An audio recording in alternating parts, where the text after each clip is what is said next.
Well, good morning.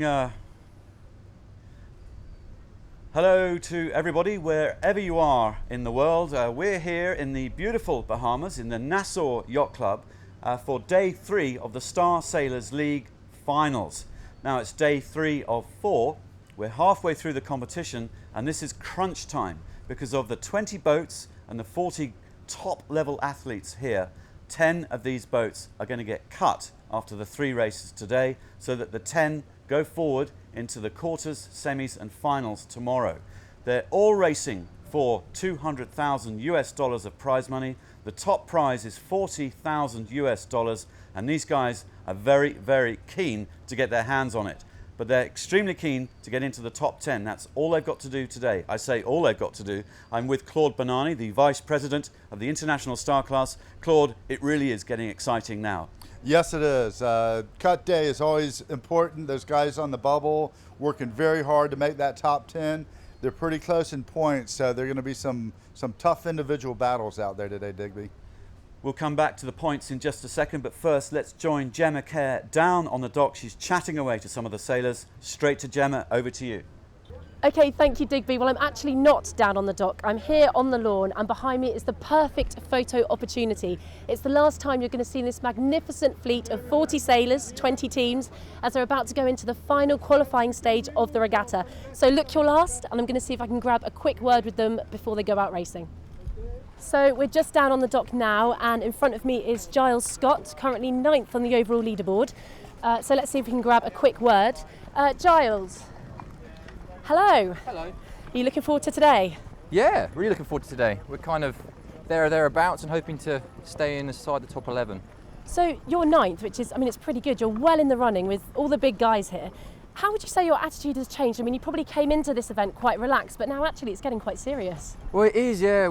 I didn't really know what to expect at all, in honesty. And to find ourselves in 9th, as you say, it's kind of the chance of doing well has become a little bit closer. So, yeah, today's quite a big day for us.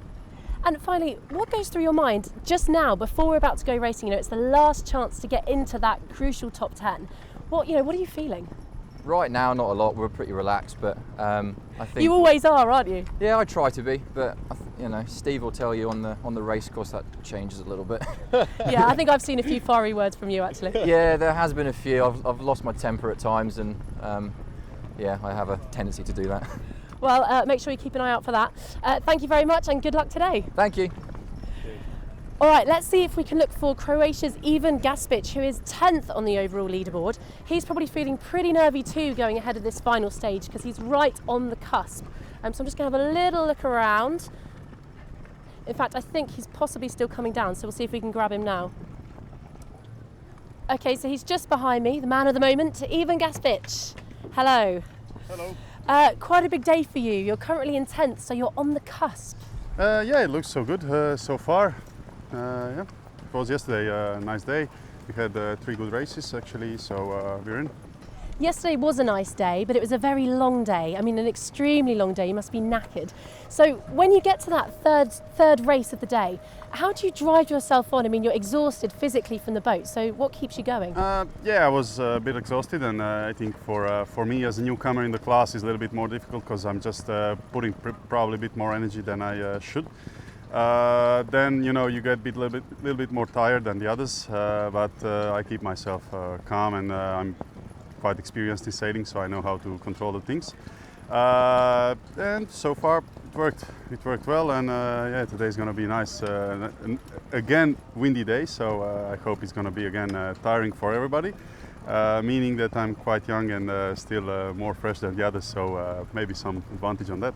And we're in the Bahamas, so whatever happens at the end of the day, you can find a nice beach and go and chill out. Yeah, it's going to be nice whatever happens, and we are really looking forward for another great day of sailing, and for sure what happens, it's going to be brilliant. Well, with that in mind, have fun today, and I look forward to seeing you guys out there. Thank you, have fun. Thank you. Well, thank you very much, Gemma. Let's have a look at the scoreboard. Here we can see all 20 teams, and really the story today is probably from about number 6, Diego Negri, through Matias Kuznierovic, George Zarif, Giles Scott, Ivan Gaspic, Papathanassiou, Josh Jr., Robert Staniek. So these guys need to be in that top 10 by the end of race 3 today.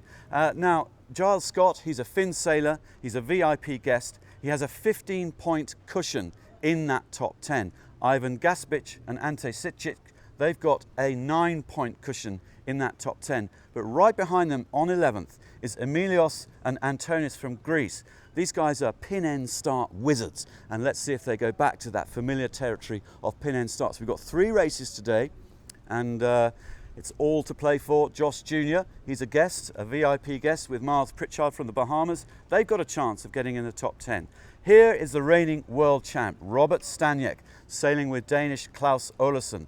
Robert, fierce competitor. These guys have come together for this championship because Frida, Robert's regular crew, he's got a knee injury, and we wish Frida the best of recovery. He's well on the way. George Szabo, past star world champ, a danger man. So is Ivan Melleby. He did fantastically last year with Mark Struby. And here, 5 times Olympic medalist Torben Grail, the Brazilian legend, with Guilherme de Almeida and Augie Diaz, Arnie Boltins.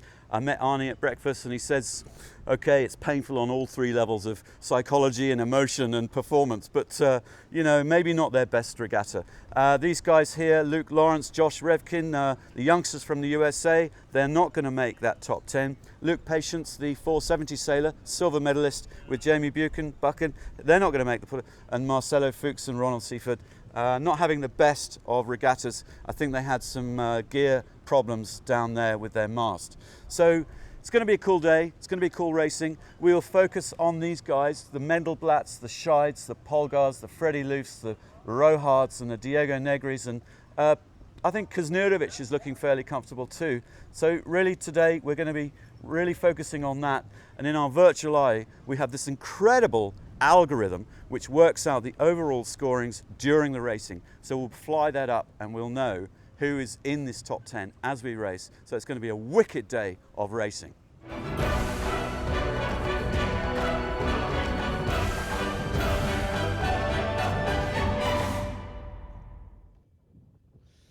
Okay, now let's take a virtual eye fly out to the racecourse. We're off the eastern end of New Providence Island, Nassau, the capital of the Bahamas. You can see the track there. Simple windward leeward course, classic star racing. Up, down, finish downwind. Now they've been running 4 legs of the race over the past 2 days. The last race, number 6, at the end, the race officer decided to chuck 1 extra leg in just to test the sailors and make sure they were thoroughly exhausted. We will try to head out to Loué Habib and Gemma Kerr out on the race committee boat. We're using our links, our radio frequency links there, and there we see Loué and Gem. Are you hearing us? Yeah, loud and clear, Digby. Okay, so Loué and Gemma, just tell us, what is the vibe, what is the buzz? You're the eyeballs out on the water for us. How long have we got to go? And talk us through it. Well, they've just sounded the 5-minute gun, Digby. We're about 4 minutes away from the start of the first race of today, and you probably see us bouncing around a bit here, and Quinn, the cameraman's had to wash down his equipment as well. It's a lot windier today. That is the 4-minute gun. It's a lot windier today. We've got about a 1.2 mile course, I guess, off the top of Rose Island. And as you were running through, you know, the way it's working out today, it's Friday, it's crunch day for the knockout stages that start tomorrow. And in the drop zone, they'll have done the maths. I spoke to George Szabo this morning, and he reckons he's got to get 3 top 5s to be sure. He's capable of that, but that's a tall order in this fleet. The guys at the top, Mendenblatt and Fatty, look almost certain to win that top spot in the bye with just a net 8 points. But you know, the guys below them could do them some damage, particularly Polgar and Coy. In my opinion, it's really windy out here today, and those 2 guys were really good in the heavy airs yesterday. So it's really getting tense out here, Digby, and there's a lot of breeze, and I'm looking forward to some really feisty action. And Gemma? Yeah, what's interesting me actually is the varying levels of aggression we're going to see out on the water, depending on where the teams are on that leaderboard. I think those that are in the middle, sort of 5th to maybe 8th, quite comfortable, so they'll be quite conservative, I'd imagine. Those fighting it out at the bottom end, I reckon we're going to see quite a lot of ferocity from those guys. and also that crucial bye into the semi-finals. So those top sort of first to 3, 4, they're going to be giving it everything to try and get that advance through to the semis and have a little bit of a break. How important is that for those guys? Well, yeah, I mean, you know, looking at it, if it's windy tomorrow, you know, finals day, they're running 3 races, but the top team that comes out today gets a bye, only does 2 races. So, you know, that's a lot more energy, a lot more stamina going into the semi-final and the final. So it's, yeah, one hell of a prize just in terms of getting some rest, but also psychologically to come out top dog in this fleet going into the finals, you know, that's got to put an extra spring in your step.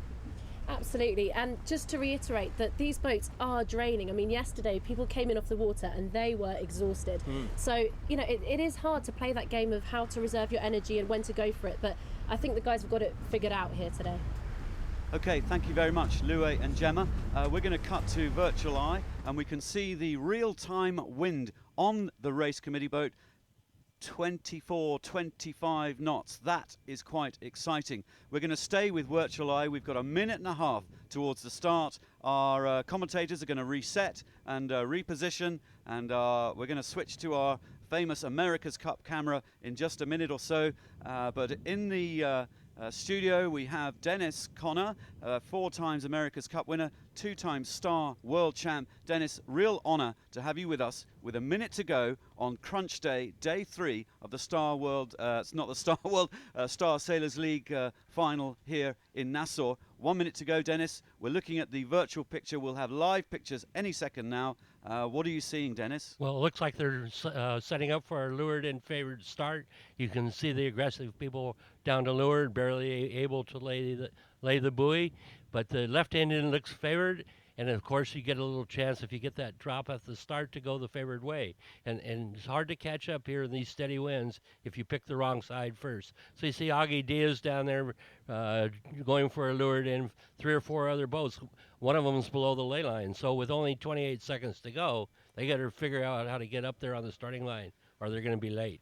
Well, Dennis, seconds to go. We can see the committee boat flags. We've got a perfect position, a bird's eye view of this start. Race number 7 for the Star Sailors League final, and it's crunch day. Seconds to go. You can see on the committee boat the flag about to go down. They're all lining up. Bang, off they go. Look like a clear line to me. And look at the Frenchman. That is Xavier Rohart and Pierre-Alexis Ponceau. They're in a really good spot. The New Zealanders are in there on the committee boat end, and right in there a bunch of boats. Dennis, it looks to me like Xavier and Pierre-Alexis right there are in a little bit of clean air and have got their nose out ahead. Well, this angle's a little deceiving. I still think the left-hand side boats are in this race, and it's just hard to see how they're going here. But it's quite choppy. The crew is letting it all hang out right now. You see some of them exerting extra energy with their arms out over their head, giving a little more riding moment.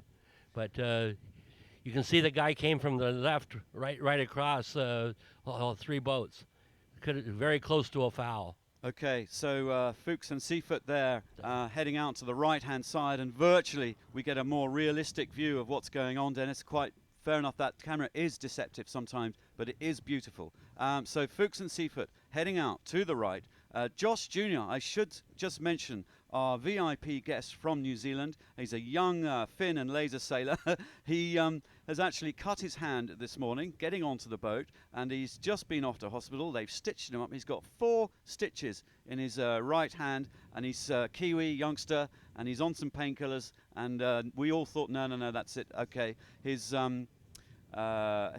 crew, Miles Pritchard from the Bahamas, sailed the boat out for him, and Josh has whizzed out there on one of the committee boats, and he is taking part, but he's going to be in pain with his 4 stitches, especially when the salt hits that wound. Well, I think he'll be all right, Digby, but nothing a good race won't solve for him. But I still like the left. Looks to me like the guys going left are going to be in command. Okay, so most of the fleet going left, and they're liking the left. Interesting to see the Greek team in 11th place overall, Papathanasiou and Chotras in the middle going right. but you're completely correct, Dennis. That left-hand side, Virtual is giving us the lead line, and right now we're seeing the Italians Negri and Lambertenghi with the Germans Polgar and Coy, and there's George Szabo and Edna Tucci. The overall leader, Mark Mendelblatt and Brian Farty, they are 10 points clear at the top of the leaderboard, and they're looking good in 4th place. Of course, we have been talking about the top 10 going through to the quarterfinals. It is actually 11 boats in total. They've added a new wrinkle this year, which is rather interesting, because last time round, Robert Scheidt and Bruno Prada, they won everything on all 3 days before the grand final, but it made really no difference to them actually winning. So this time round, whoever wins all these first 9 races, they get an automatic bye through the quarterfinals into the semis. So effectively, it means 11 of these boats will go through tomorrow. But we've got 3 races to go today, and it's all on. And Scheidt and Prada are at the moment at the back of the fleet in 20th. That will not stay there for very long. That's an upset in the making. My personal pick was for them to win this, but very surprised at the speed that Mark Mendelblatt has exhibited upwind. He's very quick.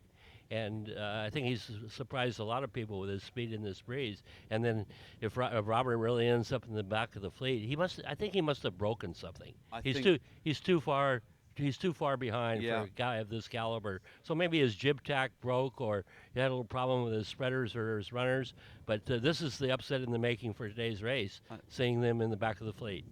You're absolutely right. Okay, we have just been confirmed through Virtual Eye that Robert Scheidt and Bruno Prada, they are not in this race. They've obviously had some gear damage, and that is a bit of an upset for them, and that is going to be very gutting for 2 fiery Brazilians. I imagine there are some fairly strong language on that boat right now, and I imagine they're scrambling to try and fix it. And we've got a live shot now of Robert and Bruno. They're right down there. They've got their mainsail down. Very hard for me to know what's going on there, Dennis. Any idea? It looks like a problem up at the jib tack or the headstay fitting. They had to take that main down and maybe trying to attach the headstay back to the bottom of the boat. And we're hearing that from the race committee, it's the jib sheet. They are having some issues with their jib sheet. That is fixable, I think. So I think we'll see them in the next race, but they're out for this one. And it doesn't look good. They're going to be so far behind, and even getting that sail up is difficult in this seaway. But I'd say they're looking at a last place finish. Yeah, 100%. Well, they are up there on the leaderboard. They are second. They are on 18 points. So remember, it's the top 11 going through till tomorrow. So they do get a discard. They all get a discard, and just running through Robert and Bruno's results, you know, their worst result is about a 7th. So, you know, they can afford one, but it's not going to please them. And they haven't got the boat fixed yet either. So, you know, they only have an hour if there's going to be another start. And if they're not ready, we could have the biggest upset of the whole regatta with Robert Scheidt out of the top 11. We don't want to see that. No, we don't. No. He won this event with Bruno last year, and they had seemed to have an extra gear. They were absolutely on fire this year, and now this year, Mark Mendelblatt and Brian Farty are really taking them on. Mark is fast upwind.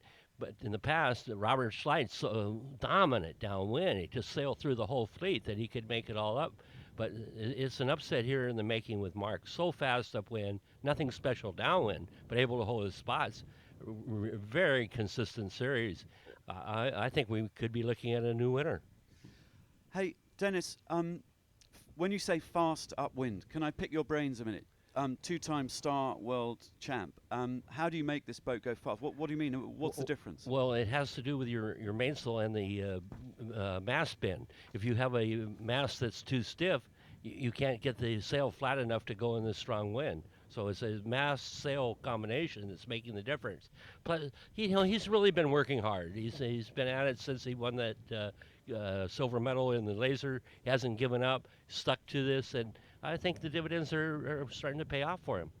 Okay. And do you know which fleet Mendelblatt sails in the U.S.? I believe he's training in St. Petersburg. He probably spends a lot of time down in Miami at Tampa Bay. Tampa Bay. Okay. And so traditionally, you're San Diego, aren't you, Dennis? Well, we were good in light air. We developed good boat speed in light air, but this is a different deal here now. It's blowing 20 knots out there. There's the same as Nassau chop they've got to deal with. Got to keep your weight down, use your kinetics to off the waves, the chop of the waves to keep the boat flat, and that's what's making the difference. The crew work and the technique, working that boat upwind, really paying off. Downwind, Robert Slayton, he could master a pumping, ooking, rotching. He could go faster dead downwind than the rest of the fleet on a reach. But that's not going to show off today if you can't finish the race. Well, if you're not in it, you can't win it, really.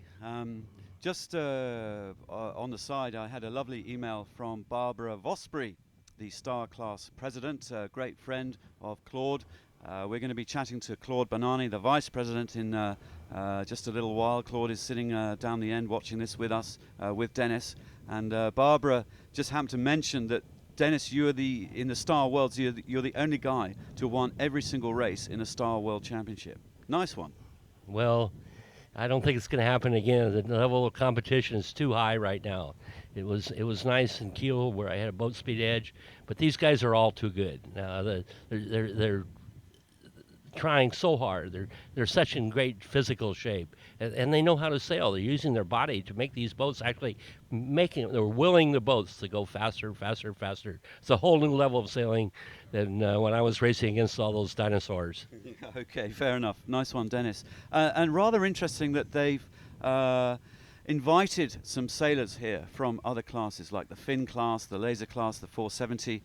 This guy here, Luke Patience, he's a 470 silver medalist, much, much lighter than any of these sailors, and it's kind of showing. But just in 17th, Giles Scott, he's a Finn multiple world champion. He hasn't been beaten in the Finn class this year. He follows in Ben Ainsley's marvellous footsteps, and now is his chance. And right now in this race, 17th, that's not going to do him a whole lot of good. Let's just look at some of the other guys, some of the other VIPs.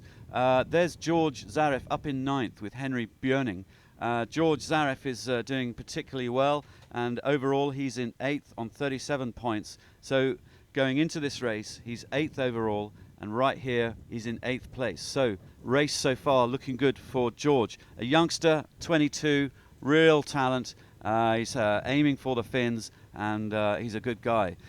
Just above George, as we go up through the leaderboard, and right at the very top, just down in 3rd now, and we're looking at Gaspich and Sitchik. That's Ivan Gaspich, another Finn sailor. He was 2nd at the World Championships, and 2nd at the Abu Dhabi Olympic World Cup event. He just flew from Abu Dhabi straight here, and here we see in race number 7 that he's up there in 3rd place. That is going to please him very much indeed. Top of the leaderboard, though, on Virtual Eye, we're looking at Augie Diaz and Arnie Boltins. That is going to cheer them up tremendously. 2nd, Mark Mendelblatt and Brian Farty, really getting an absolute grip on this whole championship so far, with Scheid and Prada out of race 7. We're 10 minutes into the race. We're looking at the live pictures from the water, and there we see the Croatian boat of Gaspich and Sitchich, and they're taking on the Poles, Kuznierovic and Zicki, right up front there, and there's quite a few gold stars in that shot right there, which means World Championship winners and some Olympic winners as well, Olympic golds. So a quality fleet, as you say, Dennis. And it looks like the USA with Diaz and Mendelblatt crossing the fleet on port. So this is an important crossing right now as they get out to the left side of the race course, because you don't want to overstand out there. You're in a lot of trouble. Reaching doesn't help you. So we can see at the top of our screen, Virtual Eye, Diaz and Boltins. Looks like they've tacked over, coming back into the middle of the racetrack. The Croatians, Gaspic and Sitchich and Kuznierovic and Zicki. I'm doing well with the pronunciations, I think, so far, Dennis. Amazing, David. It's quite a mouthful, some of these guys, but, cool guys. Negri and Lambertengi in the middle, Loof and Ekstrom. There's Staniek and Olesen, Grail and Diomeda coming back into the middle, and Luke Patience and Jamie Buchan just a little bit far back. These guys Patience and Buchan don't really have the upwind speed. They just don't have the weight. Well, also the left has been consistently good here, and the top leaders have worked that left side into a lead, and the guys didn't want to bite the bullet and get over there. They're going to pay for it by the time they get to the weather mark, basically assuring themselves of a bad race. There's no way they're going to catch up from this far back. You think, I think Scott and Mill are out? They're done. Yeah, Okay. they're going to be in 15th, 18th place in this race, and putting their top 11 in jeopardy. And do you think the Papathanasiou, the Greek guys... They're finished. They could just go pack it up. Harsh words, Dennis. Harsh words. But we've got 4 legs. Surely that they're not going to give up. No, they're not going to give up, but they're not going to catch up either, Digby. All right. Okay. Words of wisdom. Tells it like it is, eh? Dennis Connor. Fantastic. So we're near the top mark. We have Louis Habib out there on the water. And Louis, I know you've been listening to us. We've been blathering away. The left-hand side of this track is paying off. And Louis, what can you see? Well, I'll tell you what, Digby, we were right over on the right-hand side because the Greek team, Papathanasiou and Sotlas, have literally boxed us in. They are all the way over on this side, and we cannot get anywhere near the rest of the boats. Thank heavens we've got the FLIR camera, and you're still picking up the pictures that Adam's taking, but we're a long way from the action here. It's very windy. We're, I don't know, about 15 feet above the water on this beautiful catamaran. But we're getting wet up here. Bob Fisher just took one over the bow, and it's very lumpy out here. It's at least 20 knots.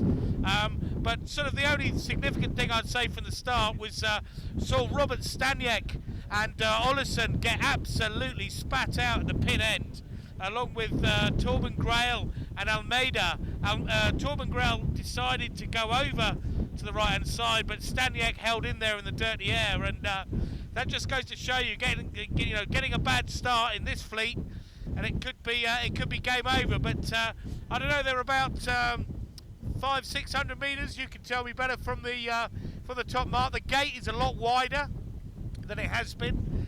So was the start line, incidentally. But we're going to try and make our way up to the top mark and see what happens. But it looks like a compressed fleet, and this breeze with these waves, we're expecting some fireworks. Thank you, Louis. Well, officially, we have a wind instrument, our own wind instrument on the race committee boat, and it is blowing 24 knots from 67 degrees. Quite good info. Dennis, 24 knots. Are we in mast-breaking territory here? I don't think so, but they're starting to depower a little. I noticed some of the leaders had their jib leads back a little bit. The top of the sail had a little more twist, and the top of the jib was luffing a little bit. So they're getting into the area where they're depowering. They have enough pressure, the boat's not going to go any faster if it tips over. Okay, well, our camera boat was to the right of our screen, Papathanasiou and Chotras, and Adam, our America's Cup cameraman. We've been calling him the Michelangelo of on-water cameraman, but he's not quite sure about that.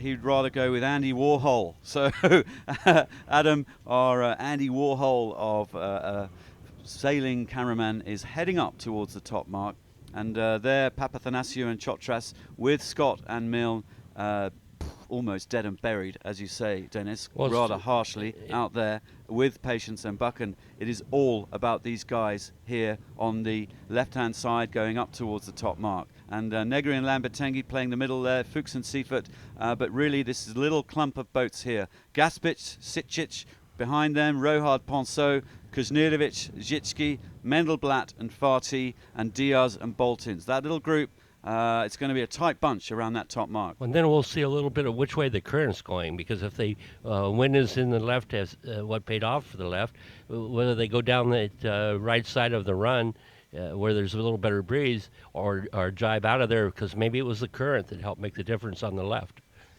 And a little catch-up for our Kiwi friends watching this. There's Josh Jr. With Miles, Pritchard Miles from the Bahamas, represented the Bahamas in the Olympics in '96, I think, in Atlanta. And he's joined up and is helping out Josh Jr. from New Zealand. There he is, Josh, with his 4 stitches in his hands. And Dennis, I know you're a tough sailor, but man, that's going to be hurting him right now. So here we go. Meters from that top mark, and they're all on that sort of port ley line, 200 meters to go. Our camera cat is just getting in position up there, and we'll join him. We'll spin round virtually if we can spin round and look down from the mark. We'll then cut to our live shots. Looking at Patience and Buchanan there, Grail and Diomeda.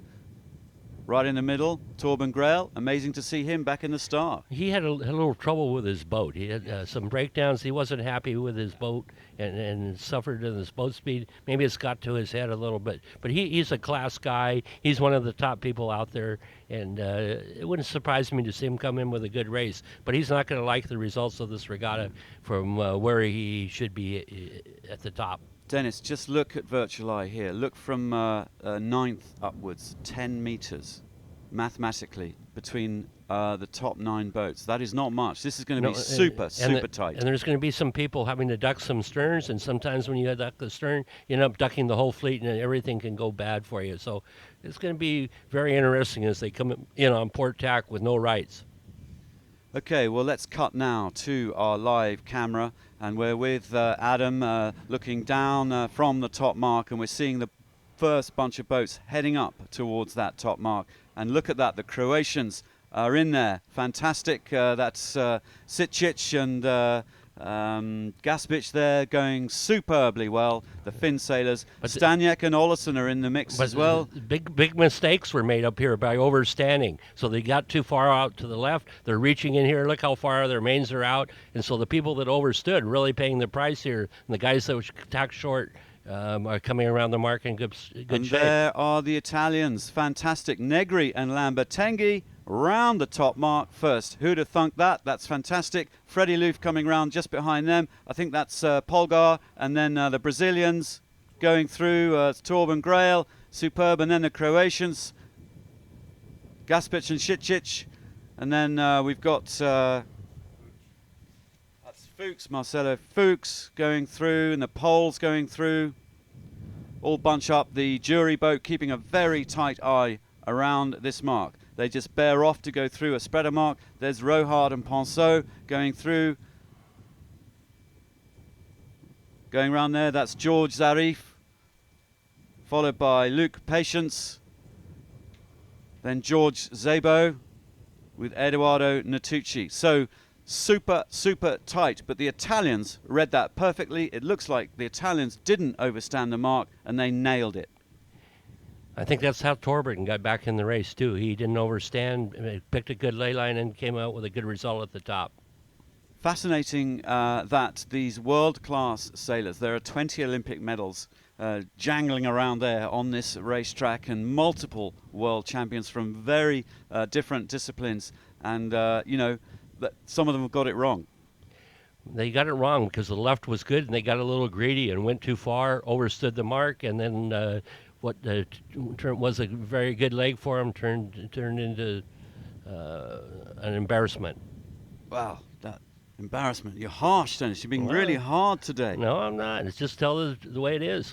Okay, Dennis Connor tells it like it is. Nice one, Dennis. Keep it going. We like it. It's cool. So these guys all really fired up. I know all of these champions from their different classes are really enjoying this regatta. And I see they like the right-hand side of the course downwind too. So with that wind going left, must be a little more breeze in it. They're headed down the right-hand side. Very few people jibing on the port.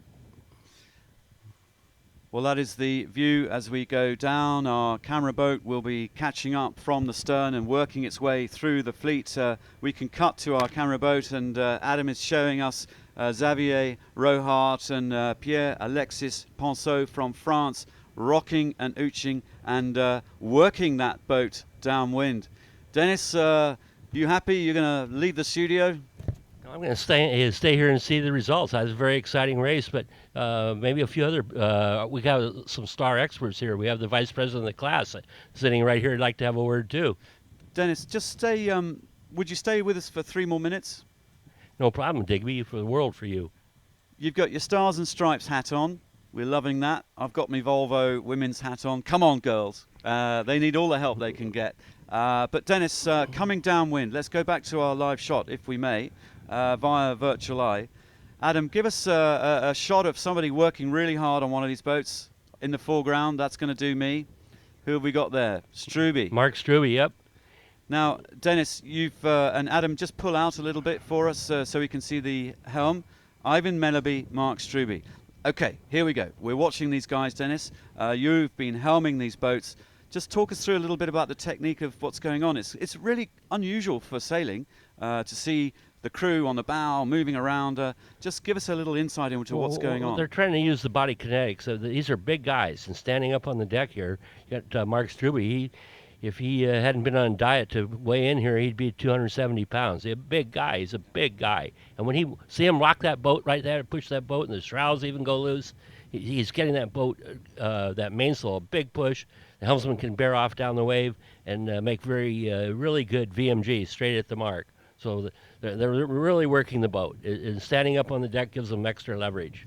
Now, the Star itself, it has you can see the boom, going out there. It's kind of one of the longest booms to hull length ratios in the entire sport of sailing. What does having such a huge mainsail mean? Well, it means that the guy that's trimming the main, that's pumping the main, has to be strong. And I think that's one of the reasons that we see these Finn guys here with pretty good results. They're not used to sailing a boat with a jib, but they know how to rock and pump and ooch, and they're physically fit.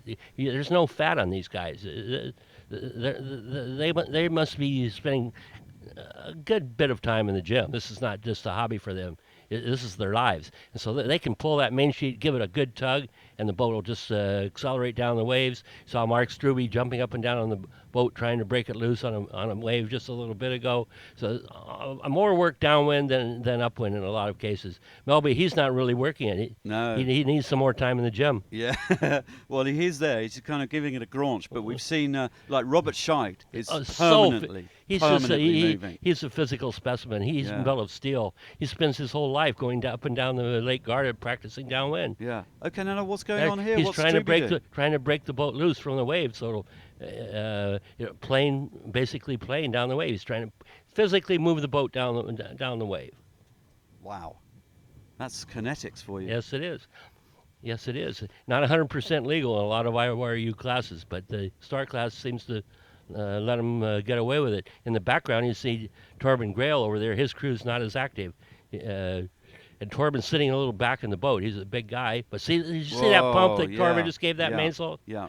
A huge pump. Look at him. Look at Torben work. He's going for it. Look at him go. Yeah.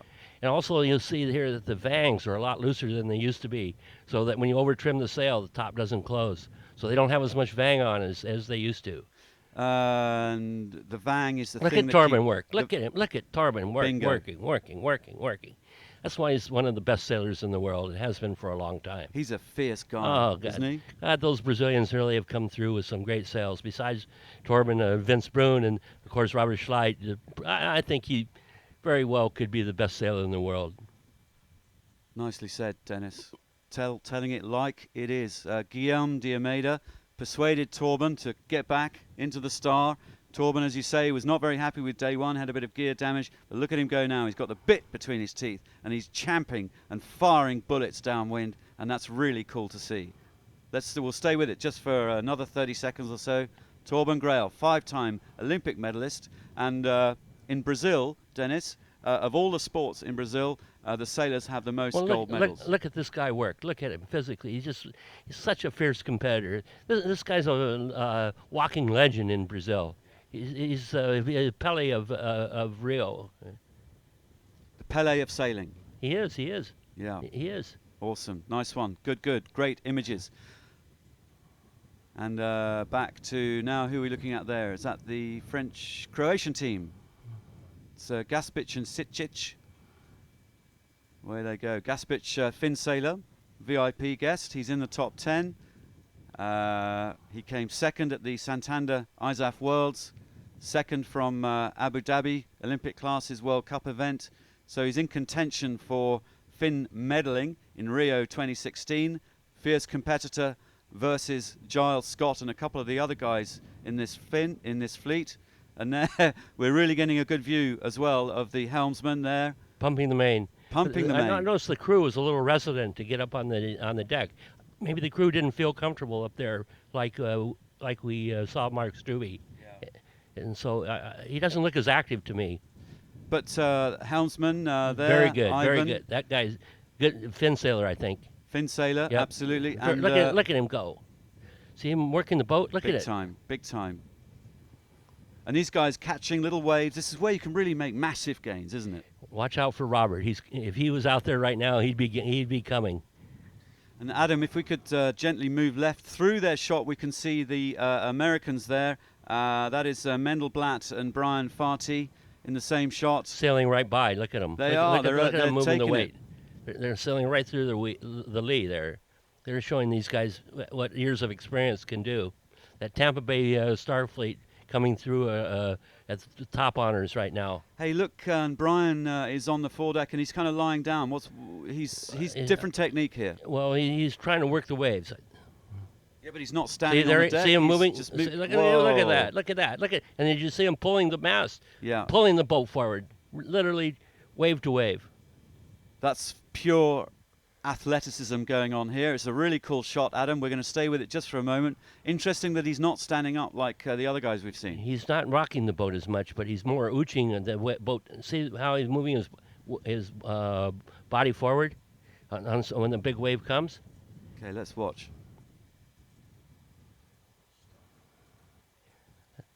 I think they're setting up here to make the right position at the leeward mark at the gate, so they can't be too far away. But look how much he's gained from those other guys. Mark He's just pulled fired through all away. those three boats. Yes, he did. Absolutely awesome. Yes, he did. Well, we can cut to virtual eye just for a second. Thank you very much, Adam. And there is Mendelblatt and Farty. And they're in 5th position, heading down towards the bottom gate.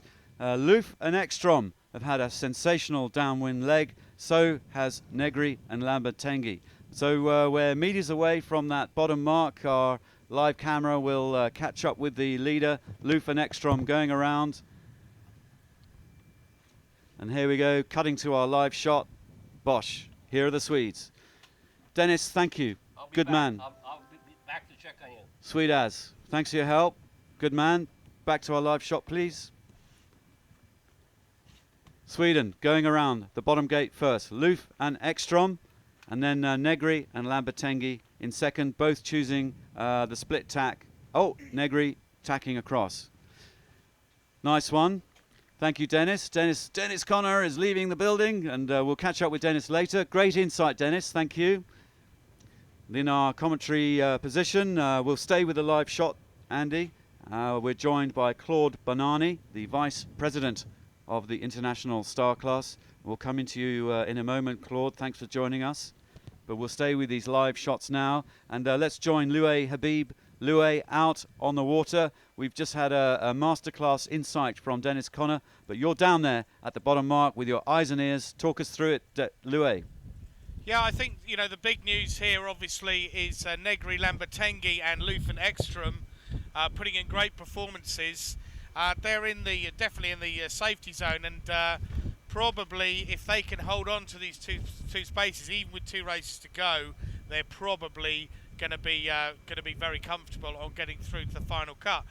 I've got to mention Torben Grail and Al Media. They got spat out at the start. They got absolutely spat out at the start. Came back. They were 3rd round the top mark, which was an amazing effort. And Grail, he's right down there, unfortunately, after problems with the boat and looking very, very dodgy to make the cut. But he's throwing everything at it. Polgar and Coy, they've definitely come to the front. They had a very good downwind run there, actually passing Staniek and Ullison, who had a very good first run, again after getting spat out at the start.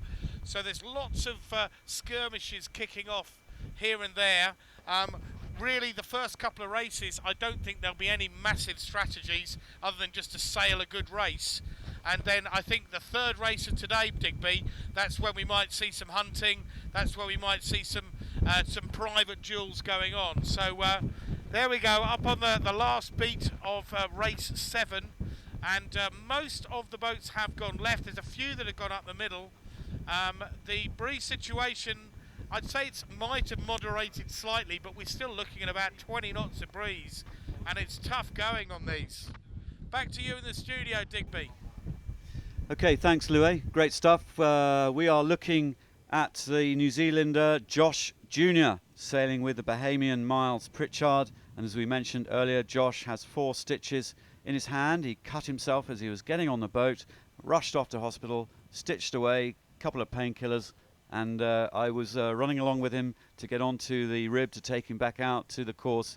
And he's a classic Kiwi. Yeah, mate, never mind. Just carry on. But I'm sure that thing is going to sting like hell by the end of the day with all that salt water. Now we're joined by Claude Banani in the studio. We could cut to the studio for him. Hey, everybody, there's Claude. Nice to see you, mate. Pleasure to be here. It's a great regatta. Nassau's a wonderful place to be, a wonderful place to sail. Rock and roll. Claude following the footsteps of Dennis Conner, and we had Paul Kayard in our studio last year. So we're getting some fantastic commentary, and I really enjoyed Tyler Bjorn's commentary over the last couple of days. Did a magic job.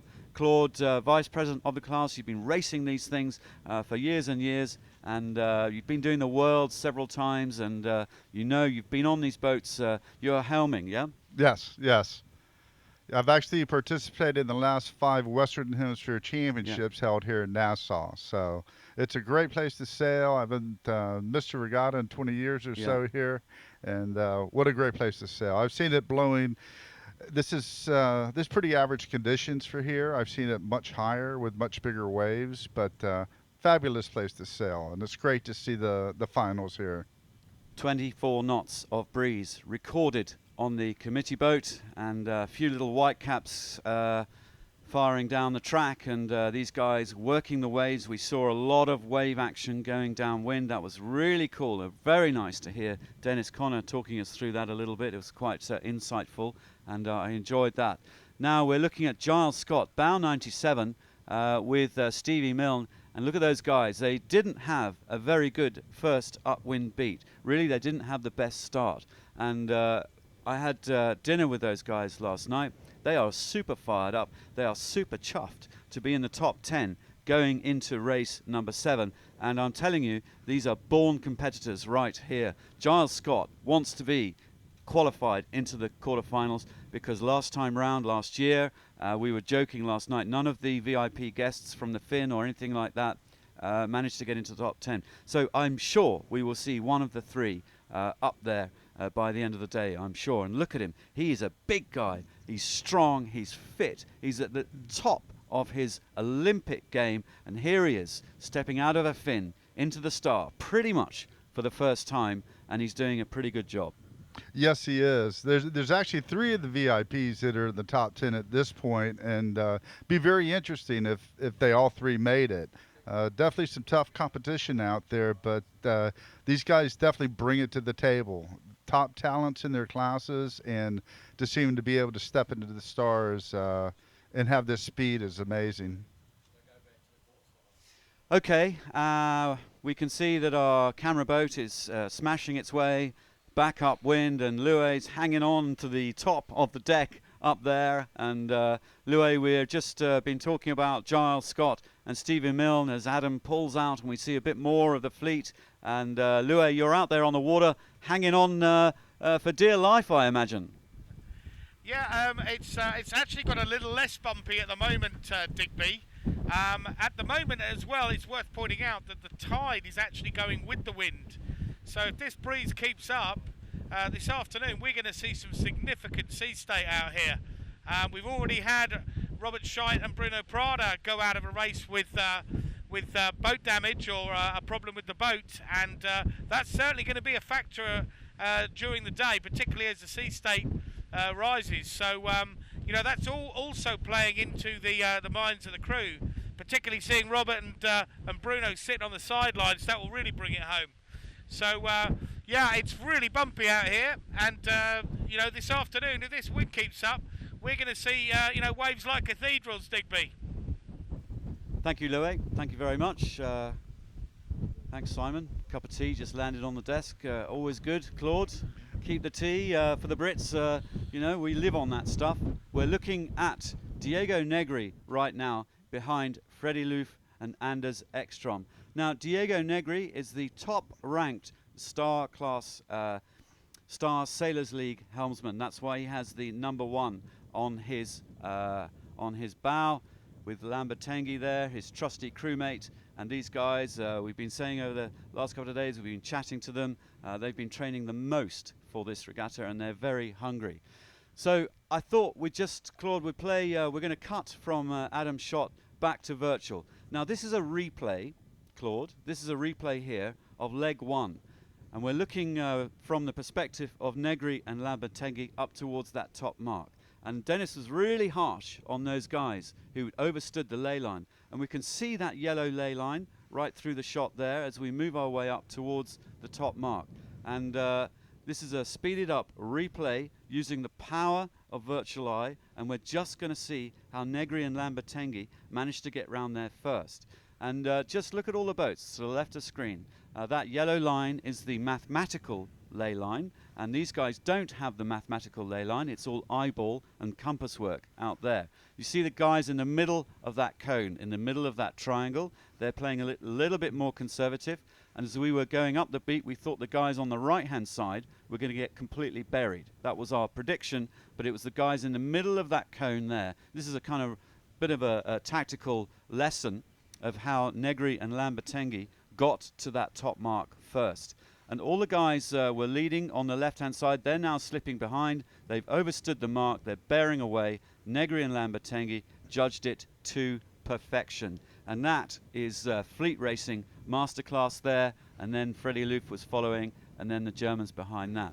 So we didn't really cover Negri and Lambertenghi very much on that first leg, but I just wanted to replay that to see how they got round. And you know, they just stayed within the cone. They didn't overstand the mark. We can jump back now to, in just a moment, we'll jump back to our live pictures. Let Adam get set up. Bosch, back we are. There is Negri and Lambertenghi. We're now on leg 3, going up to the top mark for the second time. The Swedes, Freddie Loof and Anders Ekstrom, looking particularly good. And there's Negri and Lambertenghi just tacking. I suspect the Swedes, keep the Swedes in the shot if you could, Adam. Thank you very much. I suspect the Swedes will cover them ASAP. Bosch, there they go. They've got eyes in the back of their head, and they want to cover the Italians and just pour as much dirty wind down onto those Italians as they possibly can. Claude, this is super racing, top level, and we're giving it a little bit more technical info here, a bit more insight. I know there are a lot of youngsters watching this, and I know I had a sailing coach from the Bahamas chatting this morning. He was saying he wants all the replays and everything to teach his kids. So I thought we'd just try and chuck a little bit more analysis into our 3 races today. And I think we're seeing several, easy mistakes to make, and several fabulous match play in action. So here we go, looking at Freddie Loof. And Claude, what's your view of all this? Well, it's these are top guys. I like to go back to that top mark. Yeah. What I believe happened when there's a wind shift, because there's no way that many boats are going to overstand that mark and be so far above it and have to come down to it. There was a wind shift in the last several hundred meters before that, and that's why those guys got caught out there on the left.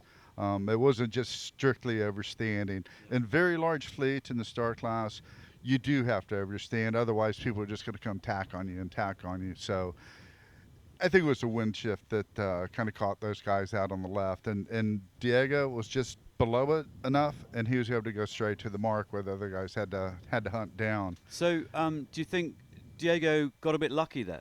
Yeah, he was in the right position approaching the mark as the shift came. So he didn't have to work up more. He got lifted right up to it, where the other boats had to come down to the mark. So it was he was in the right place at the right time. Well, okay, every dog has his day, and we all need a little bit of luck in this sport. And thank you for your expert insight there. This is why you're sitting right next to me, Claude, keeping me straight on the straight and narrow. And this is why we have our experts with us. And it's just so cool to see these top-level athletes. There's Freddie Loof, gold medalist in the star class at 2012, the London Games. The sailing event was down in Weymouth. I was down there filming, actually, on the Spectator Noth site. We had about 5,000 to 6,000 people there pretty much every day. The atmosphere was unbelievable. They ran all the medal races right in front of the nose site. Really wasn't the best wind spot in Weymouth, but the athletes had to kind of just suck it up and take the pain. The medal race in the star class at the Olympics in Weymouth was the most exciting medal race that has ever happened as far as I'm concerned, because it all came down right to the last few meters, and Freddie had it just right there at the end, and that was very exciting. I think it's one of the most replayed videos from Weymouth, the medal race in the star class. Well, we're looking at Diego Negri and Sergio Lambertenghi, and they're getting a pounding now. It's quite choppy out there. They're hammering their way upwind. They're coming straight towards our TV camera, Adam's camera out there, down the barrel. It's quite a good shot. You can see that Lambertenghi is hiked right out there. He's got a little harness to hook onto the side of the boat, but that is a lot of weight, quite a lot of ballast there. Yeah, the crewing on the starboat is very physically demanding. These guys got to be in shape, and the harness certainly helps, but popping in, popping out, getting through attack like they just did, and getting out over the side, it's quite a physical effort for the crews to be in those positions.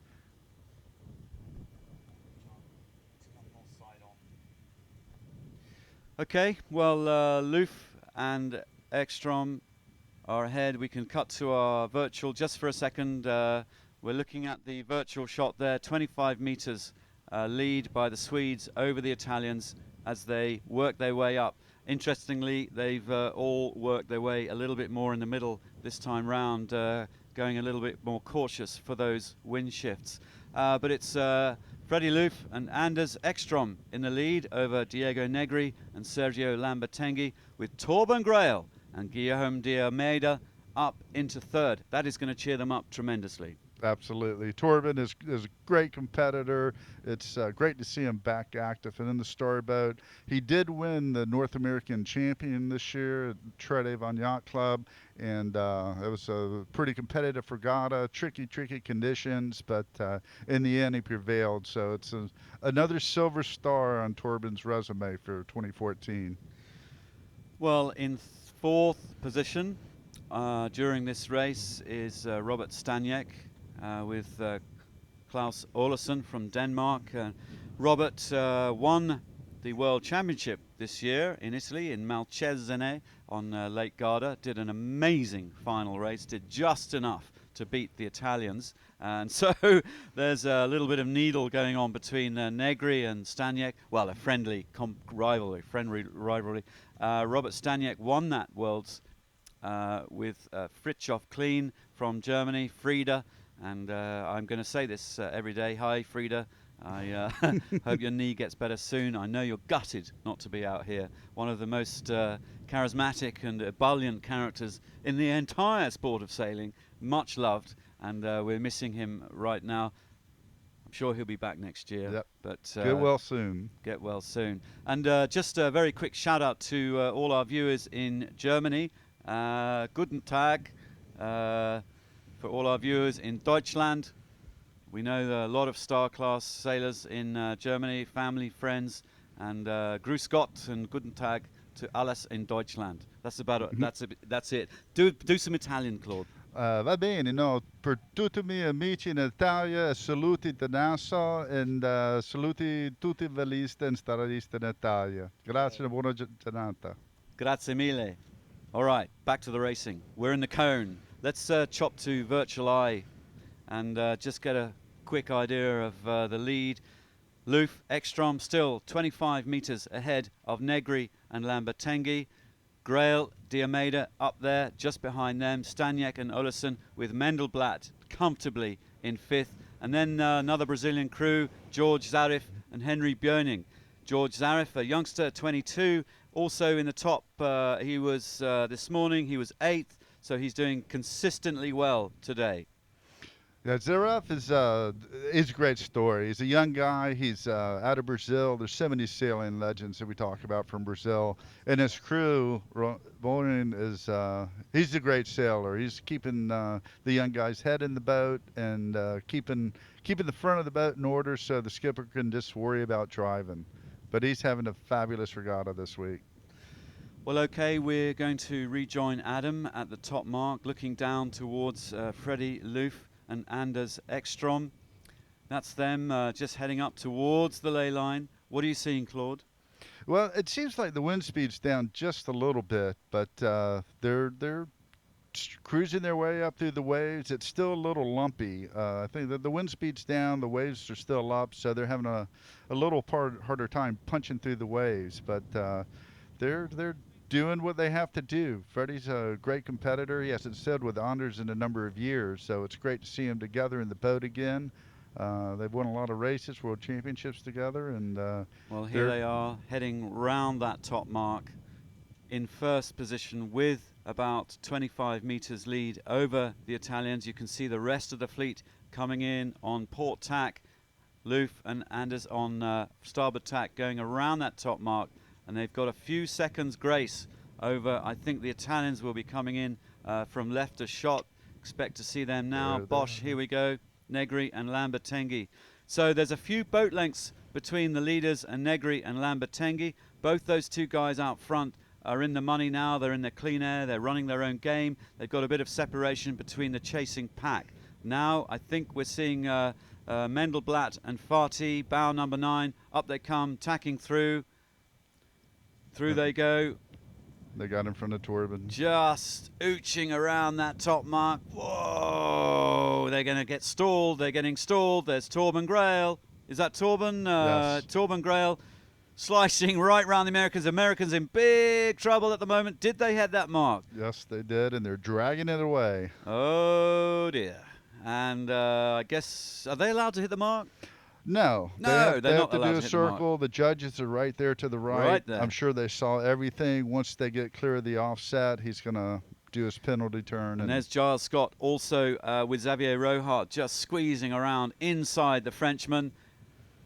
Is he going to do any turns? No, he's all right. That's cool. That was a bona fide mark rounding. Very clever from the Finn sailor, showing the Frenchman a thing or two.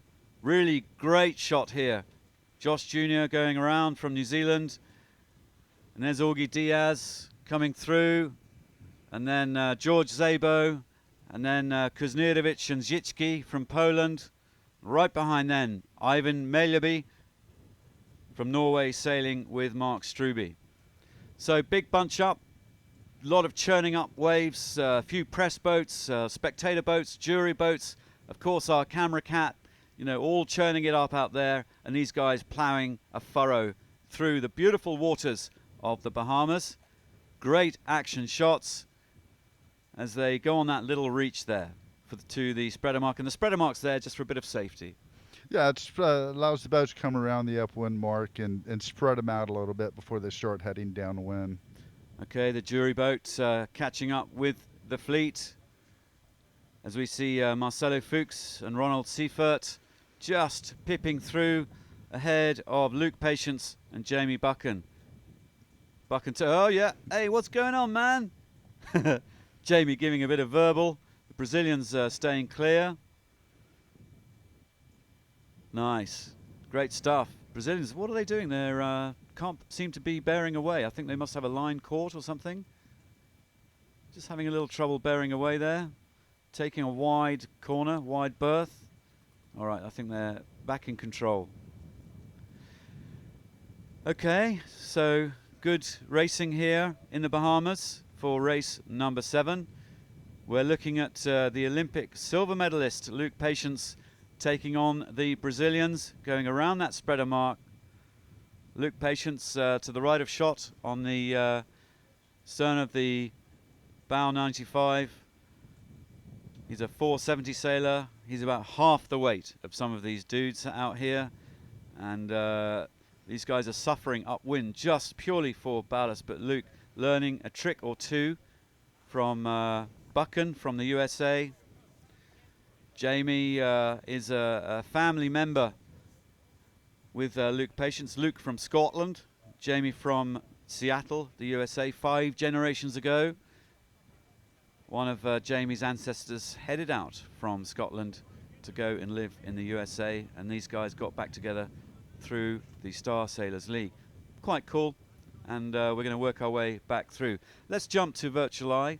Let's let Adam and our camera cat just reposition and work their way back down the fleet. We can virtually work our way back down the fleet. And there we have the entire spread of boats charging down towards the finish line. Yeah, Digby, watching the results here, Mendelblatt is now in 11th place. He rounded the mark in 3rd, just in front of Torben, fouled him, hit the mark, and had to do a circle, and you could see it's cost them 7 places. So that's how tight and close the fleet is here. A simple mistake being just a little too aggressive and hit the mark and cost a number of boats. Of course, he is fully aware that Robert is out of the race. So if he's got one he can skinch on, it would be this one. So we're virtually moving in towards the front 2 boats. Yeah, it's now, Loof and Negri have been duking it out the whole way. Torben is still up there in 3rd. It's his real tight racing up there at the top. There's not much distance between them. And up on Virtual Eye now, we have the boat speeds up there. And you can see when they get on a wave and use that kinetics and pumping, they get on a wave and the boat speed will shoot up to 10, 11, 12 knots. And that's when they're really moving. That's what the kinetics will propel the boat up to. Nice one.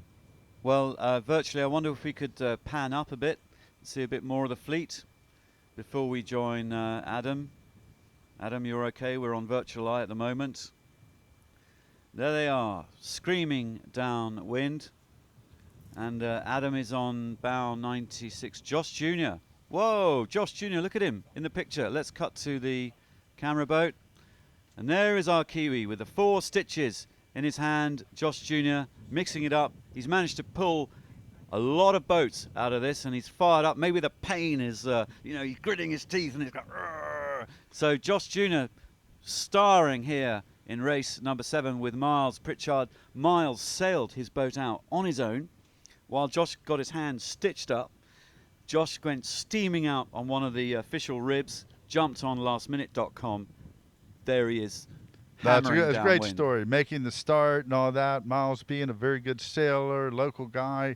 And it's tough to sail these boats by yourself. Going out to the race course, it's pretty much a beat. So once you get set up, you can sail the boat out. And for Junior to get out there on a rib and jump on the boat, make the start with 4 stitches, I think that's a great story.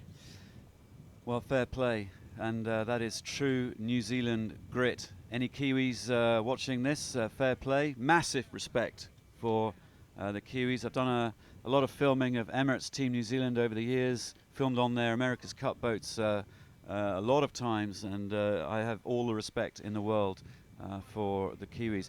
Oh, and okay, now we've got a bit of a leaderboard situation going on, which is very exciting. Adam, if you can give us a little bit of a wider shot, Adam. Yeah, we're going to stick a leaderboard left of screen. The overall leaderboards, rather exciting. Let's see if we can get that as we hammer down towards the finish of race number 7. Just working that out here, and we're calculating on the fly the overall leaderboards as we see the fleet shot right now. And here it is. That is quite cool. Okay, so Mendelblatt and Fatih right up there. Scheid and Prada not in this race, but I guess they're going to discard it. Hopefully we'll see them. Let's just jump straight to the middle there. We've got Scott and Milne in 8th, Kuznidovic 9th, Gaspic 10th, Staniak and Olesen 11th. So those guys will be going through at the moment. Yeah. Josh Jr. fighting for his life in 12th. This 8th position here, right now in this race now, is going to do him a power of good. Torben Grail now in the danger zone. He's climbed his way, gritting his teeth up into 3rd, and that 67 points gives him a chance through the day Papathanassiou has actually dropped. This 17th position on this race, number 7, is not good news for the Greek sailors. And Szabo and Natucci also not looking stellar at the moment, but they still have an outside chance. Mellerby and Strube, Diaz Boltins, Lawrence Revkin, Patience Buchan, and Fuchs and Seifert. I don't think they're going to make it. We are looking at the middle of those leaderboards. So it's good to see Giles Scott. They've clawed their way up to 9th position in this race. Junior and Pritchard clawed their way up to 8th position. Okay, good stuff. Nice one, Virtual Eye. Thank you very much. We'll lose that leaderboard. And let's just, if we can virtually see where we are on the racetrack. Okay, we're with Virtual Eye now, just to give us a bit of geography, heading down towards that finish mark. Loof and Ekstrom pulling out an 80-metre lead over Negri and Lambertenghi. So clean pair of heels by the reigning gold medalist, Freddie Loof, with Anders Ekstrom, and then the current SSL Star Sailors top skipper, Diego Negri and Sergio Lambertenghi, comfortably in 2nd, and then Grail and De Almeida in 3rd. I think my man of the match for race number 7 is going to Josh Jr. from New Zealand. Yeah, that's a great. I saw him walking across the boat park holding his hand, blood everywhere, and I was like, that'll be interesting. But sure enough, he's out there. So good kudos to him. Now we're back with our live shot of the leading Swedes approaching the finish line. We're meters away as they go past the bottom gate, looking pretty relaxed there. Freddie Loof helming, Anders on the bow, hanging onto the mast, and they're just going to cruise across the finish line. We will stay on them just for a little bit and just see what kind of reaction they give each other for winning race number 7. Nice, they're already happy. Pat on the back, handshake, little chit chat. Committee boat comes into shot. Job is a good one.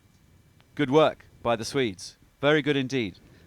Now if we cut back to virtual, we can see the Italians coming down. Adam can spin back round towards our Italians, Negri and Lambertenghi. There's 24 knots on that racetrack now. And there the Italians sliding through the finish line. Cool as a cucumber. Oh yeah, big time. Happy days. Good compadres, these two. Now back to our virtual. Big chasing pack, Grail and De Almeida leading a big bunch up right behind them. There they are, left a shot. The Brazilians back on fire, back in action, back in the driving seat. Torben Grail, 5 times Olympic champion, Olympic medalist, with the youngster Guillaume De Almeida persuaded Torben to get back in the saddle and have another go at Star Racing. And that is cool stuff. There is a class act in Torben Grail. He's going to be very happy with that result. He is indeed. Back to our virtual, and then big bunch up. Back to our live shot. Bosch, big bunch up going through that finish line. I can't distinguish who is there. The Frenchmen are in there. I think 93 Gaspich was through there. Polgar in that mix. And Freddie Loof. No, he's gone through. Junior. Giles Scott coming through now. And right to our right is Mendelblatt and Farty, who lost a lot of space, didn't they? Yes. Through that penalty around that top mark. Just coming there. Kuznirovic going through. Szabo. Ivan Mellerby, and then George Szabo. Well, not much in it, really. If we go virtual for a second, we can see, it's a minute and a half to for the top 10 to get through that finish line. We're looking at Szabo go through, Lawrence and Revkin, and then Augie Diaz and Arnie Boltins coming through the line right now. Well, tough one for the Greeks, I think. Milios Papathanassiou and Antonis Chotras. They've got 11 on their bow. They were 11th going in today, but they're going to drop down a little bit on the overall leaderboard. So the pressure, particularly on the Greeks over the next 2 races. Yeah, they had a tough break because on the first day they tore their primary jib, and they took it to be repaired at a local sail-off here in Nassau, and the repair unfortunately was a little inferior, and they've been afraid to use it. So they've been having to use their secondary jib all week, and it hasn't proved as good as their primary. And the final pair just coming down towards the finish on Virtual Eye. We can see Fuchs and Seifert with Patience and Buchan. Is that my pronunciation? No. All right. Okay, here we go. Back to our live shot, and we can see the Brits and the Brazilians coming through. Luke Patience, don't think they're going to get that. It looks like the Brazilians very close. Oh no, they've just managed to catch a bit of a wave. I would say it was the Brazilians. I'm not going to put money on that one. No, they're the back of the fleet, but they were having a great race the whole day around all the mark roundings. They've been very, very close, and half a boat length at the finish after a whole, race. It's a nice little race between the two of them. Absolutely right. So Luke Patience there with Jamie Buchan. Luke from Scotland, Jamie from Seattle, USA. He works for his family business up there, and they're having a really great time. They were out to dinner with us last night, enthusing about this whole scene and racing these boats. And it was lovely to see the enthusiasm of Giles and Stevie Milne and Jamie and Luke. They were just really enjoying this championship a great deal, a very great deal. Yeah, I spoke to Luke this morning, and he was just full of enthusiasm. He's having a great time. He's impressed with the boat and the atmosphere and the sailing here. He's doing great. Well, we could just join Loué Habib out on the water for a comment. Loué, we are looking at the overall projected points table. It was rather nice to see that. That's all right. That's no problem at all. Here it is, back on our screen. So, Loué, I'm going to run you through the overall standings as we're looking at them.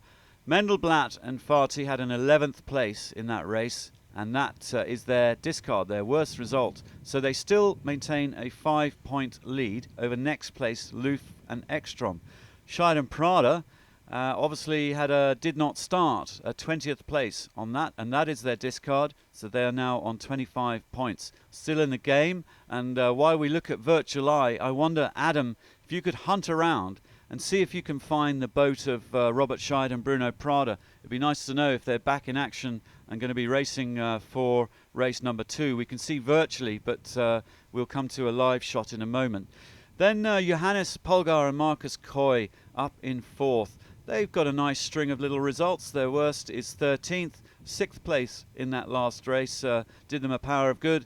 And in race number 6 yesterday, they had a 1st place, and that's ramped them. They've clawed their way up into that position on 4th, and Johannes is particularly happy about that.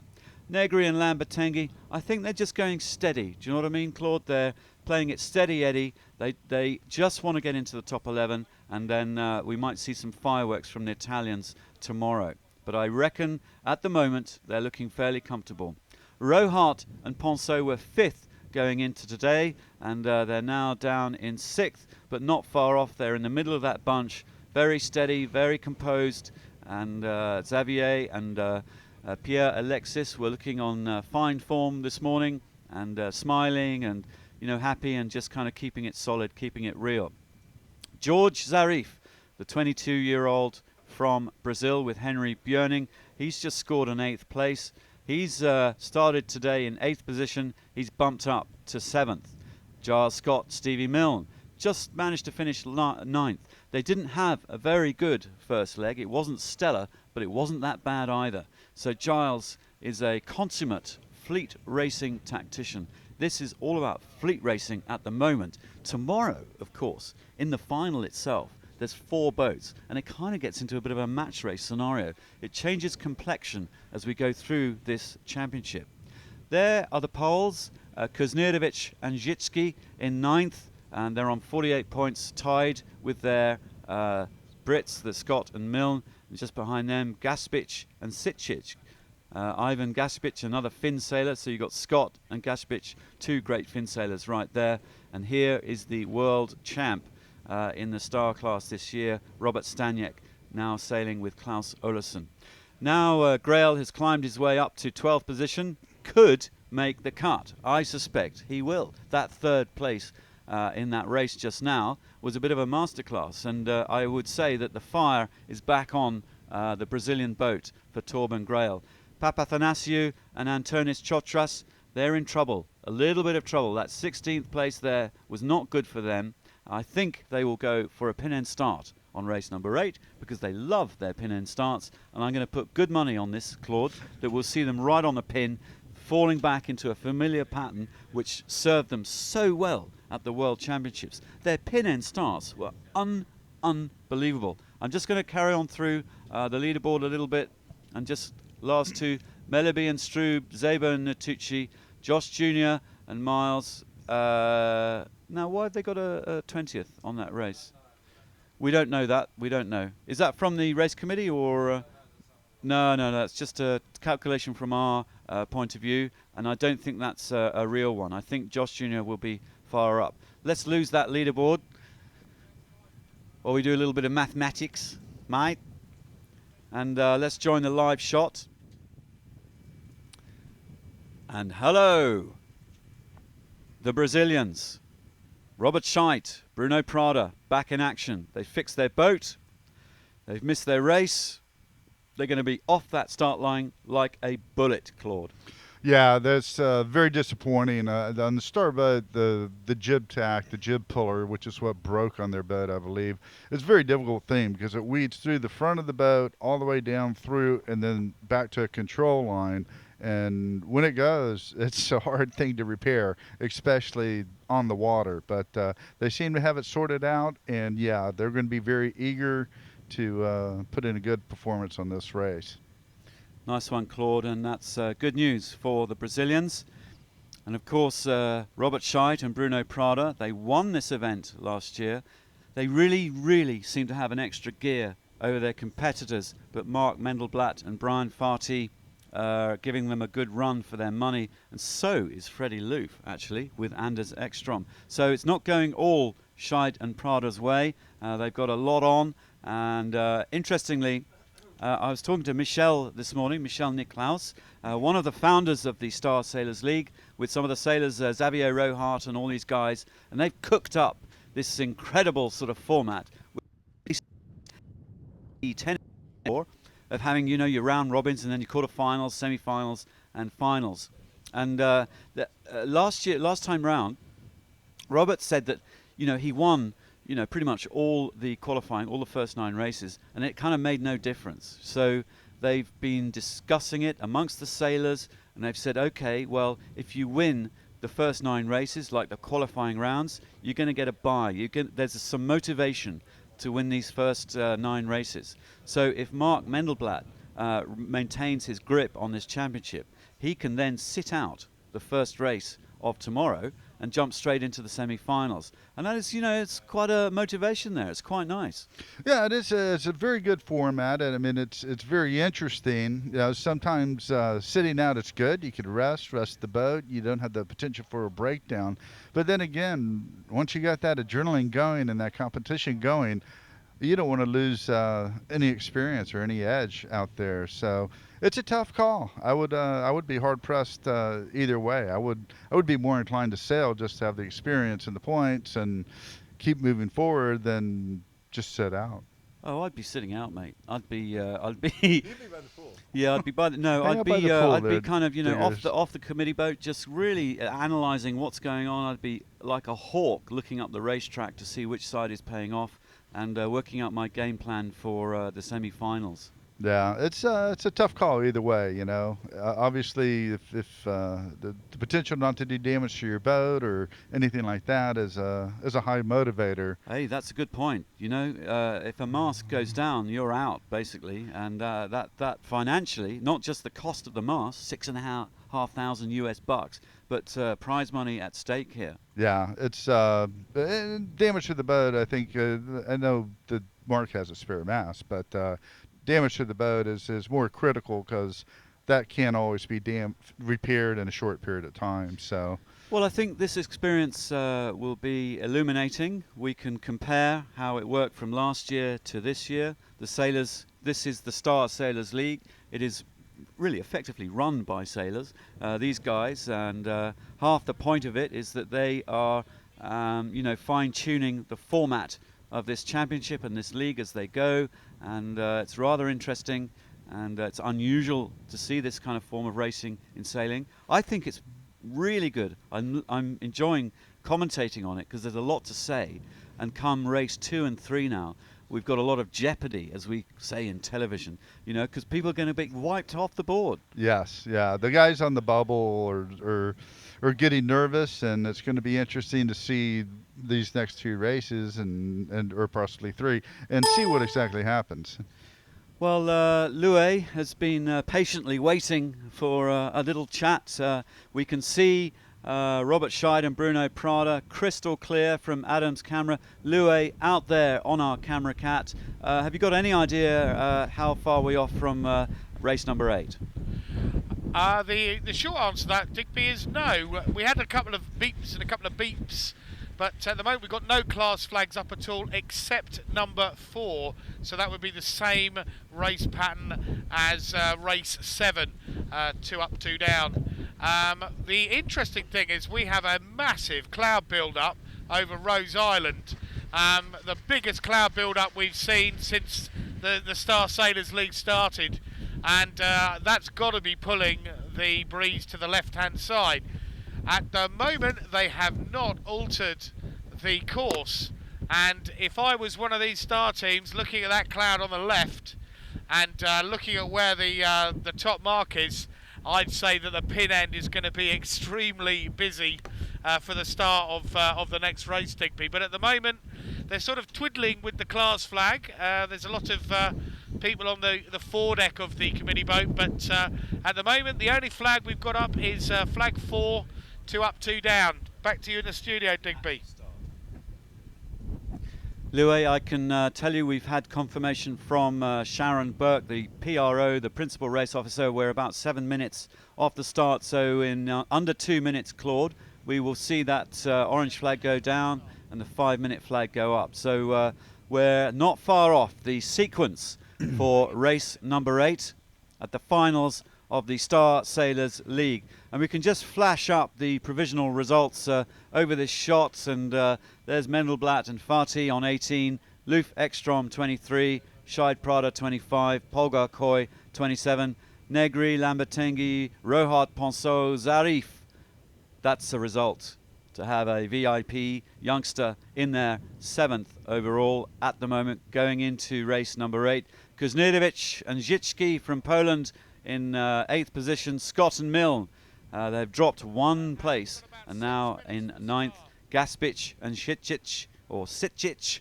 Actually, I was speaking to Antti before this regatta, saying, Antti, how do I pronounce your surname? And he says, well, in Croatian it's Sitchich, but I'm going to go with Sitchich. I'll do my best, Louis. I'll do my best. Thank you for those results, Andy. And I wonder, Adam, we're on your shot. If you could just pan out a little wider so we can see the committee boat. We should be seconds off the 5-minute sequence. All right, let's go virtual. No, we can't go virtual. Oh, studio. Yeah. Let's do studio. So the guy's just wiping the lens. Cleaning up. We're under a minute, I would say, before that 5-minute gun for race number 8. It's all getting a bit crunchy, all getting a bit tasty, Claude, and it's getting a bit more exciting. The energy is going to build through the day because a bunch of those guys are not going to be racing tomorrow. Yeah, Digby, I was out had the pleasure to be out on the Camera Cat yesterday, and what a piece of equipment, what a piece of work that they have set up out there with that camera, articulating, controlled by a joystick. I wish we could get a shot of itself, but it's quite an amazing thing that the Star Sailors League has done to bring this broadcast, these live shots, virtual eye, and everything to you. So it was a fun day on the water today, and now I'm struggling with Digby here in the booth. You're not struggling at all. It's fantastic, Claude. Thank you very much indeed. In fact, you're keeping me straight because I think I was probably in error on my. It was Dennis, really. I blame Dennis because he's so harsh on the overstanders. I thought, well, I'll take my lead from Dennis Connor, but I'll go with you on that wind shift. So look at that flag now. Is that 5 minutes now? Bish bash. Yes, class flag is up. That starts the 5-minute sequence. At 4 minutes, we'll get a blue flag up, and there'll be a horn at 1 minute, and then go. Blue goes down. Correct. Yeah. Okay, rock and roll. Under 5 minutes, and we're seeing the principal race officer, Sharon, in amongst it on the foredeck, just checking things. All going well. She's doing a marvellous job. The whole organisation, the umpires, race committee, course marshals, everybody doing a wonderful, wonderful job here. And these races have been clean, clear-cut, and extremely well run. Yeah, Nassau is a Montague Bay, wonderful place to sail. The wind's very steady and constant. It's always out of the east, 80, 90 degrees. 4 minutes. The Blue Peter going up right there. 4 minutes to go, and let's just cut to virtual eye. We've got a heli shot, heli eye view on virtual, and there you can see all the boats. Is that a real shot, John, or are we in delay there? That's real. Okay, 3 minutes 40 to go. What are these boats doing right up here, Claude? What's happening? I don't know. They're with that breeze, they'll get back to the line very quickly, but they're a little far out there. That's a mad. That's a mad shot, isn't it? With the trails and everything. It's yeah, they're trying to look at the context. Zooming in is a good thing, so we can get a little closer, a little more reality of just how far the boats are from the line. Because when you look at the length of the line. Bosh. Now, here we go. Let's just stay with this for a moment and just see what these guys are actually doing. And I'm looking in the middle of the shot, Scott and Mill, piling down towards the committee boat. Let's see what they're doing. Where's Scheidt and Prada? Let's see if we can find Robert Scheidt and Bruno Prada, because those guys are the masters. They're chugging right below the line. They're halfway across the line, just ploughing upwards and down. 2 minutes 44 to go. I'm going to stay with this virtual eye for a minute. Mendelblatt and Farty to the bottom of screen. They're just working their way towards the committee boat. They're going to tack round and try and go for a committee boat end, do you think? Committee boat start? I think they will have enough time to get down towards the pin if they do choose to go left. But okay, let's just stay with virtual, and I'm really enjoying this right now. Loof and Ekstrom just below the start line, working their way through the line. Papathanasiou and Chotras coming downwind. Scheid and Prada mid-line, a few boat lengths back from the line. Let's see. Scheid and Prada last year, they nearly always started 3/4 of the way down the line from the committee boat on the right-hand side. We've got 23.5 knots of breeze, plenty to keep these boats powered up and firing up wind. I'm just keeping my eye on Scheid and Prada, the maestros. Grail and Diomeda there at the bottom of the shot. They're in their own little. They've got their own game plan. Everyone's got a little bit of a different game plan here, Claude. Yeah, I think with Scheid, Loof, Medemblik, and Grail are kind of keeping their eyes on each other. They don't want to be on top of each other at the start, but they kind of want to know where the other's going to be starting. The top four tend to look at each other, know where each other is. Okay, and I'm looking at Papathanasiou and Chotras, and I predicted that they were going to go for that pin end, and look at them go. Where are they going, Claude? They're pin going end. For the pin. Digby, I know better than to take that bet from you. Fair enough. All right, this is really cool. I'm just going to stay with this for a bit more before we join our live shot, just so that we all get an idea of where these guys are with just under a minute to go before the start. We're looking at the virtual eye. Polgar and Koi also looking for a pin end midliness type start. Big bunch of boats right behind the committee boat. I think I'm pretty sure that the Brazilians, Scheid and Prada are in there. In amongst that, right behind the committee boat, Scheid and Prada. Mendelblatt and Farty also in there. Let's go. 30 seconds to go. Let's join the live shot from the side. And here we see the pictures of the countdown. Big bunch up right behind that committee. I'm not sure that's a great place to be, personally. No. What do I know, mate? You're right, Digby. Yeah. It's a little crowded there. A little crowded. So here they go. They're firing across the line. They're all sheeting in, firing up speed. Lovely from Xavier Rohart. Look at that mast just on the French boat, powering in there, getting a bit of clean air. Kuznirovic and Zicki from Poland, the Norwegian Ivan Melleby, and I think that's Giles Scott there in 95. Luke Patience, sorry, I beg your pardon. And Emilio's won the 10, Digby. Did he? Can you believe it? Bow 11, right to the right of screen, furthest away from us. Bow 11, the Greeks, pin end start specialists, and they've almost got a bit of a lead over the fleet. Deceptive from our view at the moment, but it's pretty much neck and neck. We can see Freddie Loof, bow 99, also went for the pin end, and number 8, Mateusz Kuznirovic with Dominik Zicki in the red bibs there from Poland, world champion in the class there. He's off to a flying start, and Ivan Melleby nearest us. So a big bunch up. You can see the, isn't it great? The Brazilians, the gold stars, the silver stars, the red stars, and they're all firing off. So in virtually, we're seeing that the Greeks have an advantage right now, but it's kind of a bit early day. Yeah, it's a little early in the race, but yeah, Emilio's just great at this pin start. So, and it's amazing to look up there and see all those gold stars, silver stars. It's a beautiful sight. And that is 20 boats here, 40 of the best sailors in the world. Star sailors, fin sailors, 470 sailors, laser sailors, J24 sailors, snipe sailors, you know, from a lot of classes right here, all in that shot, all bunched up, hammering across the start line. And right in the middle there, we're seeing Robert Scheid and Bruno Prada tack across.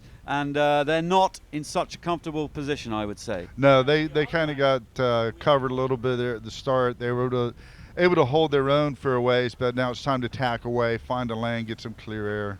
So, Adam, we're talking about the boat through the helm of number 10, through the Danish flag. Right behind them, 8494 is the Brazilians, Robert Scheid and Bruno Prada. In amongst it, we've got some traffic going through our shot. No dramas.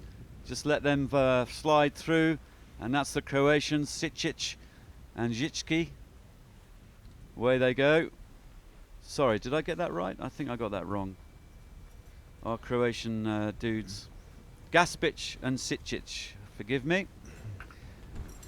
Kind of, it's going to be interesting to see how Scheid and Prada come back into this. You know, they'll have had a psychological knockback from their boat damage. They'll have sat out. They'll be pretty annoyed at that. They want to win. You know, they want to win every race and do well. And it'll be interesting to see where they finish in this race. Yeah, their jib tacked boat just after the start of the first race today, and they didn't get a great start in this race. So it's going to be interesting to see how Robert and Bruno pull this out. So. Okay, well, we're looking at the live shot. We think let's just chop to the virtual eye for a second to give us an actual lead line, and it's still showing us that the left-hand side is nearest to the top mark mathematically. And so the Greeks, going back to familiar territory with their pin end start, I mean, they really do nail the pin end, and they seem to have figured out, you know, a strategy that's working very well for them. It worked superbly at the World Championships this year, and they were up there and they won so many starts. And Papathanasiou and Chotras, good buddies, nice guys, away they go, and they've got the bit between their teeth. Freddie Loof, Ekstrom also went for that pin end side on the left, and Lawrence and Revkin are there, and so is Torben Grail and Guillaume Diomeda. Mendelblatt and Fatih, I think, are a bit more middle of the fleet. There we go, just sliding in, keeping their options a little bit more open, with George Zarif and Henry Burning right next to them. So they're beginning to spread out. They're beginning to just find their lane, as we were talking about yesterday, all trying to find clear air, their own lane, less wake, less traffic, less drama, and everyone beginning to spread out right across the line. The French are in there in the middle, then Robert Staniek, then Kuznirovic, then Scheid and Prada, bang in the middle, I would say, of the racetrack. Scott and Milne having to tack outside. They're not having a great time, Scott and Milne. And Melleby and Strube just coming through in the middle. Fuchs and Seifert, Gaspic and Sicic heading towards the right-hand side of the course. And down at the bottom, Negri and Lambertenghi. That's interesting. And, well, they're not doing very well at the moment, but there they go, tacking back into the fleet. and I think Gaspic and Sitchich had to just tack and avoid them there.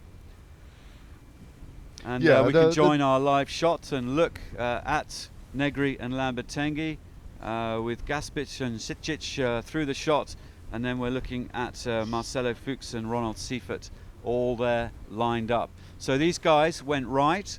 They were on the committee boat end for their start, and they've tacked away, and they're now working their way back into it. And last race, it was all looking left. Everyone on the left were looking heroic, and then the Italians managed to get to that top mark first. So we're going to keep an eye on the Italians through the race. Now we're looking at Robert Scheidt and Bruno Prada, and they've got a little bit of work to do. We can fire up the leaderboard on our shot and just see that in 12th position there is Scheidt and Prada, 38 meters between the mathematical lead line as it moves its way up towards that top mark. Yeah, it looks like we had a little wind shift out there. Everyone's over on the port now, and I think that the wind came right just a little bit somewhere up there, and it's certainly helping the guys on the left. They've tacked over to cover everyone towards the right side, and Loof has moved up virtually into first place. Milio is still second, and Grails, Torben, has popped up into third. So. And just through the Brazilian sail we saw Josh Jr. Josh is not on that leaderboard. I think they may well have some issue with their tracker. Maybe the batteries run out or some salts got in there, but who knows, we don't know. They're delicate instruments, but just to confirm to our Kiwi fans down there in New Zealand, Josh Jr. is in the game, and he's right behind Robert Scheid. Not a bad place to be, so I'd put him at about 14th at the moment. And oh, there we can see, thank you Adam, bow 96 is the Kiwis right with Robert Scheid and Bruno Prada. Let's see how this is going to go. They're going to lee bow them. Let's see what Josh does. He's just going to let Robert go. Yeah. Fair enough. Fair enough. Let him go. Why not?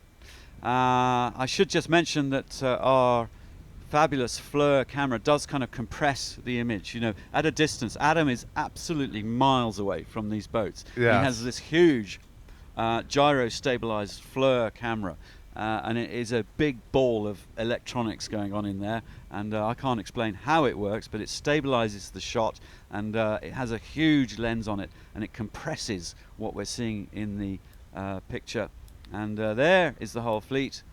We get a good view, and look at the clouds up there. You know, some dark puffs and quite a lot of cloud. Big wide view of the fleet going upwind. Yeah, Digby, out on the boat yesterday talking to Louie and Gemma, we saw the clouds coming in over Rose Island. It definitely affects the wind out there. It's when you look at Rose Island there in the distance, it seems close, but really it's several miles away. And then with the cloud cover above it, it's desperately affecting the courses. So it's getting a little shifty out there, some different wind directions, and the cloud cover definitely affects things, Digby. Well, okay, we're still on the live shot, and we can see with the leaderboard left of screen, it's a perfect frame, Adam. Thank you very much. Brazilian Robert Scheid just clawing his way through the fleet, upwind. He's moved up into third position on starboard tack. How cool is that, Claude? Yeah, and he's got Mark coming up here on port. Robert's on starboard. This is going to be an interesting cross right here. You got the leaders. So this is exciting. Mark's going to have to tack. Bow number 9, Mark Mendelblatt. Bow number 3 is Robert Staniak. And let's see how this is going to pan out. We're going to stay with this live shot. Adam, I'm just going to let you know we have a lead line in the left of frame. Thank you very much. That's ideal. Yeah. And we'll stay with this live shot to see how these crosses work. Live right in front of us. We can see what's going on. There they are. I almost feel like I'm on board. Look at all those gold stars. There's 4 gold stars four right gold there. stars bobbing away. And just explain what the stars mean very quickly, Claude. Yeah, the gold star indicates the winner of the World Championship. A silver star indicates the winner of a Continental Championship, a European or North American, South American Championship. And then blue star indicates the district champion. Green star goes to the best novice skipper in the district, and red stars for all the rest of us. Okay. Well, I'll tell you what, Andy, let's just lose the leaderboard just for a second. It's incredibly close between these two. This is the leading pack as we look and we're waiting for some tacks. We can see a big ferry just piling through, fortunately outside the track, but the boats will be firing through their wake. And there's another one. Just a bit of traffic out here. It's getting a little murky out there. I can see some spots of rain outside the window of the beautiful Nassau Yacht Club. So weather changing as we're looking at it. Yeah, it definitely looks like there's some rain on the course out there, Digby. I mean, it's pretty hazy, you can't see Rose Island anymore, so. Okay, well, we're going to stay with this live shot just for a little bit. Louay Habib is out there on the TV Cat. Louay, conditions changing a little bit, mate.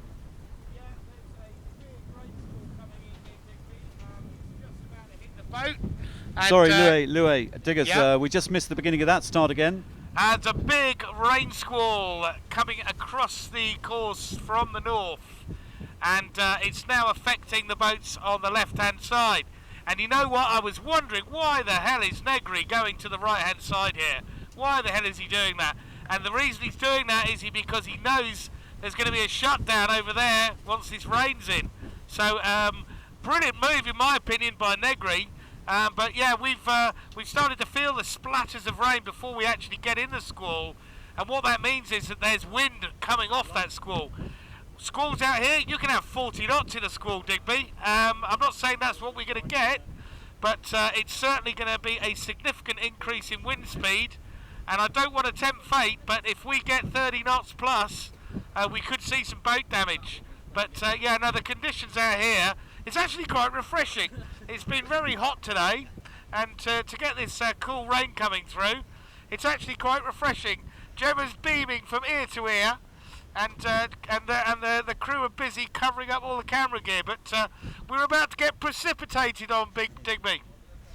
Well, fair enough, Louay, and I'm sure you could use a nice refreshing shower right about now, and I kind of wish I was with you. We, of course, are sipping our cappuccinos with Claude in the beautiful Nassau Yacht Club, watching all of this with our real-time camera out there, plus virtual eye. And I think we should just chop to virtual just for a second, just to get a feeling of what's where we are on the racetrack. Staniak and Olesen up there with Scheid and Prada, Kuznirovic, Zitsky, Mendelblatt and Fati, all over to the left-hand side of the racetrack, going upwind. They're inside the ley line, that yellow ley line, working their way up towards the cone of the top mark. And Loof and Ekstrom a little far back there, but they are working the left-hand side as well. And a few of them mathematically have overstood that ley line, so maybe they know something that we don't. So there's the bunch of leaders at the moment, and I wonder, John, from Virtual Eye, if we can work our way right up over above and just see the whole racetrack and the top mark. Staniak and Olesen now taking the lead, the Germans. Scheid and Prada right next to them. We've got hung out to dry. Kuznirovic in amongst that little pack there. And then the second row, Fuchs, Seifert, Lawrence and Revkin, Loof and Ekstrom, quite way off that front line. And right out on the right-hand side, interestingly, we see Patience and Buchan, and it was Diaz and Boltins there. The Italians working the middle. The Italians have the pink stream, Negri and Lam Matengi, but they're quite far behind the lead line. Yeah, this little rain squall that Louis sounds so refreshing. It's definitely altered the positions out here. Torben was way up there on the left side, and Emilio catching the pin, he was up there, and the squalls that came through kind of really killed the left side. So they're paying the price, as well as Freddie, who's sitting in 19th right now. Yeah, he's not going to be happy. He had a super race in that last one, and he's up there in the top 10. But now it's not looking so cool for Loof and Ekstrom, and down in 19th, Grail and Diomeda. There are 20 boats out there. I should just remind everybody, our Kiwi fans, just to let you know that Josh Jr. and Miles Pritchard are racing. We just happen to have lost their tracker. That's the way it is. We'll eyeball it. So that little bunch working their way through the middle, and I think it's going to start paying off for them. We'll see in a moment. We're getting some wind speeds off the race committee boat. What was it, Claude? It's 20 knots, I believe. Is that correct? 26. 26. 26 knots. The effects of this squall are being felt out there, and one of these tropical weather goes through, you never know what it's going to do. There's going to be some deviations. Okay, let's rejoin our TV camera cat. Adam out there is working hard. He's bouncing around in the cabin of our TV cat, looking at a little monitor with his joystick and controlling the fleur. It is actually an art form, and he's doing a fantastic job, and he's always available for weddings and bar mitzvahs, I'm told. But great job, Adam. And he's zooming in now. We can see Mendelblatt and Fatih, bow number 9, duking it out with Robert Staniek and Klaus Olesen, bow number 3.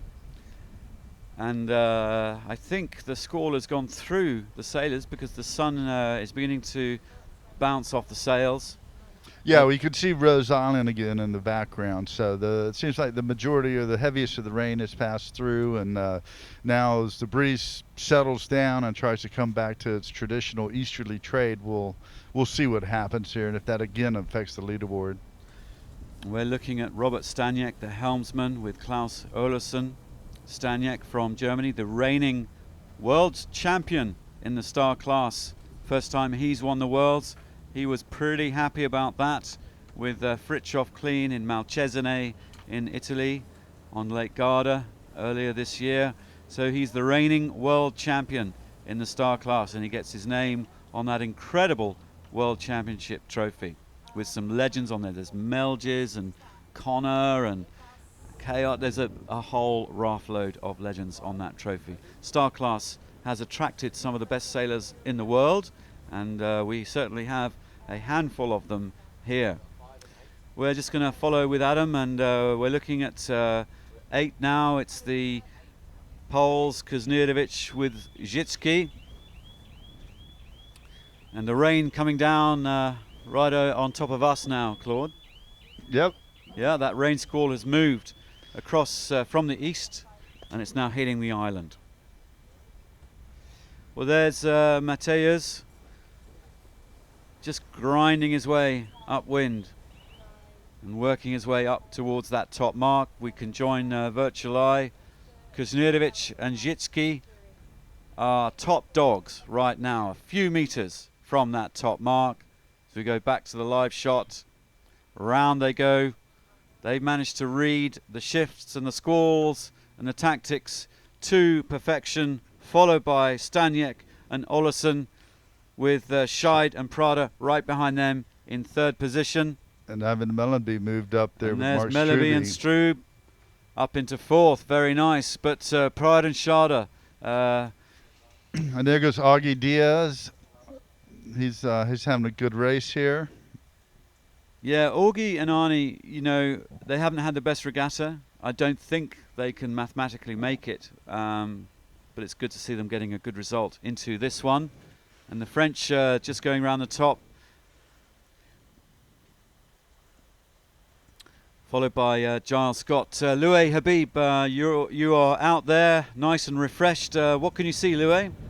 Well, I think I'm going to draw your attention straight away. There is another squall on the way here, Digby. It's coming from the top of Rose Island, from the north, and there'll be another squall as these boats go downwind.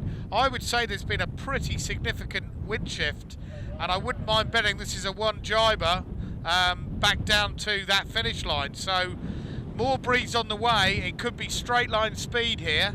I think there's been about a 15-20 degree wind shift. Interesting to see Lambertenghi, Negri and Lambertenghi getting in a right old pickle there. They were coming in on starboard, but the left-hand side at the end there really paid, and Negri and Lambertenghi are not far off the back of the pack now. But looks like a big wind shift. I wouldn't mind betting this is a one jibe down to that finish line, but I'll probably get proved wrong. Back to you in the studio, Digby. just going around the spreader mark as we speak. So effectively they got buried going up the beat towards the top mark, and there are the Greeks who had that pin end start rounding the spreader now. With Torben right behind him. And Torben right behind him. You can see the sea state just building up. And so this is interesting. Negri and Lambertenghi not in such great state. They had a super race today, race number 7. We're in race number 8. Grail also had a super race number 7, not looking so stellar now. These guys have got a job on to claw their way back through some of the fleet. Yeah. Josh Jr. there with the New Zealand sail. We don't have the tracker, but he's neck and neck with Freddie Loof and Anders Ekstrom. There they go, bow 99. And there's Anders Ekstrom, crewman for Freddie Loof. They sailed together for about 7 years, and they haven't sailed together for approximately 7-8 years as well. So the band is getting back together for the Swedes. They won a bronze medal in the Star, and it's beginning to click. They're doing okay overall. Not such a great race, number 8 for them, but overall they're doing all right. Yeah, there they go for the jibe. Sorry, Claude. This wind, the squall that came through, obviously had a great effect. There's some wind shifts out there. The wind went from the left side to the right side, and it really juggled the leaderboard. So it's difficult conditions when you work really hard on the first beat. You're leading the race, and then all of a sudden, boom, things change real quick out there. Well, Ekstrom just kneeling on the foredeck by the mast. They're working their way downwind. We can see Josh Jr. in the same spot there, really giving that main sheet some tugs. And there's Josh's crew, Miles Pritchard from the Bahamas, setting up the pole on the jib. You can see the rigs tilting right forward here with these massive mainsails. And if Louis' prediction comes right, a squall as you're heading downwind and through a jibe is not the best for these rather delicate mast sections. Yeah, if the current standings hold, Scheidt's going to be in the lead. He's leading this race, and Mark's currently in 8th, I believe. So it's going to be real close on the leaderboard. I think there was 5 points between them after the last race. And Loof was up there, but he's pretty far down in the pack at this point. So there could be a new leader after the end of this race. Okay, well, for this race, number 8 of the Star Sailors League final, we're in the penultimate day. We're over halfway now. We've got one more day with the quarters, semis, and finals. Racing for $200,000 US dollars. $40,000 US dollars is the top prize. And right now, the Poles, Kuznierovic and Zitsky, are duking it out with Scheid and Prada, with Zarif and Björning in 3rd position. Yeah, it's a lot more breeze out there with this squall. The boats are really flying downwind. They're looking good. Using the kinetics, normally in the Star class, we have Rule 42, which prevents pumping and rocking and ooching to the extremes that they're doing here. The Star Sailors League has chosen to waive that rule for this regatta. And when you see these guys, Robert throwing his weight around, pumping on that main sheet, Bruno throwing his weight back and forth, that's not allowed in the standard Star class rules or in sailing in general. But watching these guys do it to perfection is amazing. Digby? Well, Scheid and Prada, that was a fantastic view there, duking it out with Kuznierovic and Zitsky right at the front, just swapping lead lines, coming backwards and forwards, picking up a wave. Scheid just picked up a nice wave there, and these guys are doing up to 10 knots down these waves, between 6 and 10, and as they pick up a wave and pump their mainsail, and the crew moving around on the foredeck. And Scheid and Prada, look at that.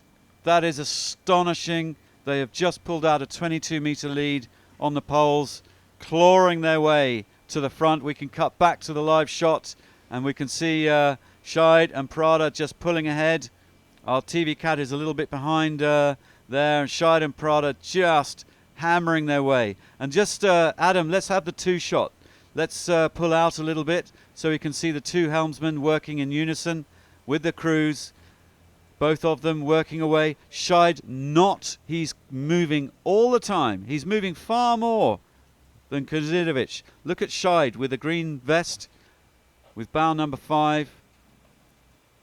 He is working that boat. Kuznidovic there managed to get a squeeze on, and they're literally kind of squeezing the wind, pulling the mainsails, dragging the boats forwards down these waves.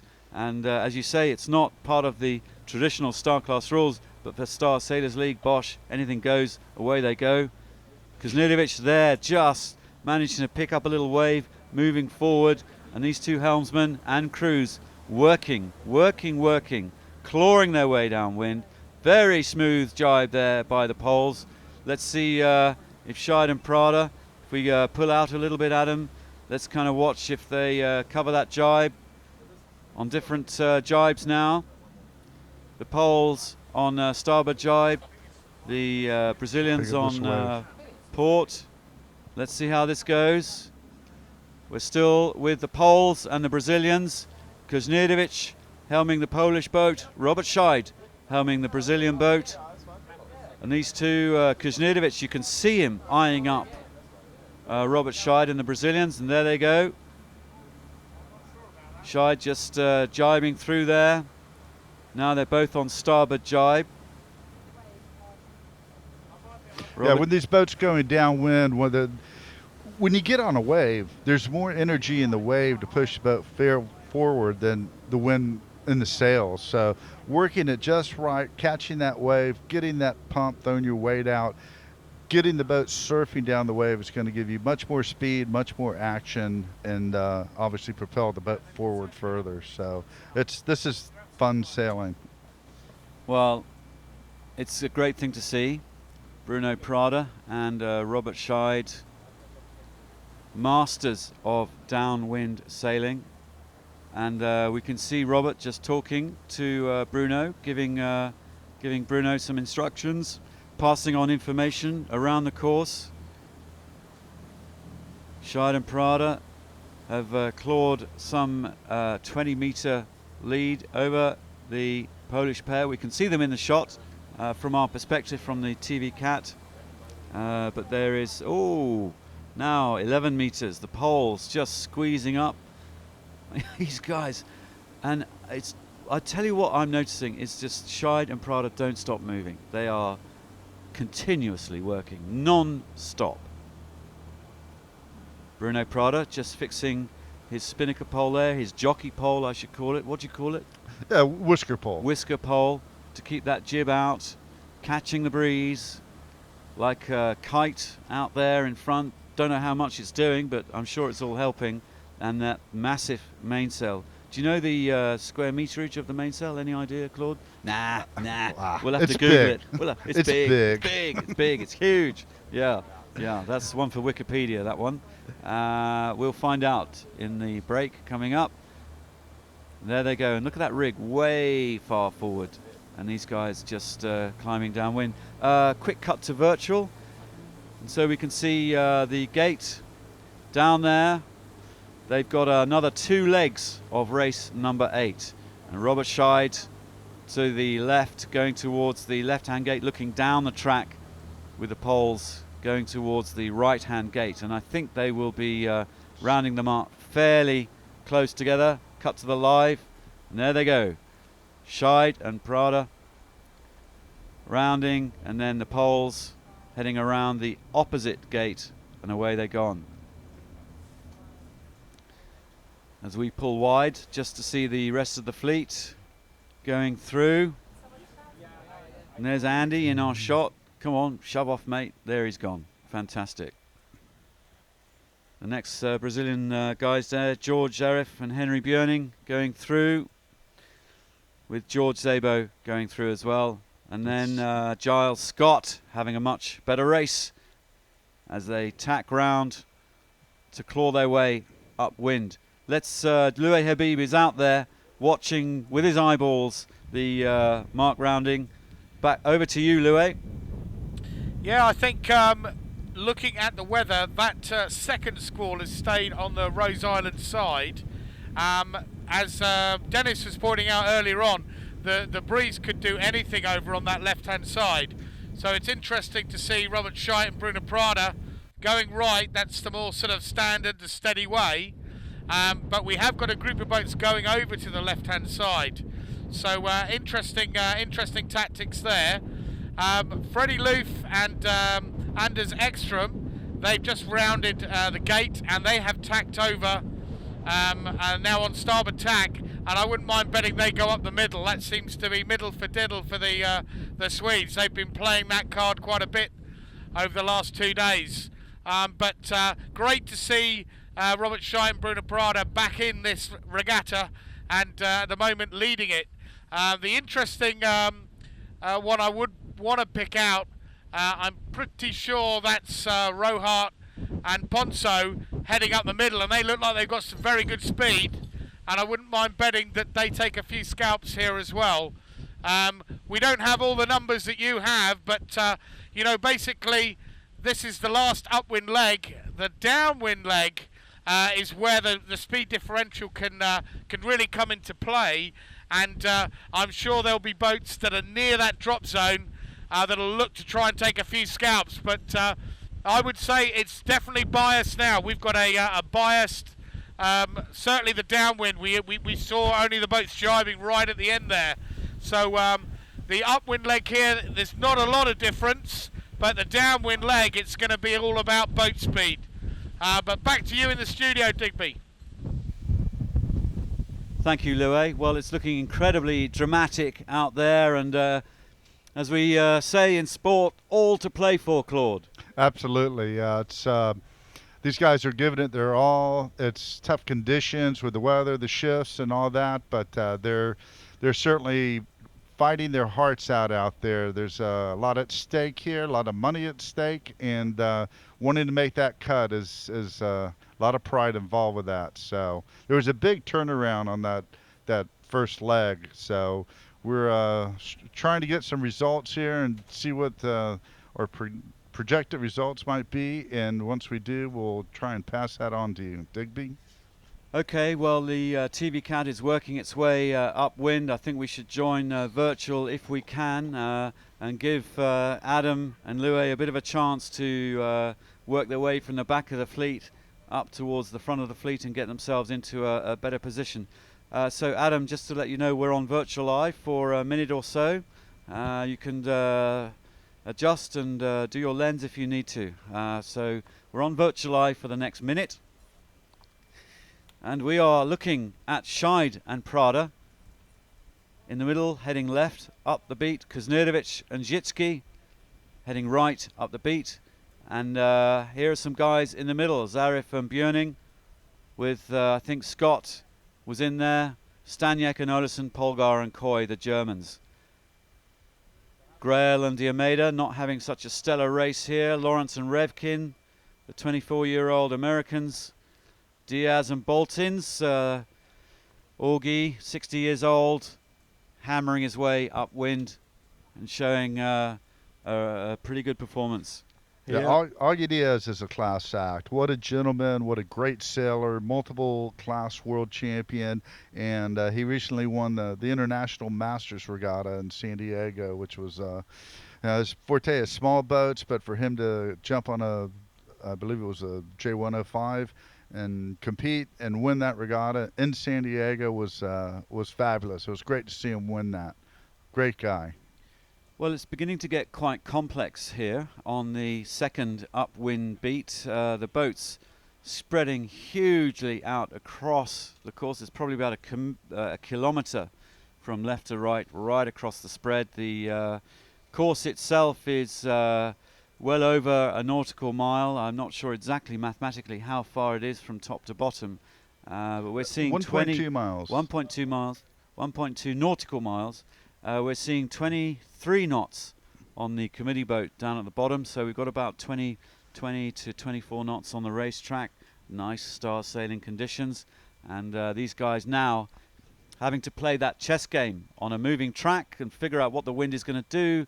It's so complex, Claude. Yeah, it is. It's Nassau, Montague Bay. the reputation here, the wind blows out of the east, and when you get a little weather system, little rain coming through, it's that's what's happened here, and it's kind of mixed up the standings a little bit, but things seem to be steadying out, and we'll see who pulls this one out. But right now, Robert Scheidt and Bruno Prada have a commanding lead in this race. All right, we're on leg 3 of 4 in race 8. We have one more race today. At the end of race 9, that is the cut. And mathematically, it's actually 9 boats who won't be going through. I've been saying 10 as it was last year, but they've added a kind of leapfrog for the winner of the first 9 races to leapfrog through the quarterfinals into the semis. And we'll see how that works out. At the moment, it is Mendelblatt and Fati leading overall, and we'll figure that out, all the positions after the finish line right now. We've lost one of the trackers. I think it's Josh Jr. We've lost his tracker, and they're out there on the racetrack ready to swap out his tracker after this one. But I saw that he was near Loof, I think. And where is Freddie Loof? He's in 12th spot at this point. 12. So Junior is going to be in amongst near Freddie Loof. They were very close together around the top, and so I suspect they're not going to be that far off. So Josh Jr. middle-ish. Just a little update there. And there we are seeing Scheidt and Prada with a 40-meter lead over Kuznierovic and Zitsky. Zarif and Björning in 3rd position with Melleby and Strub 4th, Staniek, Olesen 5th, Rohart and Ponceau in 6th.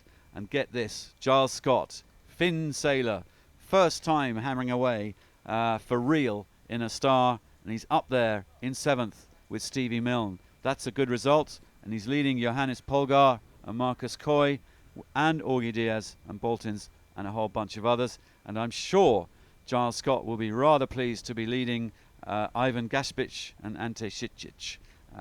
Ivan Gaspic and Giles Scott, competitors on the Olympic Finn circuit. Giles won the World Championship this year at Santander for the ISAF Santander Worlds, and Ivan Gaspic was 2nd, and Ivan had a stellar 2nd race. And I happened to be filming for Croatian TV at that moment as he crossed the line, and he was all fired up, primed up, and he came straight to our boat and did a fabulous interview in Croatian for Croatian TV, and that all looked rather good. I was quite pleased with that one.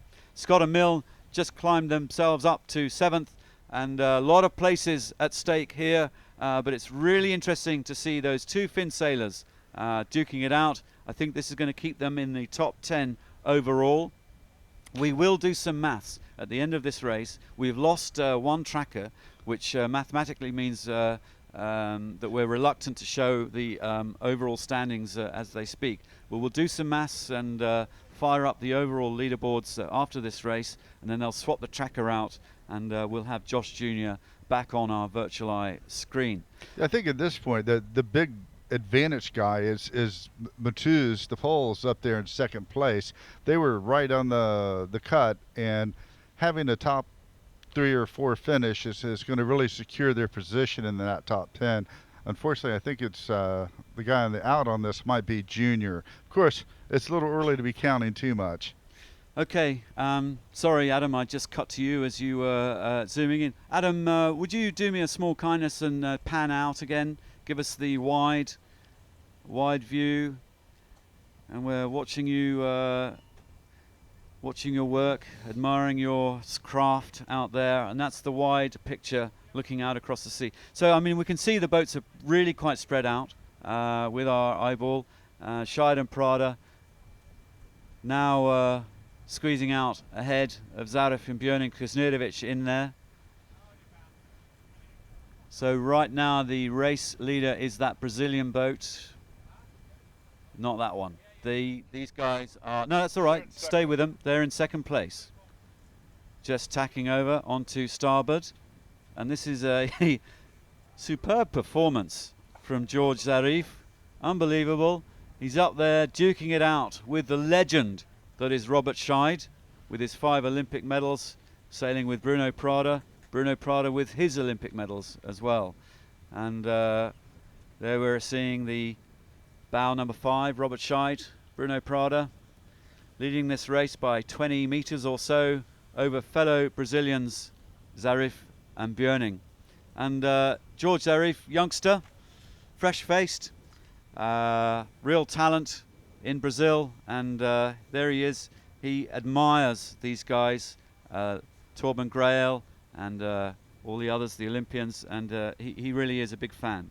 Yeah, he's having a great regatta here. Henry Bowen is a great crew. They got to be having a great time out there. For a youngster like himself to come out here and be chasing Robert Scheid down on the race course is it's got to be a great feeling. Henry's got to be happy too. Well, George is 22 and he's 2 times junior world Finn champ and Finn world champion. So another strong Finn contender.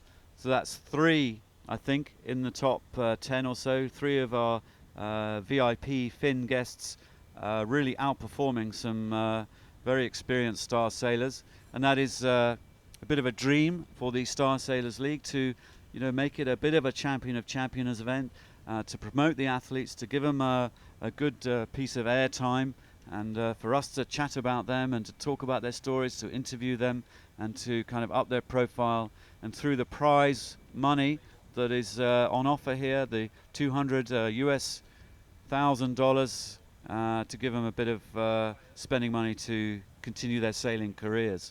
Oh, absolutely. It's great that the Finn sailors, the laser sailors, and the other Olympic athletes out there realize now that there still is a place to continue their sailing careers in smaller boats by coming into the Star class. And the opportunity that Star Sailors League is given to them to come and give them the exposure to the stars is just great. Back to Virtual Eye. We haven't heard from Louis for a little while. I'm sure he's just finishing off his cappuccino out there on board. Louis, you've got your eyeballs on the track and you're hammering upwind, and we're seeing the sea state seems to be a little smoother, but we're looking at Virtual Eye, Louis, and we can tell you that Robert Scheid and Bruno Prada have a 26-meter lead over Kuzniewicz and Zitsky, with Staniek and Olesen in 3rd, Zarif and Björning in the running in 4th, Melleby and Strube just ahead of Rohard and Ponceau. So Louis, what are you seeing out there, mate? Well, what we're seeing, you're dead right, the sea state has gone a lot smoother, but that's because the tide is turning. The tide is definitely turning, and that's why we've got a smoother sea state. Also, what happens at the moment is that the actual apparent wind goes down as well, because the tide is no longer with the wind. But very shortly, when that tide turns, I think we'll see a totally different situation, Digby.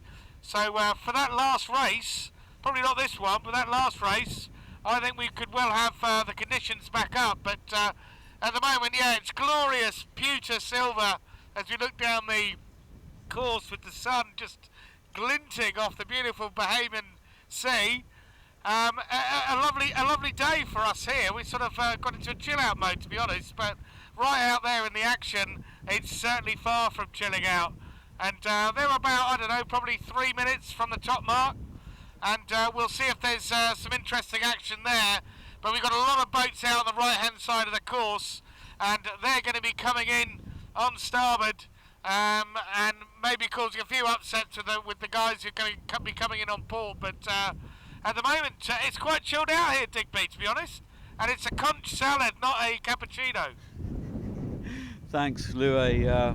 Enjoying himself out on the water, and why not? He's got a bird's eye view of what's going out there with us, with our TV camera, and Louis getting into Samuel Taylor Coleridge mode. Bit of poetry with his pewter, and it does look beautiful on our shot, I have to say. We've got a great shot here from Adam, and Robert Scheid just sliding through there, carving his way upwind.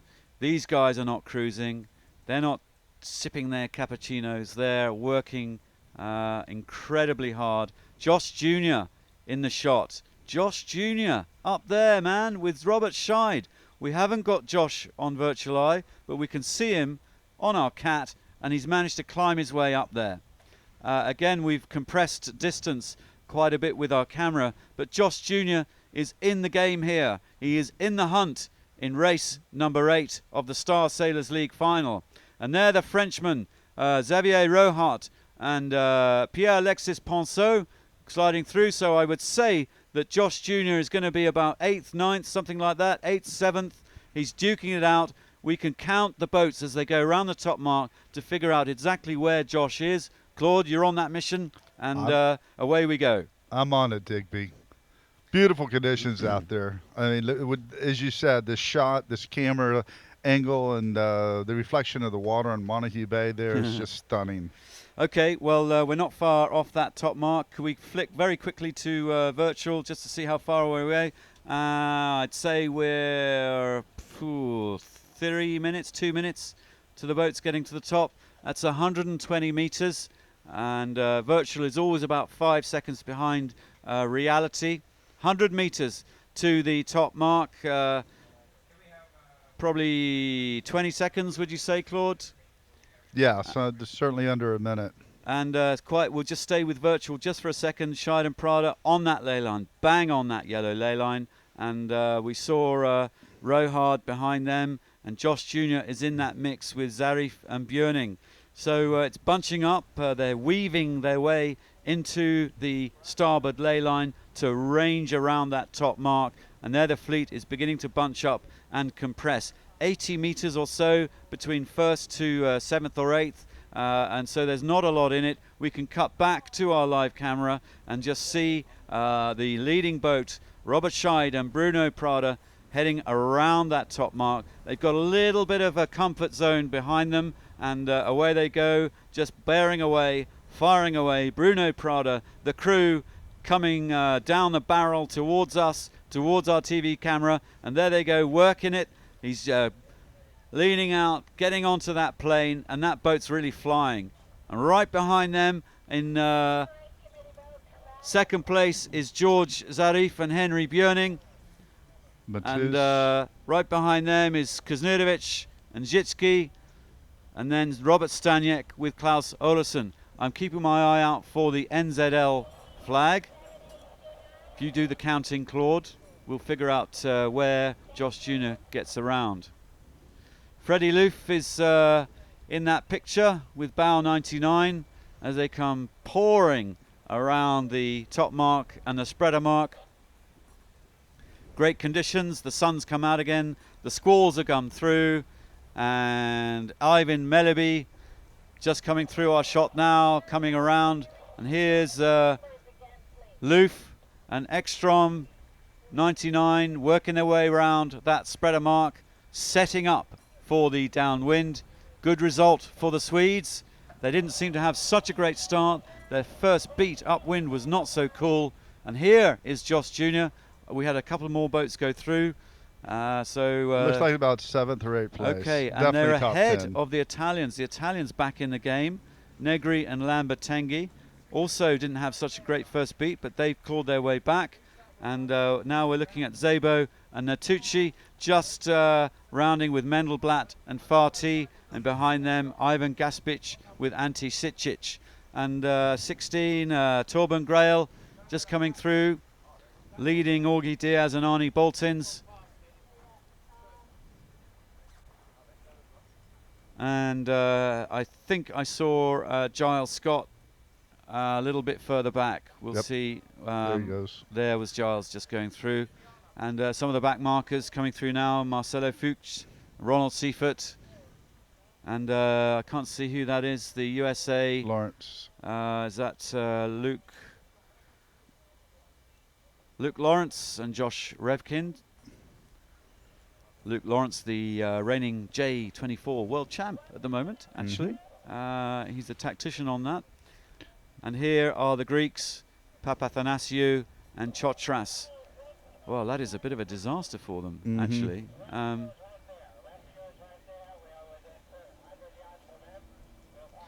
Well, we could cut to Virtual Eye just for a second. And we think that Polgar and Coy have a bit of a problem. They're in the middle middle of our shot. And just talking to John Rendell from Virtual Eye. They didn't go around the mark, apparently. So I wonder if they've broken something, Claude. And we'll ask Adam if he could have a look out for Johannes Polgar. That is GER 8442. The cell number GER 8442. Middle of the pack going downwind. Not very fast. And apparently they didn't go around that top mark. So we suspect there is a problem on board. And we have the live shot. No, we don't have the live shot. I beg your pardon. That's not Polgar and Coy. So, Adam, if you are looking around, we're just trying to see what's going on GER 8442. We'll find them in a moment. Ah, there we go. Cut to the live. Sails down. Oh dear. That is not a great sight for Johannes Polgar and Marcus Coy. And they've obviously got some pretty major issue. They're rolling up their mainsail. And that's game over for race 8 for those guys. They're just getting on with it. Let's hope they can fix whatever it is. We don't know what it is. I can't see from here. Claude. I can't see anything obviously wrong either, but obviously they felt they had to drop the mainsail, so we'll see if they can't get it sorted out for the next start. Okay, we can rejoin virtual just for a moment. Thank you very much, Adam. Now we understand also that Scott and Milne didn't go around, but we saw them go around the top. I'm sure I saw them go through our picture. We've dropped a couple other trackers here, so I'm not sure. No, but Scott and Milne haven't jumped ahead of Robert Scheidt and Bruno Prada. No way. So clearly there is an issue with Giles Scott and Stevie Milne. We'll see those pictures in a mo as our TV cat climbs its way back towards the front of the fleet. We're on Virtual Eye. Scott and Milne are not leading this race. I think they also have some gear issues. Quite a lot of squally breeze. Yeah, the Starboat was originally designed for lake sailing, light winds, and they've been beefed up over the years, but exposing these boats to 20, 25 knots of breeze for hours on end, it's I won't say they're fragile, but it's easy to have some gear failure out there, Digby. Okay, let's just fire up Louis Habib out there on the TV cat. Louis, can you add any info? We're seeing Giles Scott and Stevie Milne limping back home. Do you have any information for us? All I can say is that we definitely saw Polgar and Coy. They only made it about halfway up that beat before they turned round. So, and as you say, they've now got their mainsail down. They're definitely not racing. As far as Scott and Milne, I don't even have an eyeball on them at the moment, to be honest. I tell you who else I think isn't racing, and that's the Greek team, Papathanassiou and Sotras. They still have their sails up, but they're certainly, the body language on board is suggesting they're just limping the boat back in. So yeah, maybe that big swell that came through has done the damage, but I would add the Greek team to that list, Digby. Okay, I think you're right, and I'm just we're on virtual at the moment. We can cut to the live shot, and that's Giles Scott, Stevie Milne. They're cruising down to the finish. No longer racing in race number 8. We will find out in a little moment what's going on. Okay, well, we're looking at Giles Scott right now and Stevie Milne. Adam, have a look at their mainsail. Just move up the mainsail a little bit, Adam. Let's just see if there's any damage to their main. No, looks all right. We've had confirmation from the racecourse that Polgar and Coy have a tear in their mainsail, but Claude looks okay for the Brits. From here, from the live shot, it appears everything is fine. It's very hard to say. Don't know what happened, but they seem to be joshing around a little bit. So they're not. That's nice to see, isn't it, Claude? You know, they're out of this race. They've got a smile on. They're cruising down I hope we see them in race 9. It really does make a big difference to their overall standings. I hope this isn't them out of the game, because that would be a real tragedy. They've worked phenomenally hard. Okay, well, let's jump back to Virtual Eye now.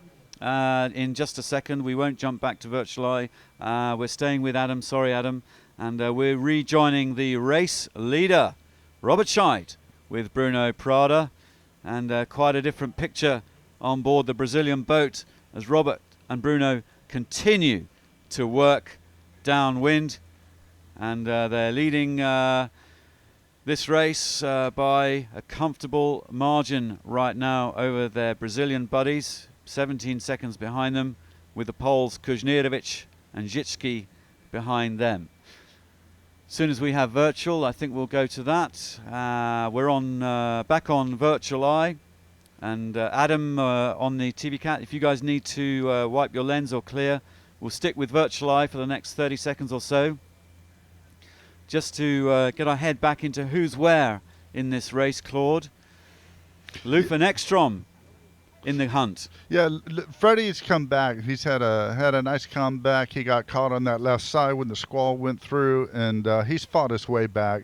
Menderblatt and Fatih are still in 9th place, and with Scheid leading the race, it's going to be pretty tight there at the top of the leaderboard. We could very well have a 3-way tie. Okay, well, Virtual Eye is telling us we're just sorting out our TV Cat. As soon as TV Cat comes back, we'll fire out that live shot. But Bosch, there we go.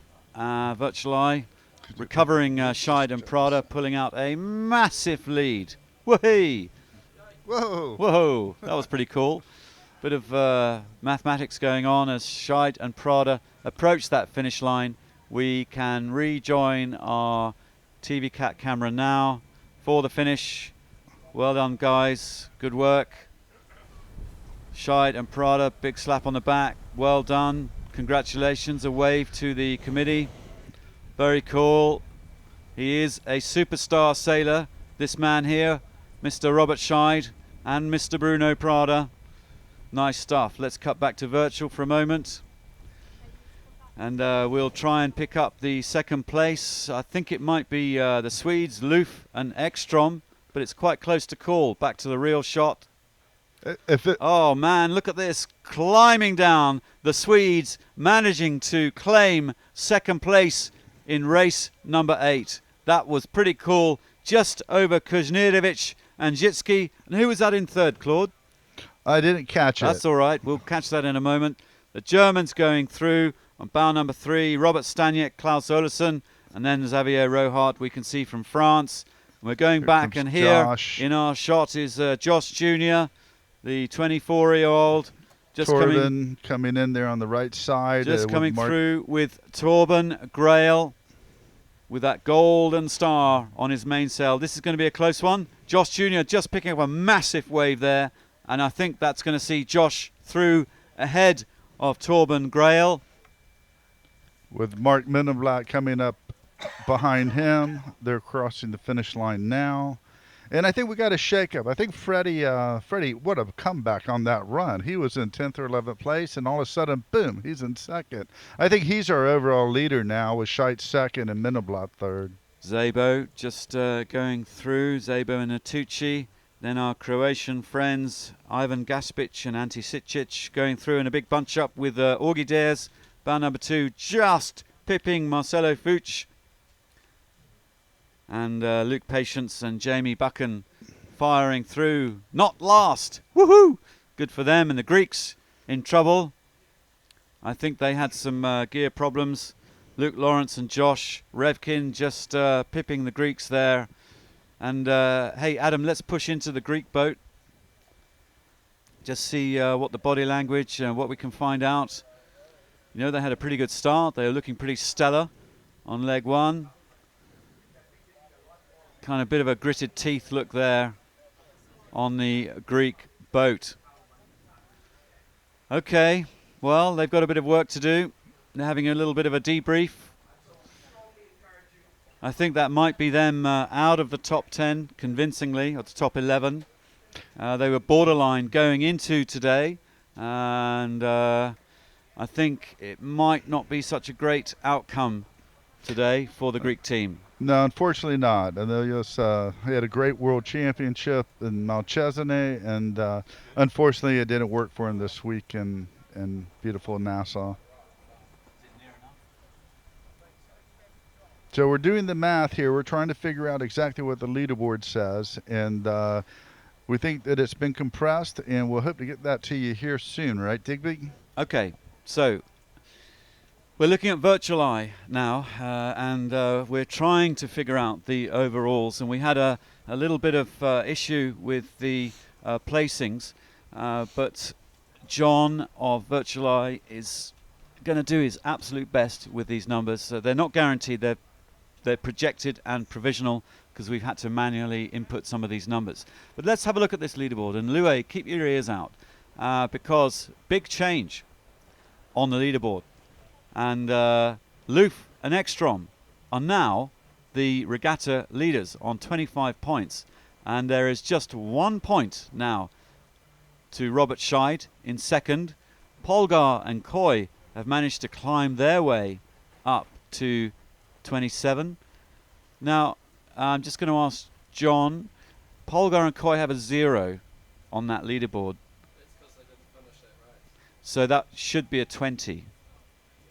So they're going to be further down, right? Okay, so this is not quite accurate, Claude. We'll do the proper maths. This is a provisional result. So Polgar and Coy got a 20 on that, so that's going to see them bump down. Yeah, Mark Mendelblatt and Brian Fati would be in third. Yeah, they're going to be up in third. That's what my math says. So. All right, that's fair enough. I'm sorry for this, but you know, when these trackers break down, and this is the world we live in, we'll get you the accurate results as soon as we possibly can. But I would like still to go through with our slightly wonky maths and just go through. You know, Lambertengi's in there, Rohart, Ponceau, 2 sevenths today, looking pretty good. Zarif and Boning, they're looking pretty good too. Guznidovic with a third on that race, that's not too bad. Excellent. Scott and Milne, they're still in the hunt. You know, they didn't have, they should have a 21 as well against their name there because they didn't finish. Gaspic and Shitchich had a 12th. That's going to see them bump up a little bit. Staniek and Olesen, a 5th. Good there. race That's from nice. Robert. Grail and Diomeda with a 9th. You know, it's in the top half of the fleet. It's beginning to come good for them. I would suspect that that's going to see them up in the top 11. And then Melleby and Struby and Junior and Pritchard in the mix as well. And I don't think 19th is accurate on that one. Okay, and we see the Greeks down a little bit. Let's lose that. Leaderboard, Andy. But what's amazing about it, it seems like the top 3 boats are separate. Loof, Scheid, and Mendelblatt are separated by only like 3 points. So I believe it's 25, 26, 28. But it's very close there at the top, Digby, and interesting lead changes. Well, out on the committee boat, we can chat to our commentator, Louis Habib. Louis, bit of a mixed picture. We don't have the completely accurate maths, but it was a real shame to see Giles Scott and Polgar out of that race. Yeah, absolutely, Digby. And just hot off the press, we just saw Lawrence and Revkin. When they went through the line, Lawrence was waving the tiller extension above his head.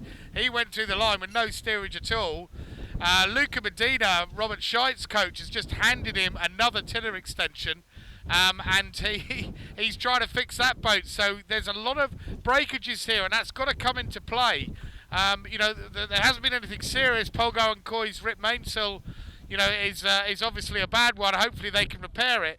But if you have a major breakage here, you know, that's really going to put you out for that last crucial final race. So looking up the track, we've got a lot of white horses as well. As we were saying, the tide is about to turn as well. So I think we're in for a very feisty last race.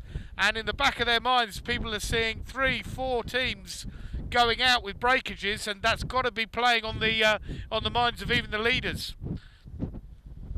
Correct. Yeah, absolutely right, Louis. And you know, the bigger conditions today. This is the most wind we've seen over the past 3 days here, and breakages beginning to come into play.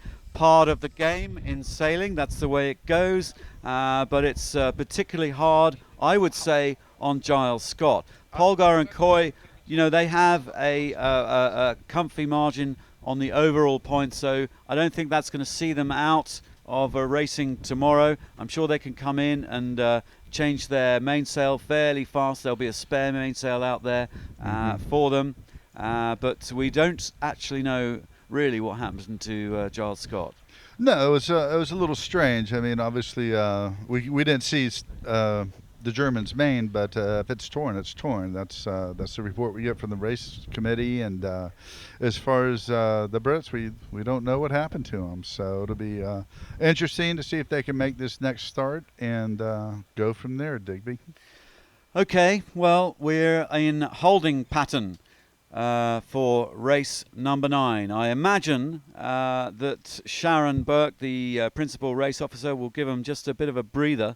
You know, the guys need to eat a little bit of food, a little bit of lunch, restore their energy, and we've got a few repairs to make out there on the course, and I imagine that Sharon will just help the sailors and be chatting to them, finding out what's going on each boat and how long the repairs. If they have to wait a little bit, they will. You know, that's the gentility, if that's a word.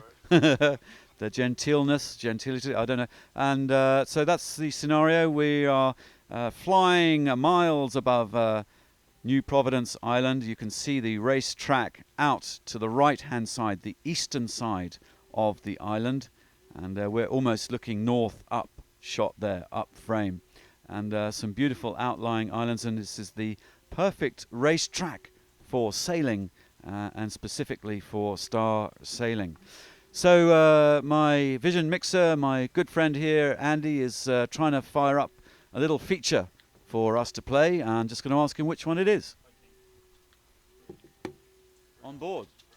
Sweet ass. Okay, we're going to play a little feature for you that we shot with Bruno Prada just to talk about hiking. And I had the honor of jumping on their boat and flying around the bay with these guys to get a little bit of insight into the physicality of hiking. And Bruno Prada is going to talk us through it.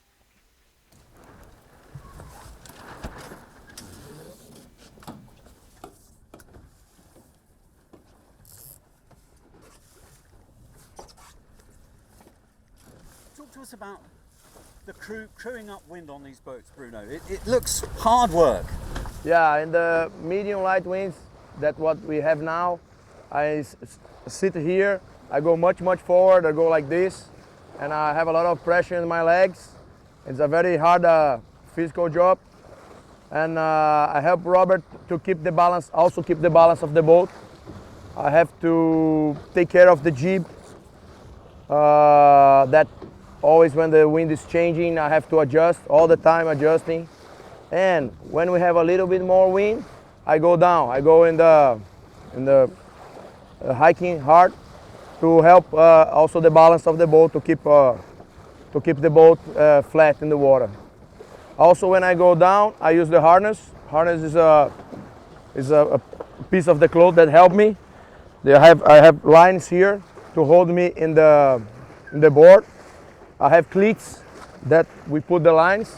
And we can adjust. We have 3 cleats around the boat that help us to go forward, on backward.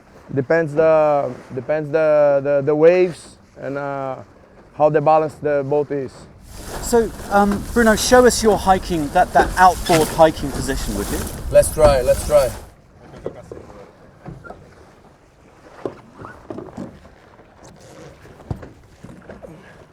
It's not very comfortable. So you are right outside the boat here. Yeah. You have a little harness in the front just to kind of help. And how long can you stay in that position, Bruno? Yeah, we can stay for hours. I can stay for hours in this position. I have the harness that help me to keep in this position, and but it's very uncomfortable. Especially because we cannot see very well the puffs and the race. We just stay down here, moving the body, trying to help also the balance of the boat.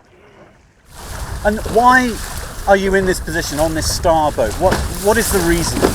Yeah, because in the upwind we try to put the weight as lower as possible to work like a mute keel.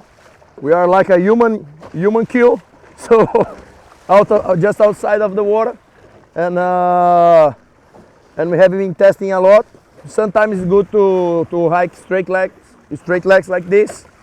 Sometimes not. Depends how is the sea, the kind of waves.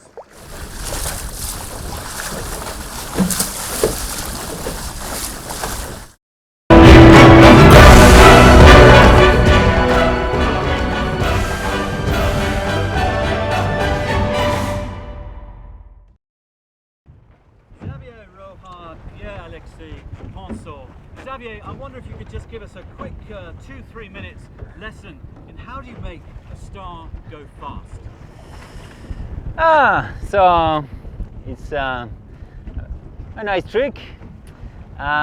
This lady is quite delicate. The water lines are designed quite straight, so the balance of the boat is difficult to find. So the key is to find the balance between the hull shape, the position, the hull shape, the shape sail also, and then to have the less helm as possible and get the maximum power. So for that we have some trims like Cunningham, Vang, main sheet, and we can also adjust the shrouds to bend more or less the mast and to find the balance. So we can show you a little bit going upwind. C'est bon, Pierre? Allez, c'est parti le pape. So the key is to put some power against the sails, and then you find the balance of the boat. The helm, if it's too much, you just reduce a little bit the power using auto. Okay, that's much better. The check stay like this, and then you hike as much as you can. And we surely have to tack now because of the reef. Okay, you tack, I'll stay where I am. Yeah, you can try, nice and slow. Let's go.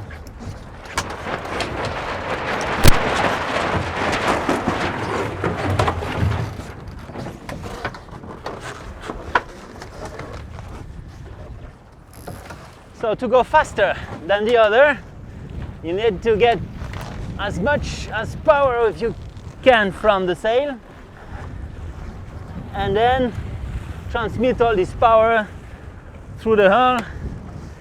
And we are also there to transmit all the weight we can. So hiking and adjusting when we are sailing upwind during the upwind. Mostly we use the two backstay, lower and upper and lower. So, and depending the wind, if you see like this, the wind is coming up, I'm releasing a bit, get the sail flatter, and it can have more wind spin inside.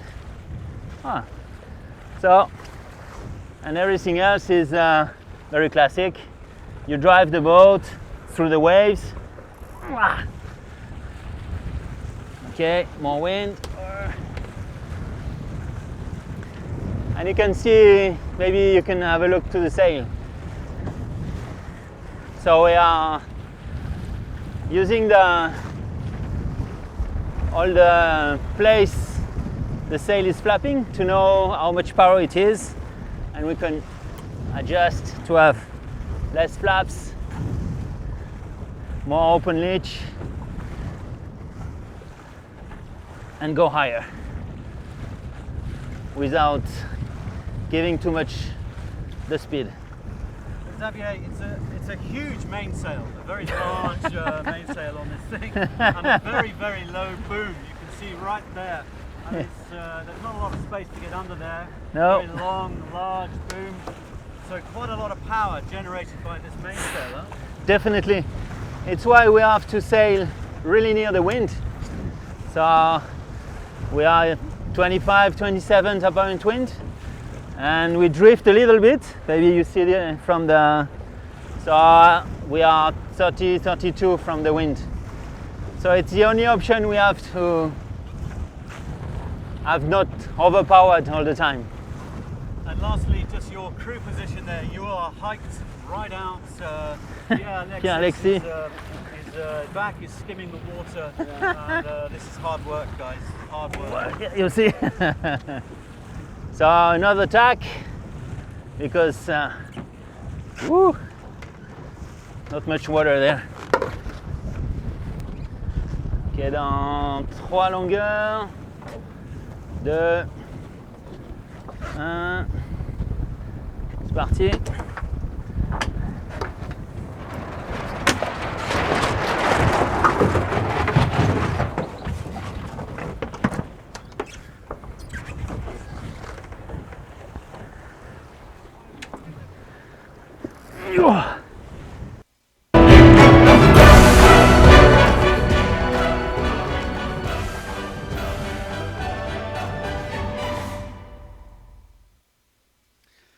Well, welcome back. A few little features there shot on board some of the top runners and riders here out on the water. We are some 5 minutes towards the next race start of number 9 on the TV Cat boat. We have Louis Habib. Hi Louis, give us a wave. You're with Bob Fisher. Hi. And have a little chat with us about what you guys can see, and what have you been seeing, Bob?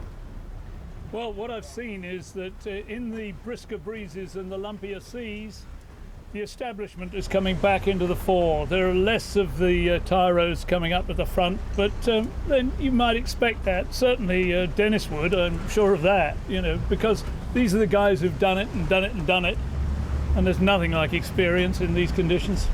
Right, Louis? Yeah, well, Bob, I think, you took the words out of my mouth. Absolutely spot on. And let's just have a talk about some of those guys that have done it. Freddie Loof won the first race. What was his performance like? Oh, absolutely staggeringly good. You know, he got up there near the front and he just beat his way through the opposition. Came out in front with a grin on his face, as he always does. He was clear ahead. And, you know, he looks like a potential real winner of this whole series. And he was up again in this last race. So we've seen him at his best, I think, or at least near his best.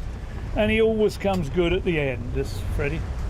And we've only got a couple of minutes left before the start of this final race today. But Robert Scheib, Bruno Prada. Oh, what a performance. Just straight out of the box. Went off on the first leg, got in the right shifts, came out on the top at the top mark, and never looked back.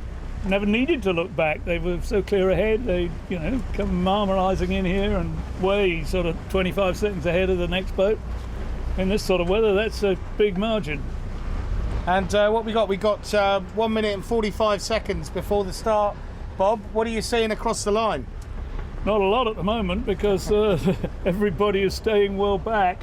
And that's not surprising, because they move quite a long way in these breezes in 20 seconds.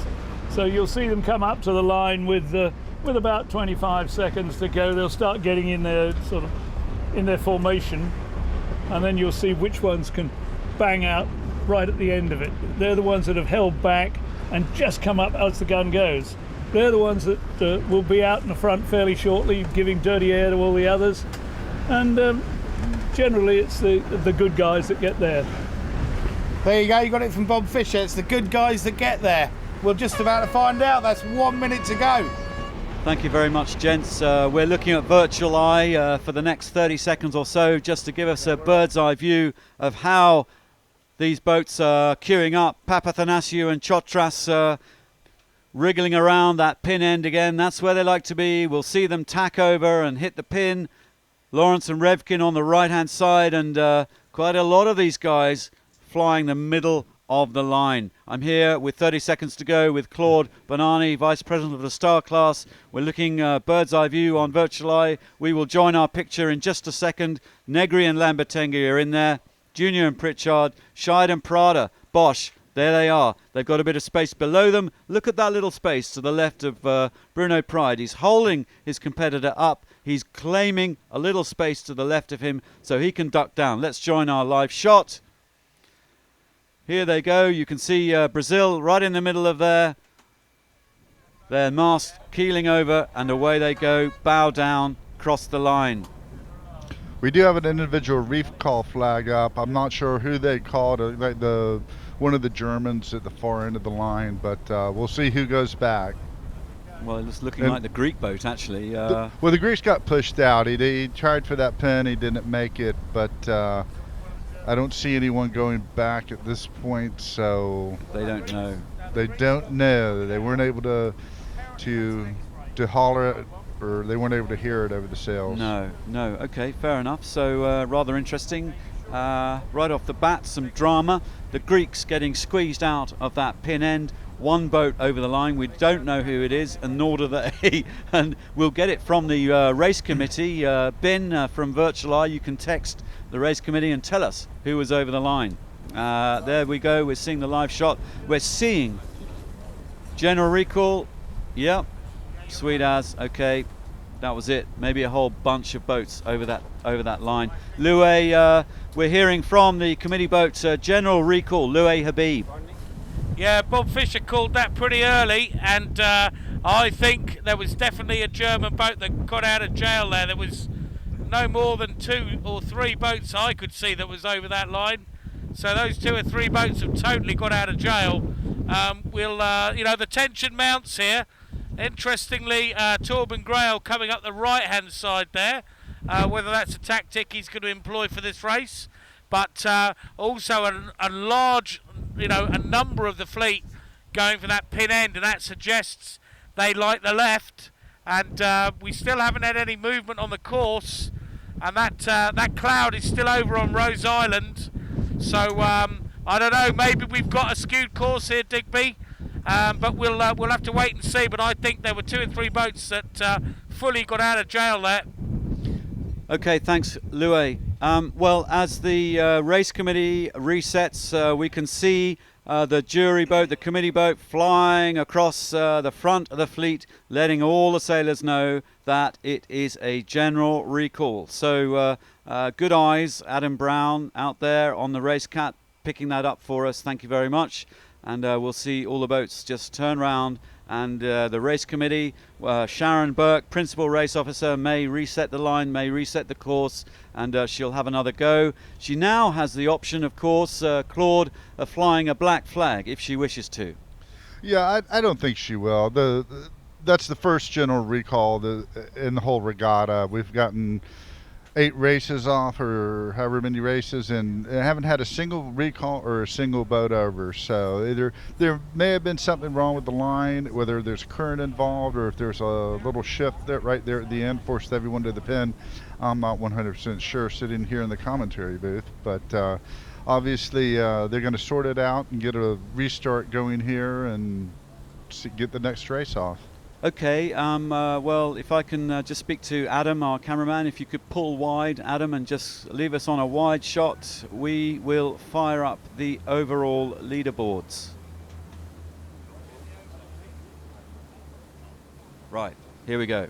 The top 10 as we look, and I'm reliably informed that although these are provisional, this is pretty accurate.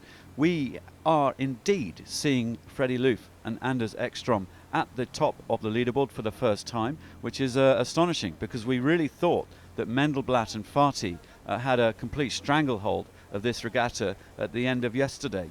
But they're slipping down. There's 1 point between the Swedes and the brilliant Brazilians, Scheid and Prada. So all to play for there. And remember, whoever wins this contest at the first 9 races, so whoever gets the top of the leaderboard at the end of this race that we're about to watch, they get a leapfrog to the semi-final. They miss out the quarterfinals, and to my mind that's an advantage. So Mendelblatt and Fati have a bit to work. There's only 4 points, 4 race places between Loof and Mendelblatt. Then it's the Italians, looking pretty comfortable in 4th position. They played a steady game, a nice game of poker, these guys, all smooth, steady. They just want to make the cut and get in there. And so does Johannes Polgar and Marcus Coy. Now, I understand and Mark a tear in their mainsail, and they are not allowed outside assistance, Claude, in the rules of the Star Sailors League. I was reliably informed by Serge, who works for the Star Sailors, that they can't replace any gear, they can't have outside assistance. So Polgar and Coy would have had to sail all the way back in to pick out another mainsail and sail themselves all the way back out. The reason for that is just to kind of rein in the finances. And the same goes for Giles Scott and Stevie Milne. We don't know what happened to their boat. I still haven't found out what happened to Giles and Stevie, but they would have either had to make a repair on the water or they would have had to come in and fix their boat. Correct. Yeah, under the rules, no outside assistance, and even if you had a spare whisker pole or main on a boat out there, under the rules, you're not allowed to pass it over and replace equipment. Really tasty in 7th position to get through today in this next race. Kuznerovic and Zitsky looking good too. Scott and Milne, question mark, we don't know. Louet, if you can see Giles Scott and Stevie Milne out there, that would be useful to know. Give us an eyeball, we'll come to you in just a second. And then there in 10th, the Croatians, Gaspic and Šicic. They are on the borderline. Now, I don't have 11th and 12th and 13th place yet, but we can see them online. And Andy is just pointing to them. In 11th place is Staniek and Olesen on 66, followed by Junior and Pritchard. They're on 75, so quite a big leap there for Junior and Pritchard. And then it's Grail and De Almeida in 13th place. So those guys got a bit of work to do, but the 11th is the cut-off. Staniek and Olesen are in there, but Junior and Pritchard really borderline on 75 points. They are 9 points out of that top 11. If Josh Jr. can pull out a blinder for this race, it will be a miracle, and he will be my man of the match. He already is for going out and racing. We are in under 4 minutes. The Blue Peter is there on the committee boat. Let's rejoin Louet Habib on the live shot. Louet, getting exciting now for race number 9.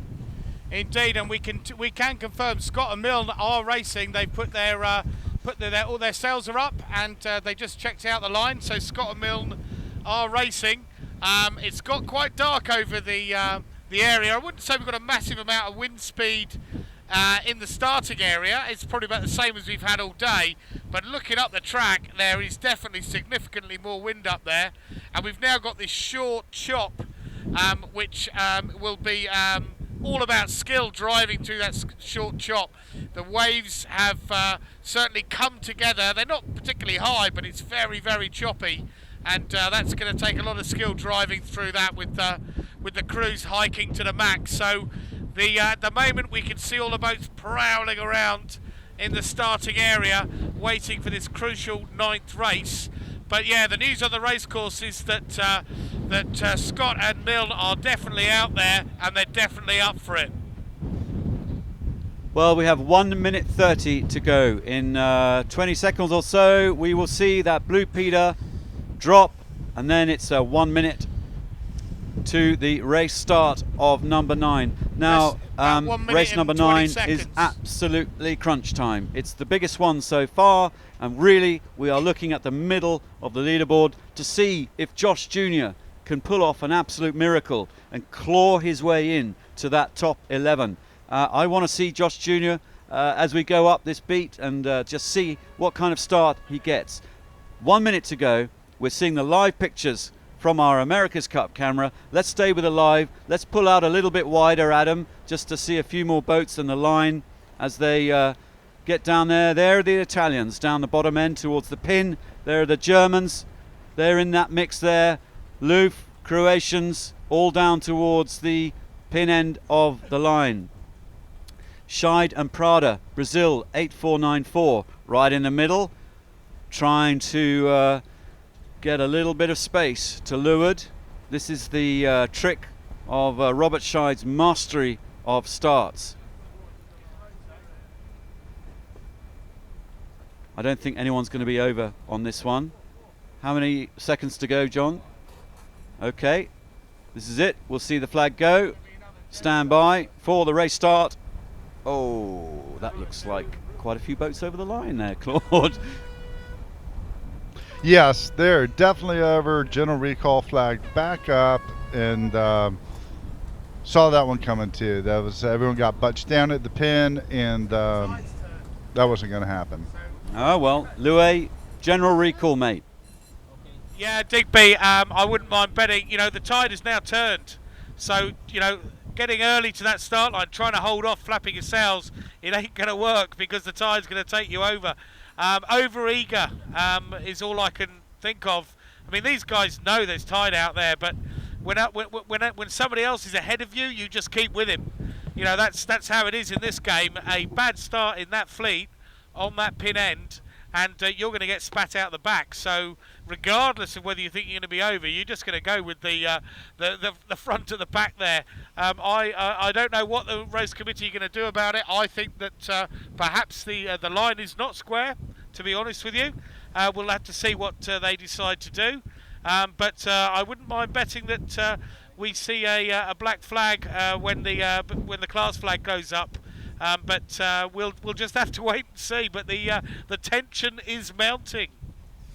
Thank you, Louis, and I wouldn't put money against seeing a black flag as well. So again, another recall. You can see that the tension is mounting amongst the fleet to get an absolutely sharp start for race number 9. It is the last race effectively of the qualifiers to make that top 10, top 11 to go through to tomorrow. Okay, deep breath, everybody. And Sharon Burke is going to reset the course, reset the line.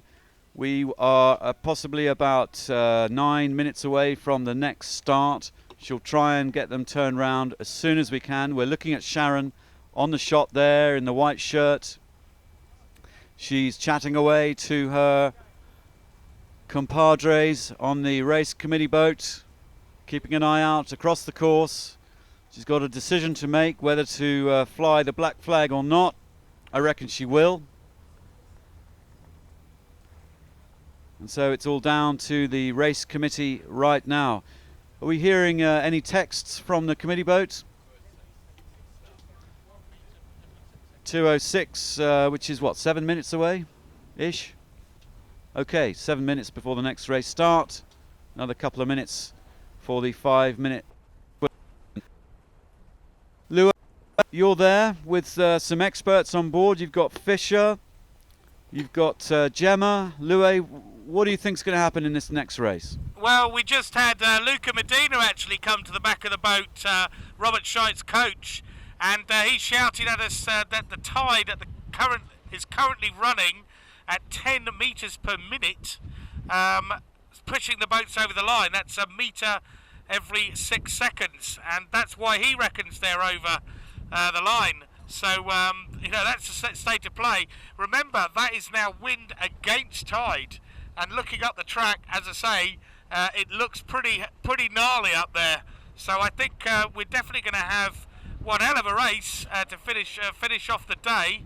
And you know, we can't see any flags at the moment, but I would put some you know, some money on the fact they're going to black flag this one.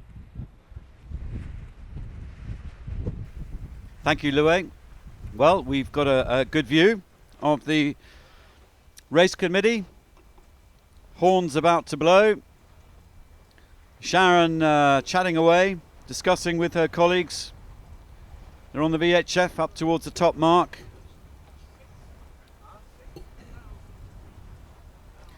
And decisions to make. This is the crunch time for the race committee as well. Sharon just checking the wind direction, eyeballing it, giving instructions. to the pin end mark layers and to the guys on the committee at the top mark. We'll just follow this in vision, see what she does.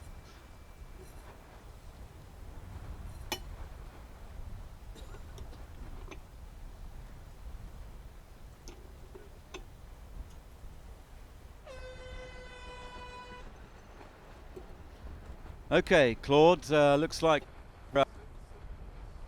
I think I have a minute to go to the 5-minute gun before the class flag goes up. So Loué Habib out there, we're in sequence, and the black flag would be coming up at the 4-minute gun, am I correct? That's when they would put it up if she intends to do it. It's hard to say at this point, but I'm sure she wants to get this off just as much as everyone else does. Okay, so Loué Habib about to see the 5-minute flag go up, the star class flag. Just pull a little bit wider, Adam. Now we can begin to get a bit of a flavour and feel for what the boats are doing. We're still on your shot, and we'll use virtual just for a moment. Some of the guys coming back, they've been testing the beat and the wind shift, so we're on virtual eye now. A few seconds to go for that 5-minute gun, and we can already see a bunch of boats just having a look behind the race committee, and we are recording 30 knots on the committee boat with our virtual eye windometer out there, or anemometer I think it's called technically. That's a new gizmo and gadget from Virtual Eye, which we're rather happy with. Cut back to the live. We can take that strap off now, Andy.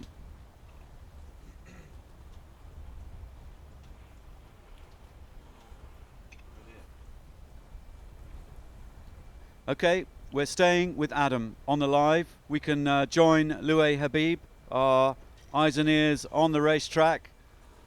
We are very shortly going into the crucial race number 9. We're looking at Bruno Prada, Robert Scheid. 4 minutes to the race start, and we're going to follow Adam as he tracks around and he's looking at the danger men, Scheid and Prada. Loué Habib, talk us through the start from now, mate. Well, I can tell you it's gone dark, Digby. The black flag's up. Sorry, correction. It's an I flag. The I flag is up. Which we're not sure what that means. But I've got a feeling that is a black flag, Diggers. I might be wrong, but I've got a feeling this is a black flag race. The boats are pretty spread out actually, and they all went down behind us. A lot of them taking on water, a lot of taking on, you know, power gels, that sort of thing, because it's tough out here. It's 4 miles beach just to get out the race course. They've had 2 stonking races, and they're now to go into a third. And I wouldn't mind betting there's a few people hanging out with just another race to go. 30 knots on the committee boat. I wouldn't mind betting it's a little bit more up the track. Just having a look at it, you know, we're going to be in for a scintillating last race today, whatever happens, and I hope there isn't any carnage and any more breakages, but I wouldn't count it out, Digby. We've got just about a minute and 30 seconds to go to the start of this race, so you're going to keep the live camera going. Not really much more to say, except the boats are really spread out at the moment, or perhaps Claude can tell us what an I flag means. Yeah, an I flag is basically if you're over the line 1 minute prior to the start, you have to go around either the committee boat or the pin and come back behind into the starting area. So it's around the ends rule.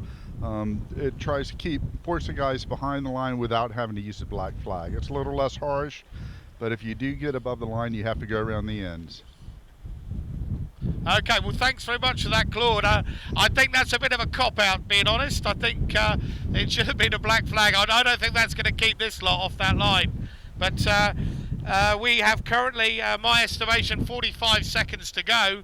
It's certainly keeping most of the fleet back. The poles are prowling around the start line. There's a bunch of boats over to the left I can see the Croatians in there, the Greeks in there. These won't be in your camera shot. Also the French, Xavier and Ponceau.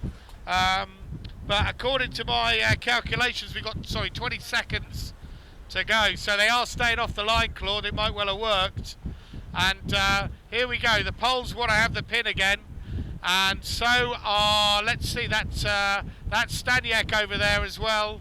And I can see one of the Brazilian teams. But they're staying well clear of this start line. And there we go. That's 1 minute. My countdown might be a little bit rusty here. It's just too exciting. Freddie Fair enough, Leaf, Louis. We can see virtually we're in 50 seconds to go. We're just looking at the virtualized. Sorry to cut across you, Louis. No problem. Virtually, we can fire up some names up there, John, and just see who is down.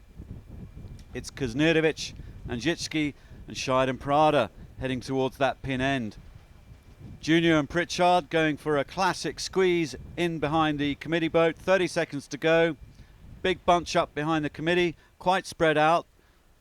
Be interested to see how Josh Junior and Miles Pritchard get away with this. Let's go back to the live shot. There they are, Josh Junior. This guy needs a stellar race to get through to tomorrow. Josh Junior, experienced sailor, well behind the curve, but maybe has a little plan. Maybe he's going to tack immediately over the line and head up the right-hand side of the course. So from New Zealand, Josh Junior tacking away immediately. It wasn't going to work for them. I'm not sure that was the best start in the world for the Kiwi. And the Greeks having an absolute nightmare right there on the back row. Oh, Antonis getting into a bit of a flap, getting onto the boom. It's not going well for the Greeks. That is a nightmare of a start for Papathanasiou and Chotras. A back row start, nowhere near their favoured pin end. And they have got a mountain to climb if they're going to stand any chance of getting through to tomorrow. So the drama is on here in race number 9 going up. Louis, we're looking at Josh Junior, the Kiwi, with the 4 stitches in his hand, gritting his teeth, pain going through his arm, and he is fired up and away he goes. We can join Virtual Eye just for a second as the TV cat readjusts, and Louis, we're looking at Josh nearest us on Virtual Eye, heading out to the right of the track. Papathanasiou having a bit of a mare, but most of the fleet over on the left-hand side. Over to you, Louis. Well, I can tell you, Digby, it's rough as razors out here. Just watching Bow 96, Josh Junior, just pounding through the waves here. He's doing a fantastic job, but there's significant sea state now out here. As you say, the bulk of the fleet are on the left-hand side of the course, and we're getting thrown around up here. It's and we're on a big cat. Trust me, this is definitely going to be a tough race for sure. We can't really see too far over on the left-hand side how the boats are doing, but yeah, Josh Junior over here just looking at his action. He's also now back in the boat. He's moved his position to further back in the boat, trying to keep that bow out of those waves. He's doing a pretty good job, I've got to say, for someone who has never been in a Star before. But, whoa, there goes a big lump there. He's every time they hit one of those waves, it takes speed off the boat and also adds to the amount of time they have to, how many miles they're doing as well, because, you know, the boat's going sideways when it gets hit like that. So there's a lot of wave action here, Digby. We're a bit out of contact with the fleet on the left-hand side. I think it's probably better for Virtual Eye to tell us what's going on there. Thank you very much indeed, Louis. And we could see Josh just firing up and down through the waves. Virtually, we are flying right across the racetrack to the left-hand side of the course as they go upwind. And we can see a bunch of guys up here, including Robert Scheid and Bruno Prada, with Mark Mendelblatt and Brian Farty. Staniak, the reigning world champ, with Klaus Olesen in that bunch. Scheid just tacking over onto port. Mendelblatt taking the lead momentarily, we'll see what happens there. Mendelblatt on starboard, Scheid on port, just in that little engagement up there. I would expect Scheid to duck behind Mark Mendelblatt, and there we saw virtually oh no, it looked like Lee Bao from Mendelblatt. So those two in a great competition with each other for the lead at the moment. In the middle of the track, in his own little world, is George Zarif and Henry Björning. And George comfortably in the top 11 at the moment, and that looks like a pretty decent place to be. And then working our way towards the bottom of the screen, going to the right-hand side of the course as the sailors look up the track, Diego Negri and Sergio Lambertenghi with Torben Grael and Guillaume de Almeida. And there is Giles Scott and Stevie Milne back in the game. Go Giles and Stevie. They managed to repair their tiller by themselves out there on the racetrack. Result. Yeah, excellent job that they're out there. They're in the hunt here. They want to make that top 10. They need a good result, and they might just get it this race. Okay. Well, I'm sorry to be slightly patriotic. I know we're supposed to be extremely objective here in the commentary booth, but you know, I've got to fly the British flag every now and then, and obviously Ben Ainsley is going to win the next America's Cup. Result, that's going to happen in 2017 and Sam Davis is going to win the Volvo too, right? No. Come on, let's get real, man. Let's keep it real. But this is an exciting race. Number 9, crunch time, final race today, and we have the big quarterfinals, semi-finals and finals tomorrow. And just to remind everybody, these guys are competing for $200,000 US. $40,000 US is the top prize, and Robert Scheid and Bruno Prada won that last year. Very nice indeed. They're back here firing away on all cylinders, and this competition means a lot to them. It's a good bonus, and everybody on that leaderboard, everybody taking part gets a bit of cash to take away from Nassau in the Bahamas. So very exciting to see the youngster George Zarif and with Henry Björning right there in the middle of that fleet, and that looks sensible to me. Scott and Milne going up the right-hand side. They need a good, solid result in this race, and I'm not gonna put any money. I'm not gonna jinx their mojo in any way whatsoever, Claude. But I do fly the flag, and I would love to see them go through tomorrow. Oh, absolutely. I think it's great. As we've said last year, none of the VIPs, the invited guests from other classes, made it through to the top 10. This year, it looks like we're going to have at least 3, and if Junior can pull one out here, it might be 4. So that's very exciting, and it's a great opportunity for them in the class, and for other sailors to look at the class and want to come take part in it. Well, we are looking at the live camera shot from the water, and bow number 5, sail number 8494, Robert Scheid and Bruno Prada. I had a great time filming on their boat for some technique pieces, and they were rather kind to let me do that.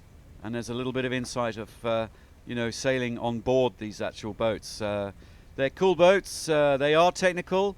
But on the other hand, they're quite simple. You know, there's not too much string going on, and somebody from a fin or a laser can jump on here and do pretty well.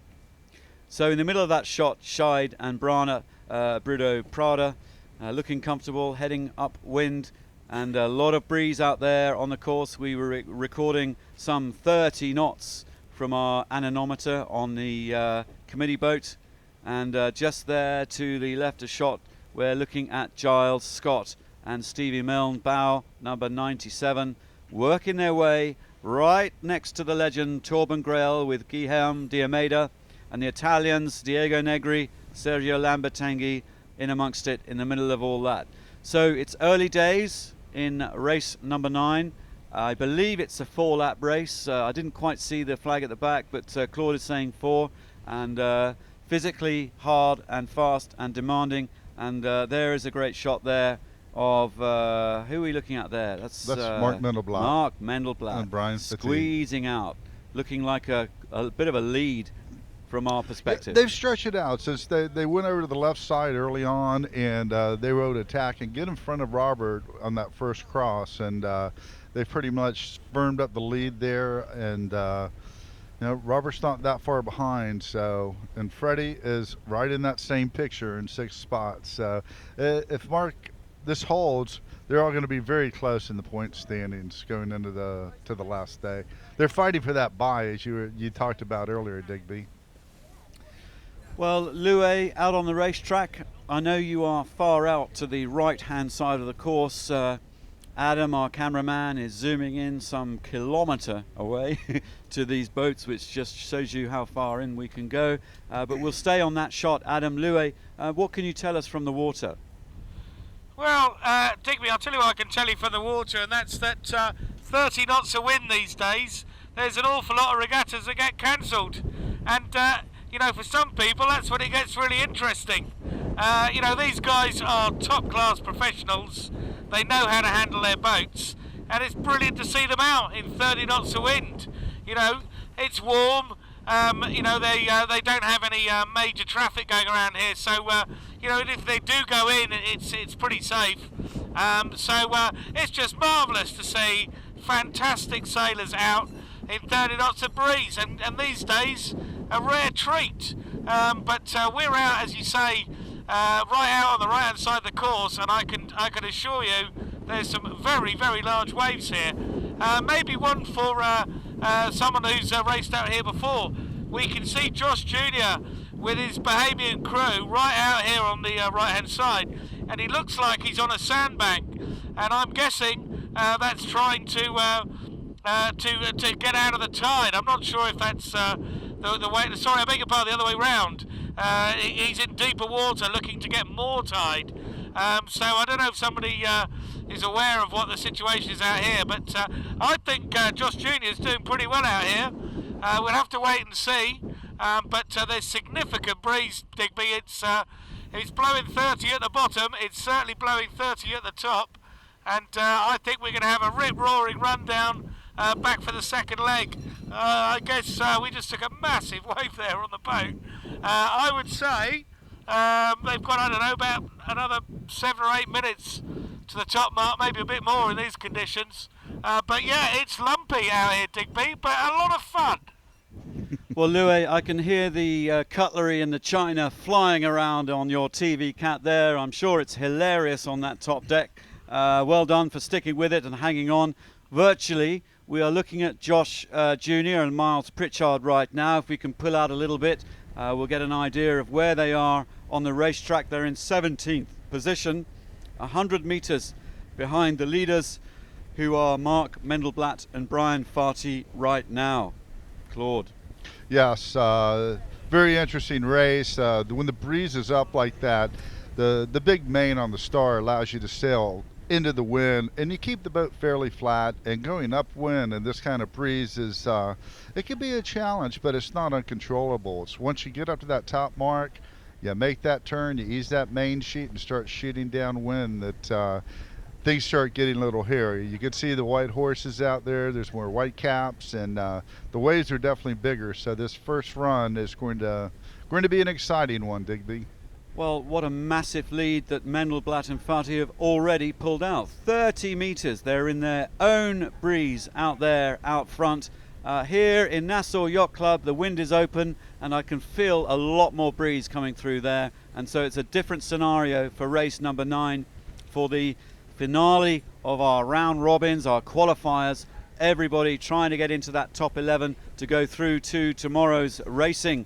And that's quite a few sailors out here, some 9 boats, 18 sailors who won't be competing tomorrow, and they'll be coming in this evening and resting up a little bit. And they've done 3 days of really hard, solid racing, and they'll be upset that they haven't made the cut, but I think they've earned their money from the Star Sailors League. They put on a fantastic race and a fantastic performance.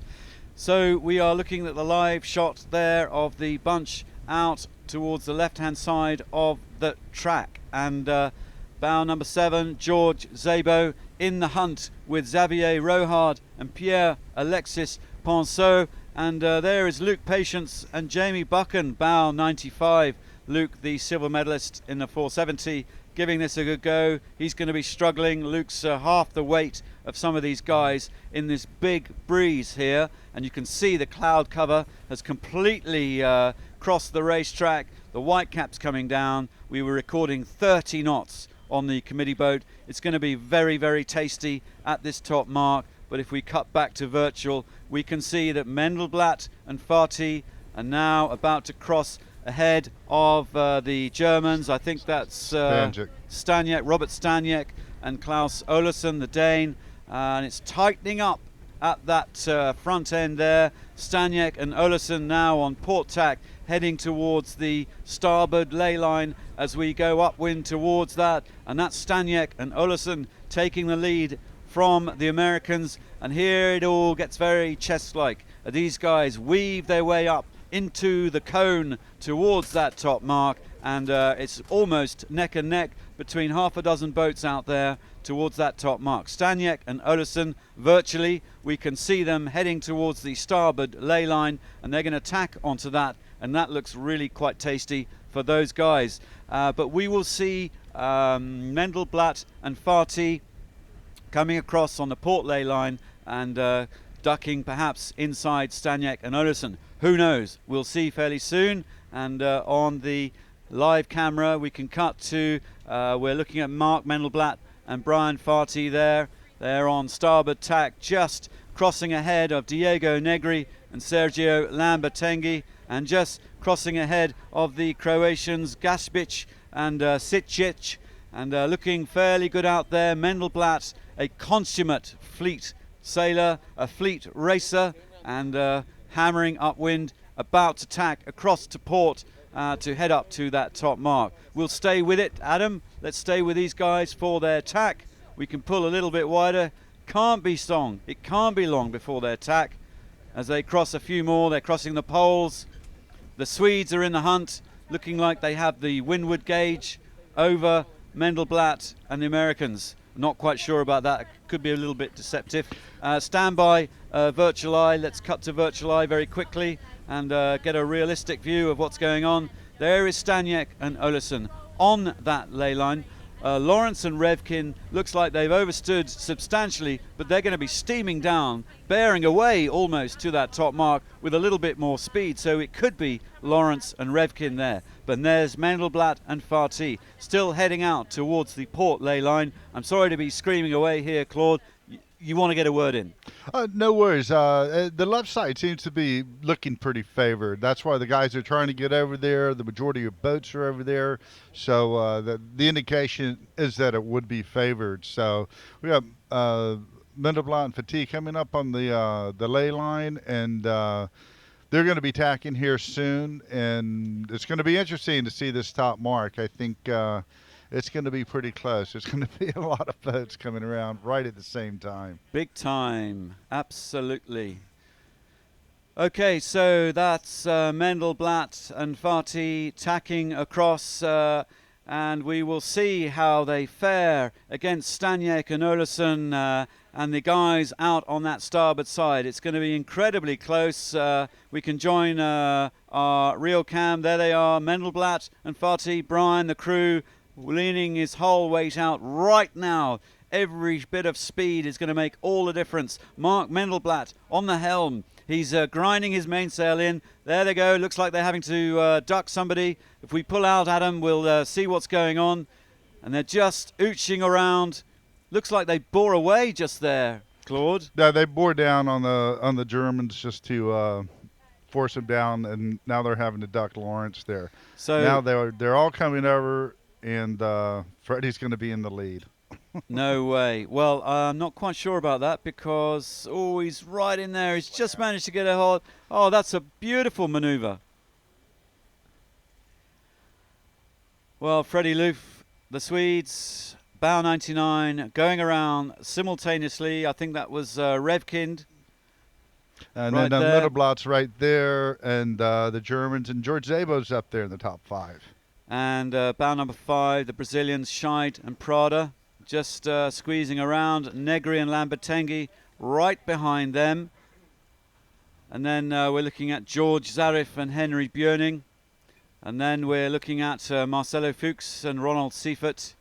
And then the Croatians, Norwegians, Poles, the French, and Torben Grail right behind them.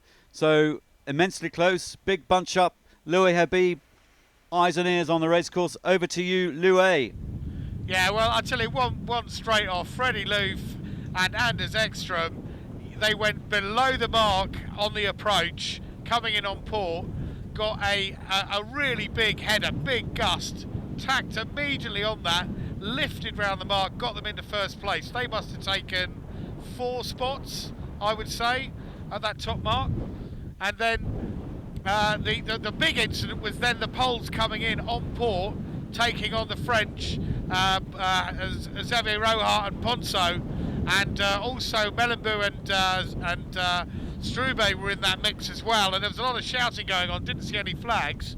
But Tony here, who's been busy wiping down the front, the flare at the front there, I tell you what, he's been earning his bacon butty today. Digby has just pointed out that we've got a huge rainbow off to the north, and rainbows look lovely, but it means even more rain, and that means squalls out here, and the horizon's disappearing. And I tell you what, there's another big squall on the way. But I'm going to hand back to you there, because this is going to be one hell of a run down here in 30 knots. And you know what? There might even be a bit more coming. Thank you very much, Louis. More poetry from Louis Habib as we leave Milios and Antonis from Greece having a complete shocker in race number 9. I think without a shadow of a doubt that is the Greek guys. And there's Johannes Polgar. He's just stuck his head around the door in our commentary business. Come on over here, Johannes. Come on, mate. Come and sit down. Come and watch the action. Hey, Claude, fancy handing over for a while? No problem. We're happy to pass it over.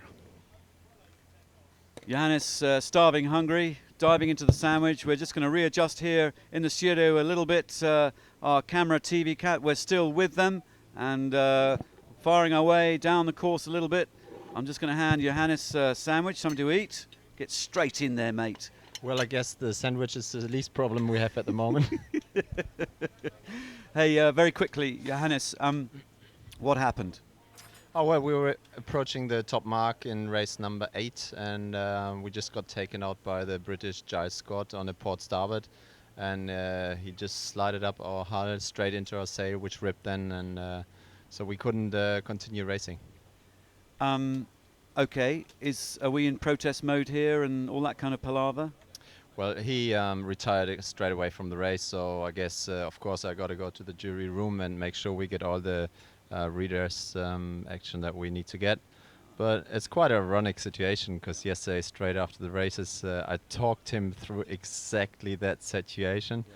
We were having a burger down by the pool, and well, maybe he enjoyed the burger much more than what I told him.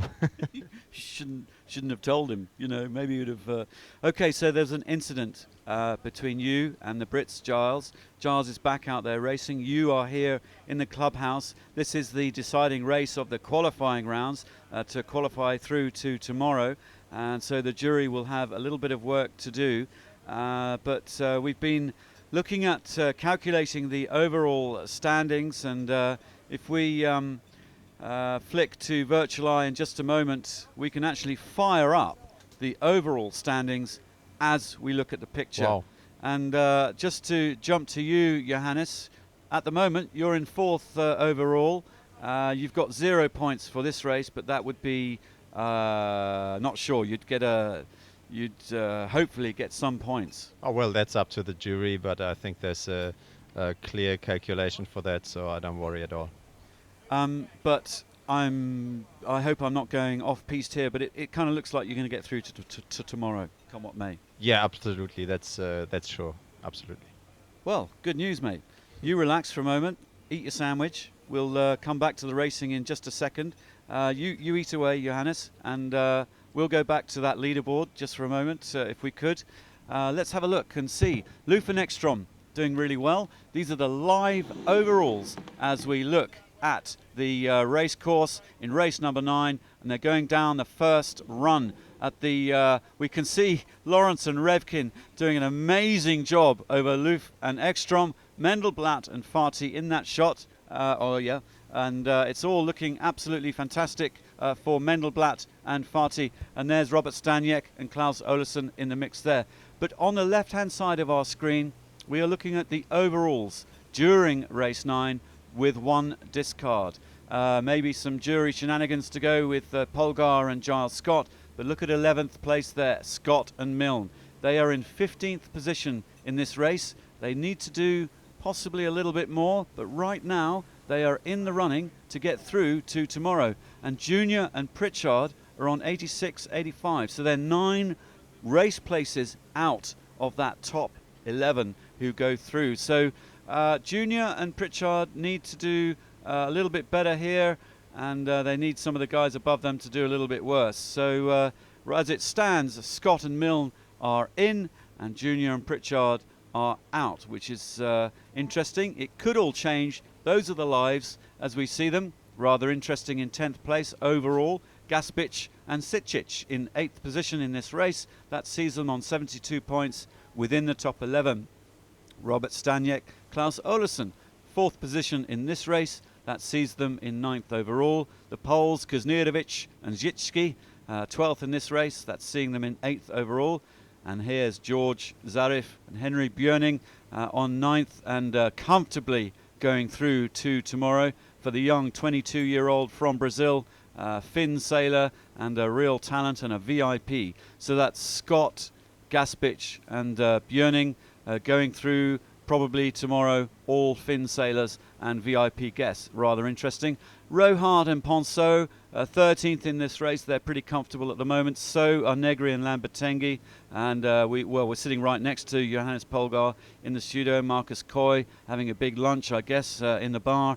And I think they're okay, come what may, in this race, going through to tomorrow. But it's kind of getting interesting at the top with Mendelblatt, Scheid and Loof, the skippers, with some 7 points between them. And if Freddie Loof can continue to lead this race, that will see him have an automatic leapfrog through the quarterfinals into the semis. Hey, Johannes, may I ask you, do you think that's a good thing to have that leapfrog? I think now what we see now with Freddie probably getting through straight to the semi-finals is amazing, because he can see that he put the peak performance on straight when he had to. And also Robert Staniek, now he's fighting. You can see him right now surfing down that wave. They were really, oh, look at that, amazing, amazing. Look at, now he's back in his mode. You can see him fighting, you can see him really going for that wave. And they were struggling a bit for the last 2 days, but now you can see, I think they'll easily make it through to the semis. Okay, very nice. At the moment, Freddie Loof and Robert Staniek, these guys, the Germans and the Swedes, having a fantastic battle down towards that bottom gate. They're both going to pick one side or the other just to get a little bit of separation. What's that? World champion against Olympic champion. Exactly. Robert Staniek, the reigning world champ, won the Worlds in Malcesine on Lake Garda in Italy earlier this summer with Fritjof Kleen. And as we mentioned earlier, Frida, as he's known, couldn't be here due to damage to his knee, but he's on his way to recovery. Good on you, Frida. And big action down here, Johannes, at this bottom mark. It's all going on. Yeah, well, you can see actually quite a surprise. The young US guys are hanging in there in the top 3. They must have had a super first run, but now Robert, he's catching up. You can see him already around that top mark, full steam ahead. And Mark Mendelblatt as well. They are the guys who had probably the best speed in the last races. And, well, I think we had a good speed too, but now we have a mainsail less. Do you have a spare mainsail? Nope. Oh dear. Can you borrow one? Yeah, I think we have to look who's not going to make the cut today and then see which mainsail we can find. Go hunting. Exactly. Okay. And was that a new mainsail? It was a brand new mainsail, and obviously we had good pace, but we'll sort it all out for tomorrow, and we'll be back fighting for the top. Okay, okay. Philosophical and sportsmanlike. Well done, mate, and good for you. Johannes, awesome to have you with us. Thank you very much. Do you want to stay for a bit, or do you want to go and eat? I think I got to go and sort out the procedure, you know. Okay. Thanks, and have fun watching all these races, and great commentary so far, Digby. Thank you. Oh, bless you. Appreciate that very much indeed. Okay, we're going to have a little swap out in the studio. We've been watching the live shots from down the bottom gate, and now Johannes is going to run off, sort out. We're watching Virtual Eye now. We'll stay with Virtual for the next minute or so to allow our TV Cat to start repositioning their way further up the track. We can see 30 knots of breeze on that racetrack as some of the back markers come down through the gate. 29, 30 knots of breeze. It's windy out there. We are watching Virtual Eye, Loué, just for a moment, but let's join Loué Habib for your eyeball comments from the racetrack. Loué.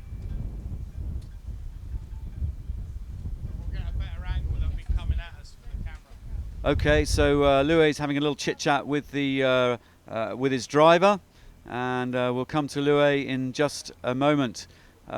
Interesting to have Johannes in the studio, rejoined now by Claude Banani, Vice President of the Star Class. Hey Claude, hey everybody. So Claude, Johannes has got a bit of work to do, got a bit of jury action, bit of protest room, but hopefully they can sort that out. But it looks like they're going to get through tomorrow. Yeah, it's, I mean, accidents happen out there on the race course, and unfortunately Scott got in there and damaged the boat, but he did do the gentleman thing and retire from the race, and I'm sure that the jury will give average points, some redress to him, to Johans, and it looks like they're going to make it through. Okay, fair enough. Thank you very much, Claude. But rather an interesting story, because Freddie Loof, the 2012 gold medalist in the Star Class, the last Olympics for the Star, with he's now sailing with Anders Ekstrom, but he is winning this race, and Johannes just picking up his little box of snus. He's left one. Is that a fresh one there, Johannes? Is that a fresh one? Oh yeah, sweet. I'll have it. I'll pop that one later. Beautiful. For our Scandinavian friends, they all know what snus is, and it's fairly disgusting, actually, I must admit. But never mind all that. Never mind all that, Claude. We're going off piste. Let's get back off track there. Off piste there. Sorry. Once I start to go about the America's Cup or the Volvo race or anything or snooze, we're away. We are looking at leg number 3 going up the course. They're going to go up to the top, down to the bottom to finish race number 9. And right now, Freddie Loof and Anders Ekstrom are clear ahead of, just ahead, I should say, of Staniek and Olesen going up the left-hand side of the track. Yeah, Freddie, he's always loved heavy air. Now, once this breeze picked up in the last couple races, he's really got on fire.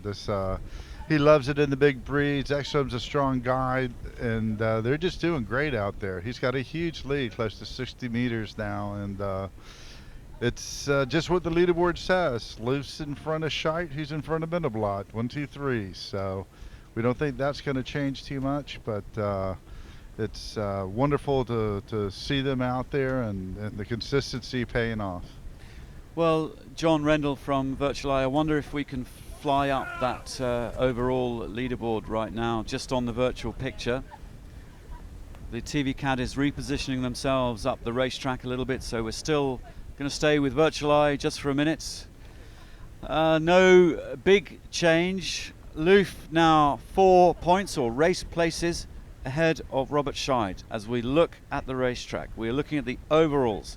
Loof in the lead, Scheidt in 4th. Maybe Scheidt can make up those 4 places and overtake Loof. We don't know. Scheidt has the ability with Bruno Prada. Mendelblatt and Fati on 37. They're not going to win this. They're not going to go through tomorrow in top place, I don't think. I'm never going to put money against them, but they look like they had a stranglehold yesterday. But that 11th and 8th, 2 11ths today, not so good for them. Polgar and Coy, they're all right. We're going to jump down. Gaspic and Sitchich looking okay on 73, with Scott and Milne on 73. Junior and Pritchard now in 12th place. So 87 minus 73, what is that?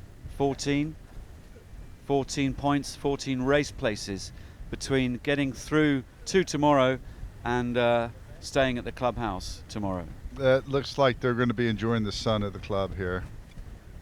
Yeah, I can't see it happening, Claude. No, it's the point differential there is, I think, a little too strong. You know, they're currently in 12th, and they need to make up more points than that. So it's looks like we got a great group going through here tomorrow, and it's going to be fun tomorrow watching. Okay, it will be fun tomorrow, and just to tell everybody what is going on tomorrow, there are going to be 3 races tomorrow, and we go to a quarter-final, and then to a semi-final, and to the final.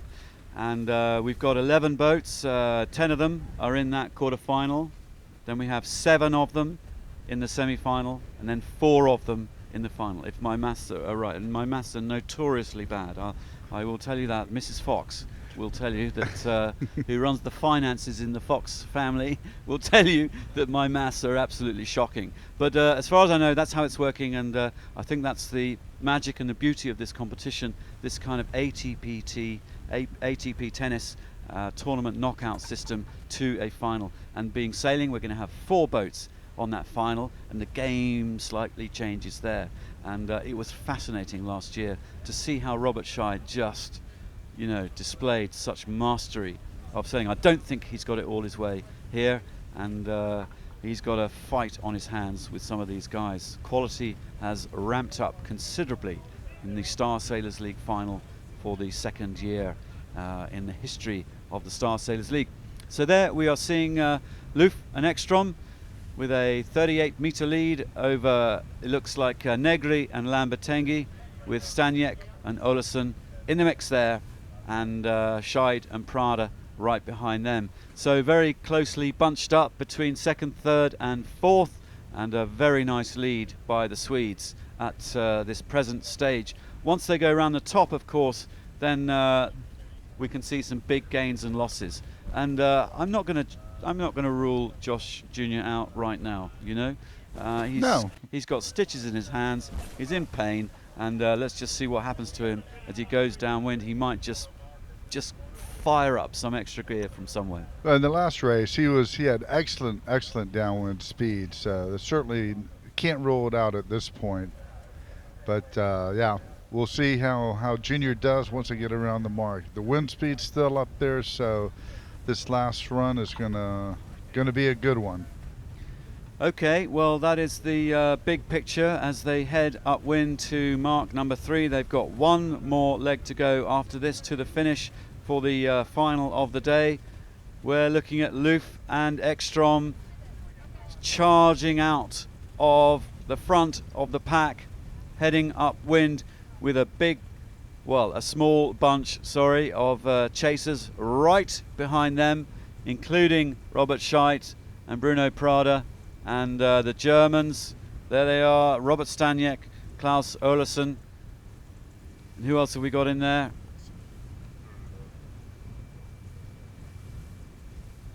It's George, isn't it? Yeah. George Zarif. There we go. Negri and Lambertenghi also in that mix. Well, we can see the TV Cat smashing their way upwind.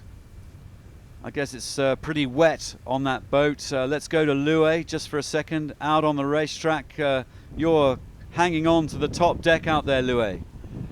Wetter than an otter's pocket, Digby. We have taken one for the team here, got out to the left-hand side, and we skirted round that massive squall that's on Rose Island, and hopefully we'll get you some nice head-on shots with Adam and the Fleur once we get to the top mark.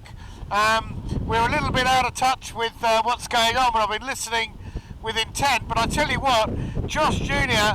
and Pritchard had a cracking downwind leg, and I reckon they took 4 or 5 places. So hopefully that's putting them in the hunt here. But the conditions up here, particularly over on the left-hand side, it's really windy and very, very bumpy. I actually think there might be a little bit less breeze on the right hand side, to be honest with you, it's probably too much over here on the left. So I wouldn't be surprised if we see a lot of boats jibing early when they get round this spreader mark and head over to what would be the left hand side of the course as they go down towards the bottom gate. But I'd estimate they're about, I don't know, 5 minutes away, the leaders, and we'll just see what the action's like. But it's brightening up here, and hopefully we can dry out. Well done, Louis, for hanging on, and you'll enjoy a nice run-in after this top mark, as will all the sailors. We are still with Adam's shot, looking down the barrel of Robert Scheid and Bruno Prada. And there they go, just ducking behind a couple of the boats there. Freddie Loof crossing ahead in the lead with Anders Ekstrom, and these guys smashing their way upwind. Anders taking a beating from the water as it bucket loads and smashes into him. There's quite some pressure. Tyler Bjorn was describing, you know, how that is like going into a boxing ring and taking poundfuls of water onto you, and you can just see him getting his arms out, trying to get some more weight over the side. Freddie Loof, he's hasn't sailed a star for at least 2 years. After the Olympics, he's kind of given it up a little bit and gone to run his hotel in Sweden on the ski resort with his lovely wife, and he's back here, back in the game, and showing a clean pair of heels to some of the best sailors, let alone star sailors, in the world, and that is really quite something. Let's join Virtual Eye for a second and give the guys on the TV Cat a little opportunity to position themselves to the top mark and to wipe some of that water off the lens. So we're on Virtual Eye now, just for a moment.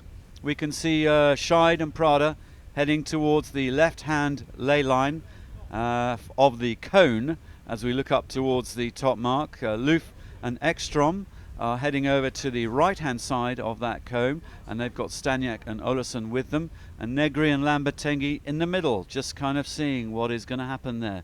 Very sensible tactics, Claude. Yeah, when you got clear air going up the middle, it's not a bad call. You want to be positioned well for the mark. If there's any wind shifts or something, you want to be able to tack on a shorter or longer ley line. So middle is not that bad when you're up front.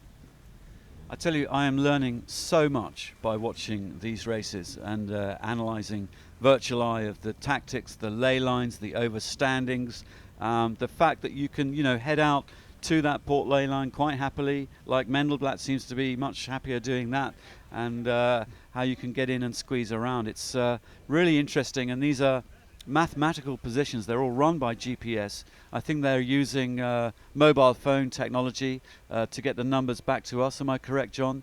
Nodding, thumbs up.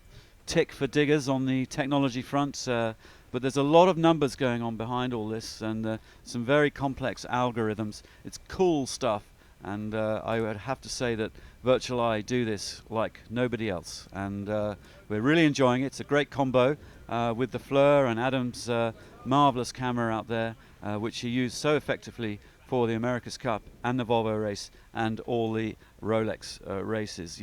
We've got the Rolls Royce of cameras and cameramen out here.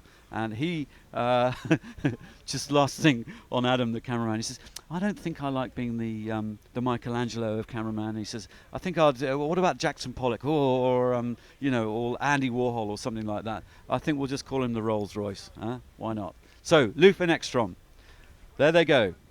Right across that starboard ley line. They've got a decent 50-metre lead over Staniak and Olesen, Negri and Lambertenghi, closing gauge with the German and the Dane there on board. So Scheid and Prada comfortably in the middle of that pack, and then right behind them, just to leeward, Zarif and Björning, Lawrence and Revkin, Gaspic and Shitchich. Lawrence and Revkin had a stellar first leg, and they're just beginning to lose out a little bit to some of the quality of the field here. But fair play to the two 24-year-olds from the US of A. Now let's jump back to our live shot here and we are seeing Freddie Loof and Anders Ekstrom approach that top mark. And let's rejoin Louis Habib. Louis, I wonder if you would talk us around the top mark, mate. Yeah, for sure. As you say, we've got Freddie Loof and Anders Ekstrom. You know, not at a canter, that's probably not fair, but the interesting one is the gold star behind. I'm afraid my vision's a little bit blurred. I'm trying to guess who it is.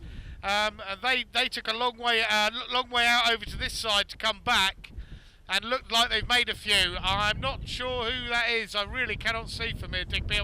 I'm afraid it's whoever's in second place. I think it's Staniak. Yeah, it is Staniak.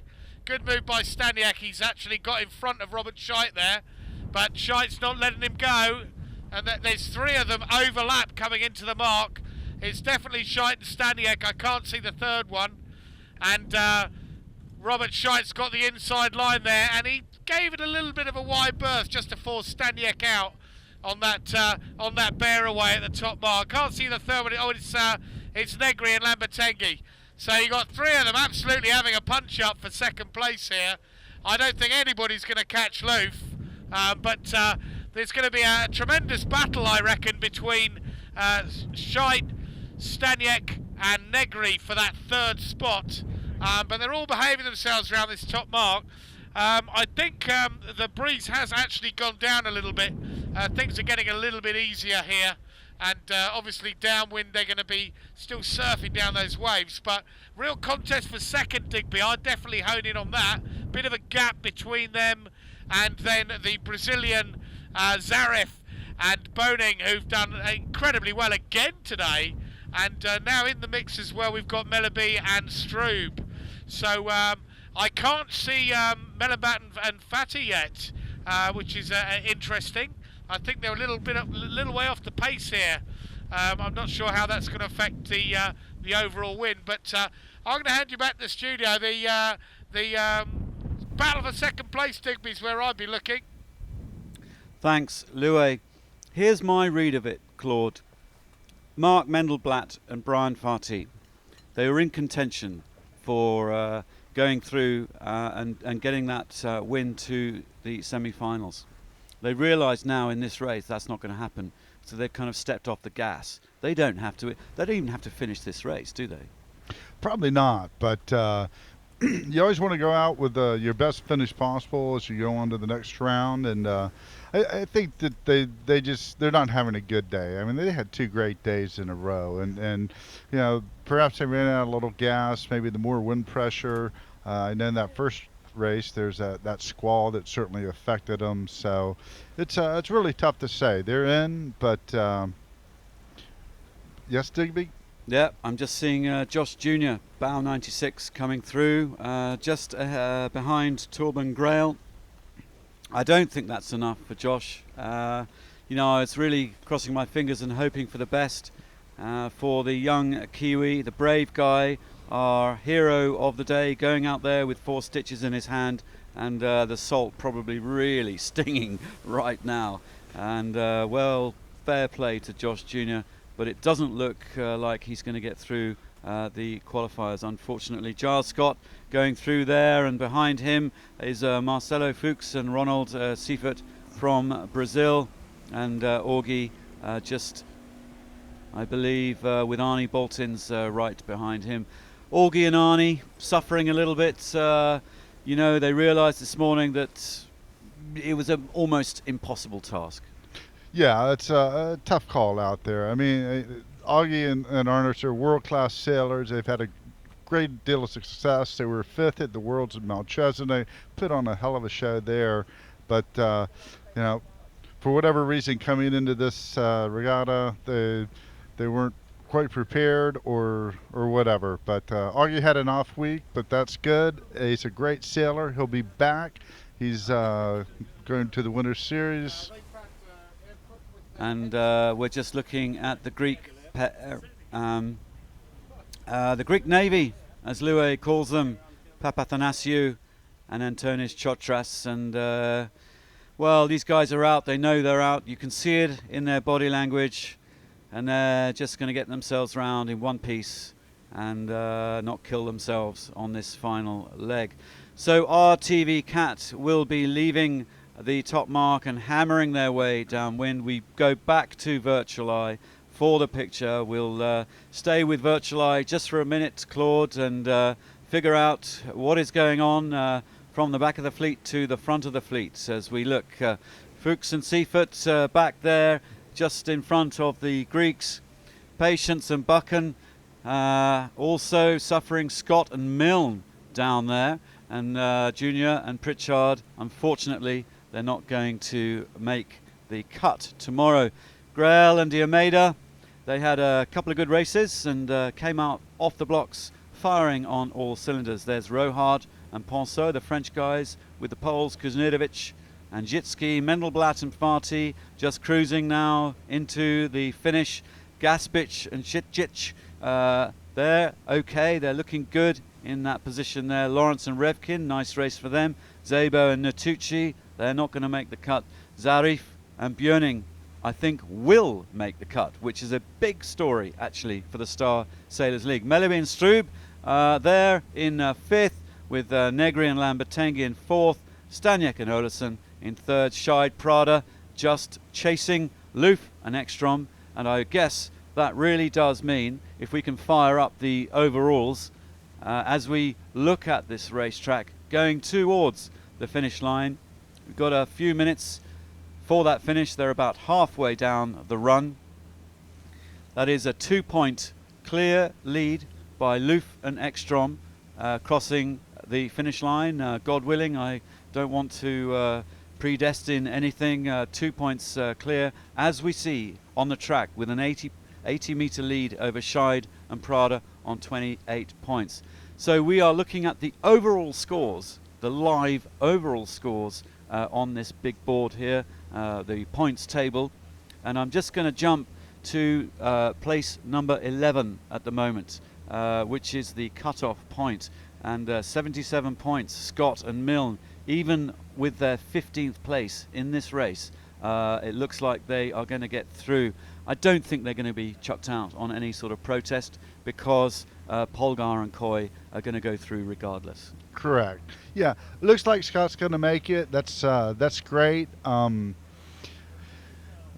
of these right behind them. They've had 2 good races today, so they're not that far off the pace. But it looks like Scott's through, so that's good news. On the results here, we're looking at Polgar and Coy's points there. What hasn't been considered there, since they were fouled, they're going to ask for redress from the jury, and based on that decision, it's going to change their position. And if looking at their average scores, they'll probably drop down to maybe in the neighborhood of 46 points, 48 points, somewhere in there. But they'll still be comfortably in the top 10. I would imagine the jury would give them a 10 points, mid-fleet. So 40 would see them on 50 points in 5th, 6th overall, something Correct. like that. Yeah, so they won't drop too far. Not too far, but there'll be a little bit of a points jiggle when we come back tomorrow. But it's not going to affect the leader, and it's not going to affect the guys who get through or who don't get through. Very, very cool right now looking at this leaderboard to see Ivan Gaspic and Ante Sitchic from Croatia in the running there. So that's Scott, Finsailor, Gaspic, Finsailor, Zarif, Finsailor, and who else have we got in there? Scott. Yeah, okay, so that's 3 guests. Am I right? 3 VIPs 1, through? 2, 3. Scott, Correct. Gaspic, and Zarif. Yes. Okay, well, that's a first for the Star Sailors League, and Giles Scott will be absolutely thrilled with that, because his great friend and rival in the Finn in the UK, Ed Wright, was here last year, and Ed missed the qualifier, didn't get through, and so dear old Giles will be bragging about that. I'm absolutely convinced, back in Blighty. Absolutely, that's great. It's a great achievement for these guys, and to be here sailing at the Star Sailor League final in Nassau, what an honor to be invited and to make it through. Is even greater, Digby. Claude, just from the official Star Class perspective, which you represent, What is your view of the Star Sailors League? You know, we're about to wrap this day up. They're about to cross the finish line. We've got a couple of minutes to talk about this. Just what is your view of SSL? Well, I think that the Star Sailors League has done a great job, you know, and the promotion of the class and what they've brought to the table with the tracking system, the live coverage, the camera, the commentary, having you and Louis out here and Gemma. It's been fantastic. The show that they put on is just great, and it brings recognition to the Star class. And what we want to continue to do is nurture that working relationship, continue to keep the communication wide open, have transparency, and work with Michelle and work for the same goals, which is increase participation in the Star class, expose it to new sailors, and get it out to the media and the press so that the boat continues to get the recognition that it deserves worldwide. Well, I'm growing to love the boat. In truth, as a journalist for 13 years, a print journalist, the Star was the one I kind of always avoided a little bit. It was, you know, a bit old school, traditional.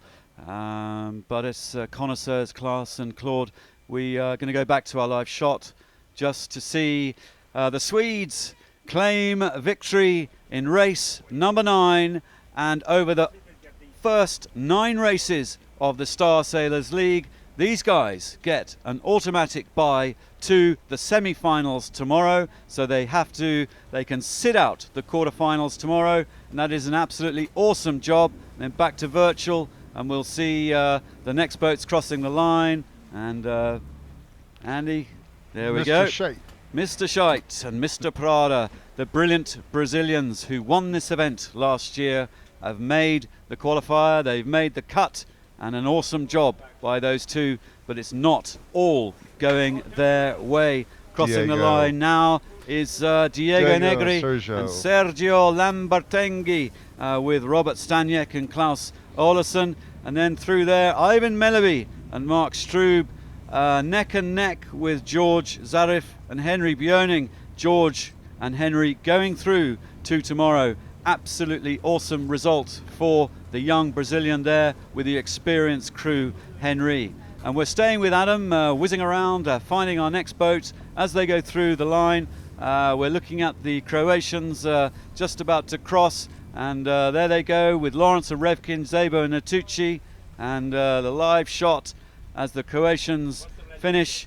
And that is a superb result for Ivan Gaspic and Ante Sicic. They go through to the quarterfinals tomorrow, and as does Mark Mendelblatt and Brian Farty on hull number 9 there, just going through. I couldn't see who that was in the distance. And number 8 just heading through, Mateusz Kuznierovic and Dominik Zdzicki. Gold medalist Mateusz, super sailor from Poland, and a cool guy. Bit of a close contest now with the Frenchman and Torben Grail. I think the French have just pipped it from Torben. Almost a photo finish as those two go through that finish line. Pretty dynamic images on the finish as we look at Giles Scott and Stevie Milne go through that finish line to scrape into tomorrow in 11th position overall. An absolutely awesome result. They of course smashed a hole in the mainsail of Johannes Polgar and Marcus Coy earlier, so I think they'll be a little bit sheepish when they get into the club. And nice touch there from Josh Jr., just waving to the committee boat saying thank you very much. Josh, our hero of the day, with his 4 stitches in his hand, going out there flying the flag for New Zealand and saying, mate, we're tough, eh? Tough guys. Team tough from New Zealand. Okay, terrible accent there, never mind. Marcelo Fuchs and Ronald Seifert going through just ahead of Luke Patience and Jamie Buchan.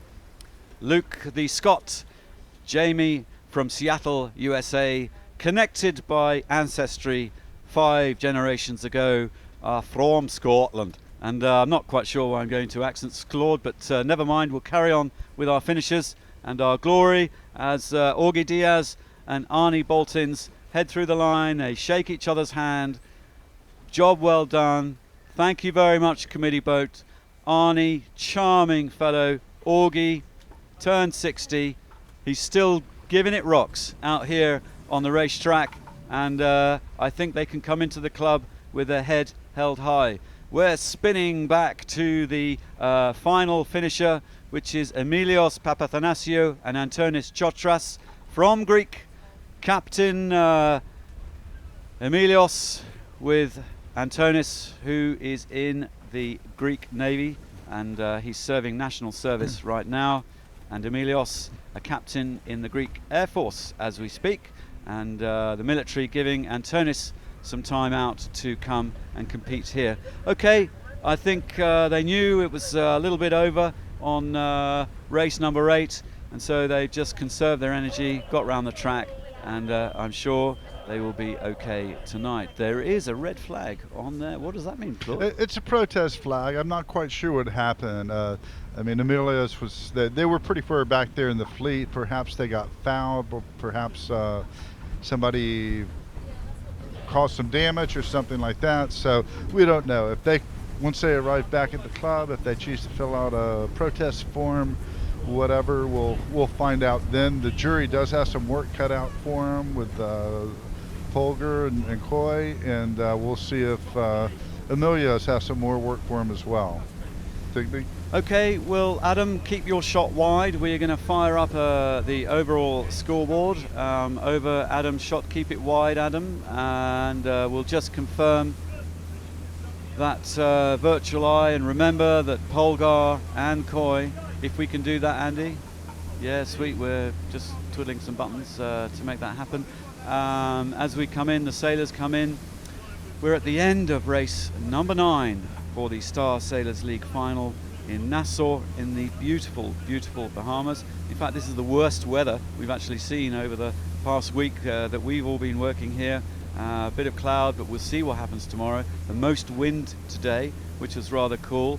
Louis, we'll come to Louis in just a minute for a grand finale, but Andy is jiggling around. He's going to fire up the overalls. Remember that Polgar and Coy will probably get about 10 points redress, we believe, but it makes no difference really to anything because they are definitely through.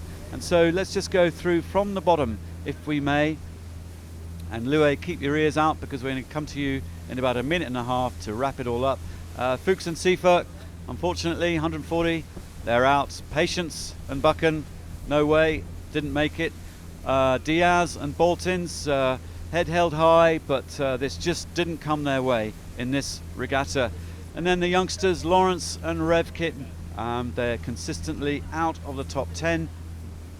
That 8th place was their best result in race number 9. And then the Greeks, they were in contention at the end of yesterday. They had their shot, they had their chance, but a 17th, an 18th and a 19th today has seen them well down the pan, and unfortunately that is a loss of form for the Greeks. Maybe they had some gear issues, maybe not, we don't know, we'll find out later, but our commiserations to all of these guys, including George Szabo and Ed Natucci, very philosophical there in 15th, and Josh Jr., our man of the match today for going out there with his 4 stitches, sailing with Miles Pritchard from the Bahamas, 90 points, tied with Torben Grail and Guillaume de Almeida, who came back, both of them into the class, and have put on a pretty good performance here. Best result, 3rd in race number 7. Then it's Melleby, Ivan Melleby and Mark Struby. Melleby and Struby coming together. They did extremely well here last year. They were in that top 4-5, and now unfortunately they haven't made the cut. But Scott and Milne, Giles Scott and Stephen Milne are in. They're through to tomorrow, and that is a massive patriotic British flag waving moment for me to see a Finn sailor get through and a Brit into the quarterfinals tomorrow. Gaspic and Šetić from Croatia, fair play, another Finn sailor up there in the running, getting through to the quarters, as are Staniek and Olesen from Germany, and Kuznirovic and Jitski from Poland, Rohard and Ponceau from France, and then Zarif and Björning from Brazil. George Zarif, youngster, J24, world champ, great job, and he's through. Is he? Could have got that wrong. Never mind. Running through, it's Polgar and Coy. They're in there. We're not quite sure if they're going to be 4th or 6th or so. Mendelblatt and Farty will be 3rd, and they took the foot off the accelerator, I think, a little bit in those last couple of races because Scheid and Prada are through, and Loof and Ekstrom just put the pedal to the metal. A 1st, a 2nd, and a 1st. Performers of the day, and look at their scoreline. Their worst result, a 12th, and their 4th, 3rd, 6th, 5th, and then a 1st, 2nd, and 1st. So perhaps Freddie Loof and Anders Ekstrom are peaking at the right moment in classic sports fashion. Louis, let's have some final thoughts from you out there on the water. Yeah, just zeroing in on those 3 VIP teams that have come through. All Finn sailors, and in these big conditions, the Finn technique of pumping, I think, has made a big factor, and they're used to sailing in big breeze as well. So perhaps that's one of the reasons why we've got 3 VIPs through. They're all top Finn sailors. Loof and Ekstrom today, yeah, they showed fantastic technique, fantastic strategy, and they've definitely got their mojo going downwind. And they're not so much a threat as, quite frankly, they look like they could even be favourites. But what a delicious competition we're going to have tomorrow.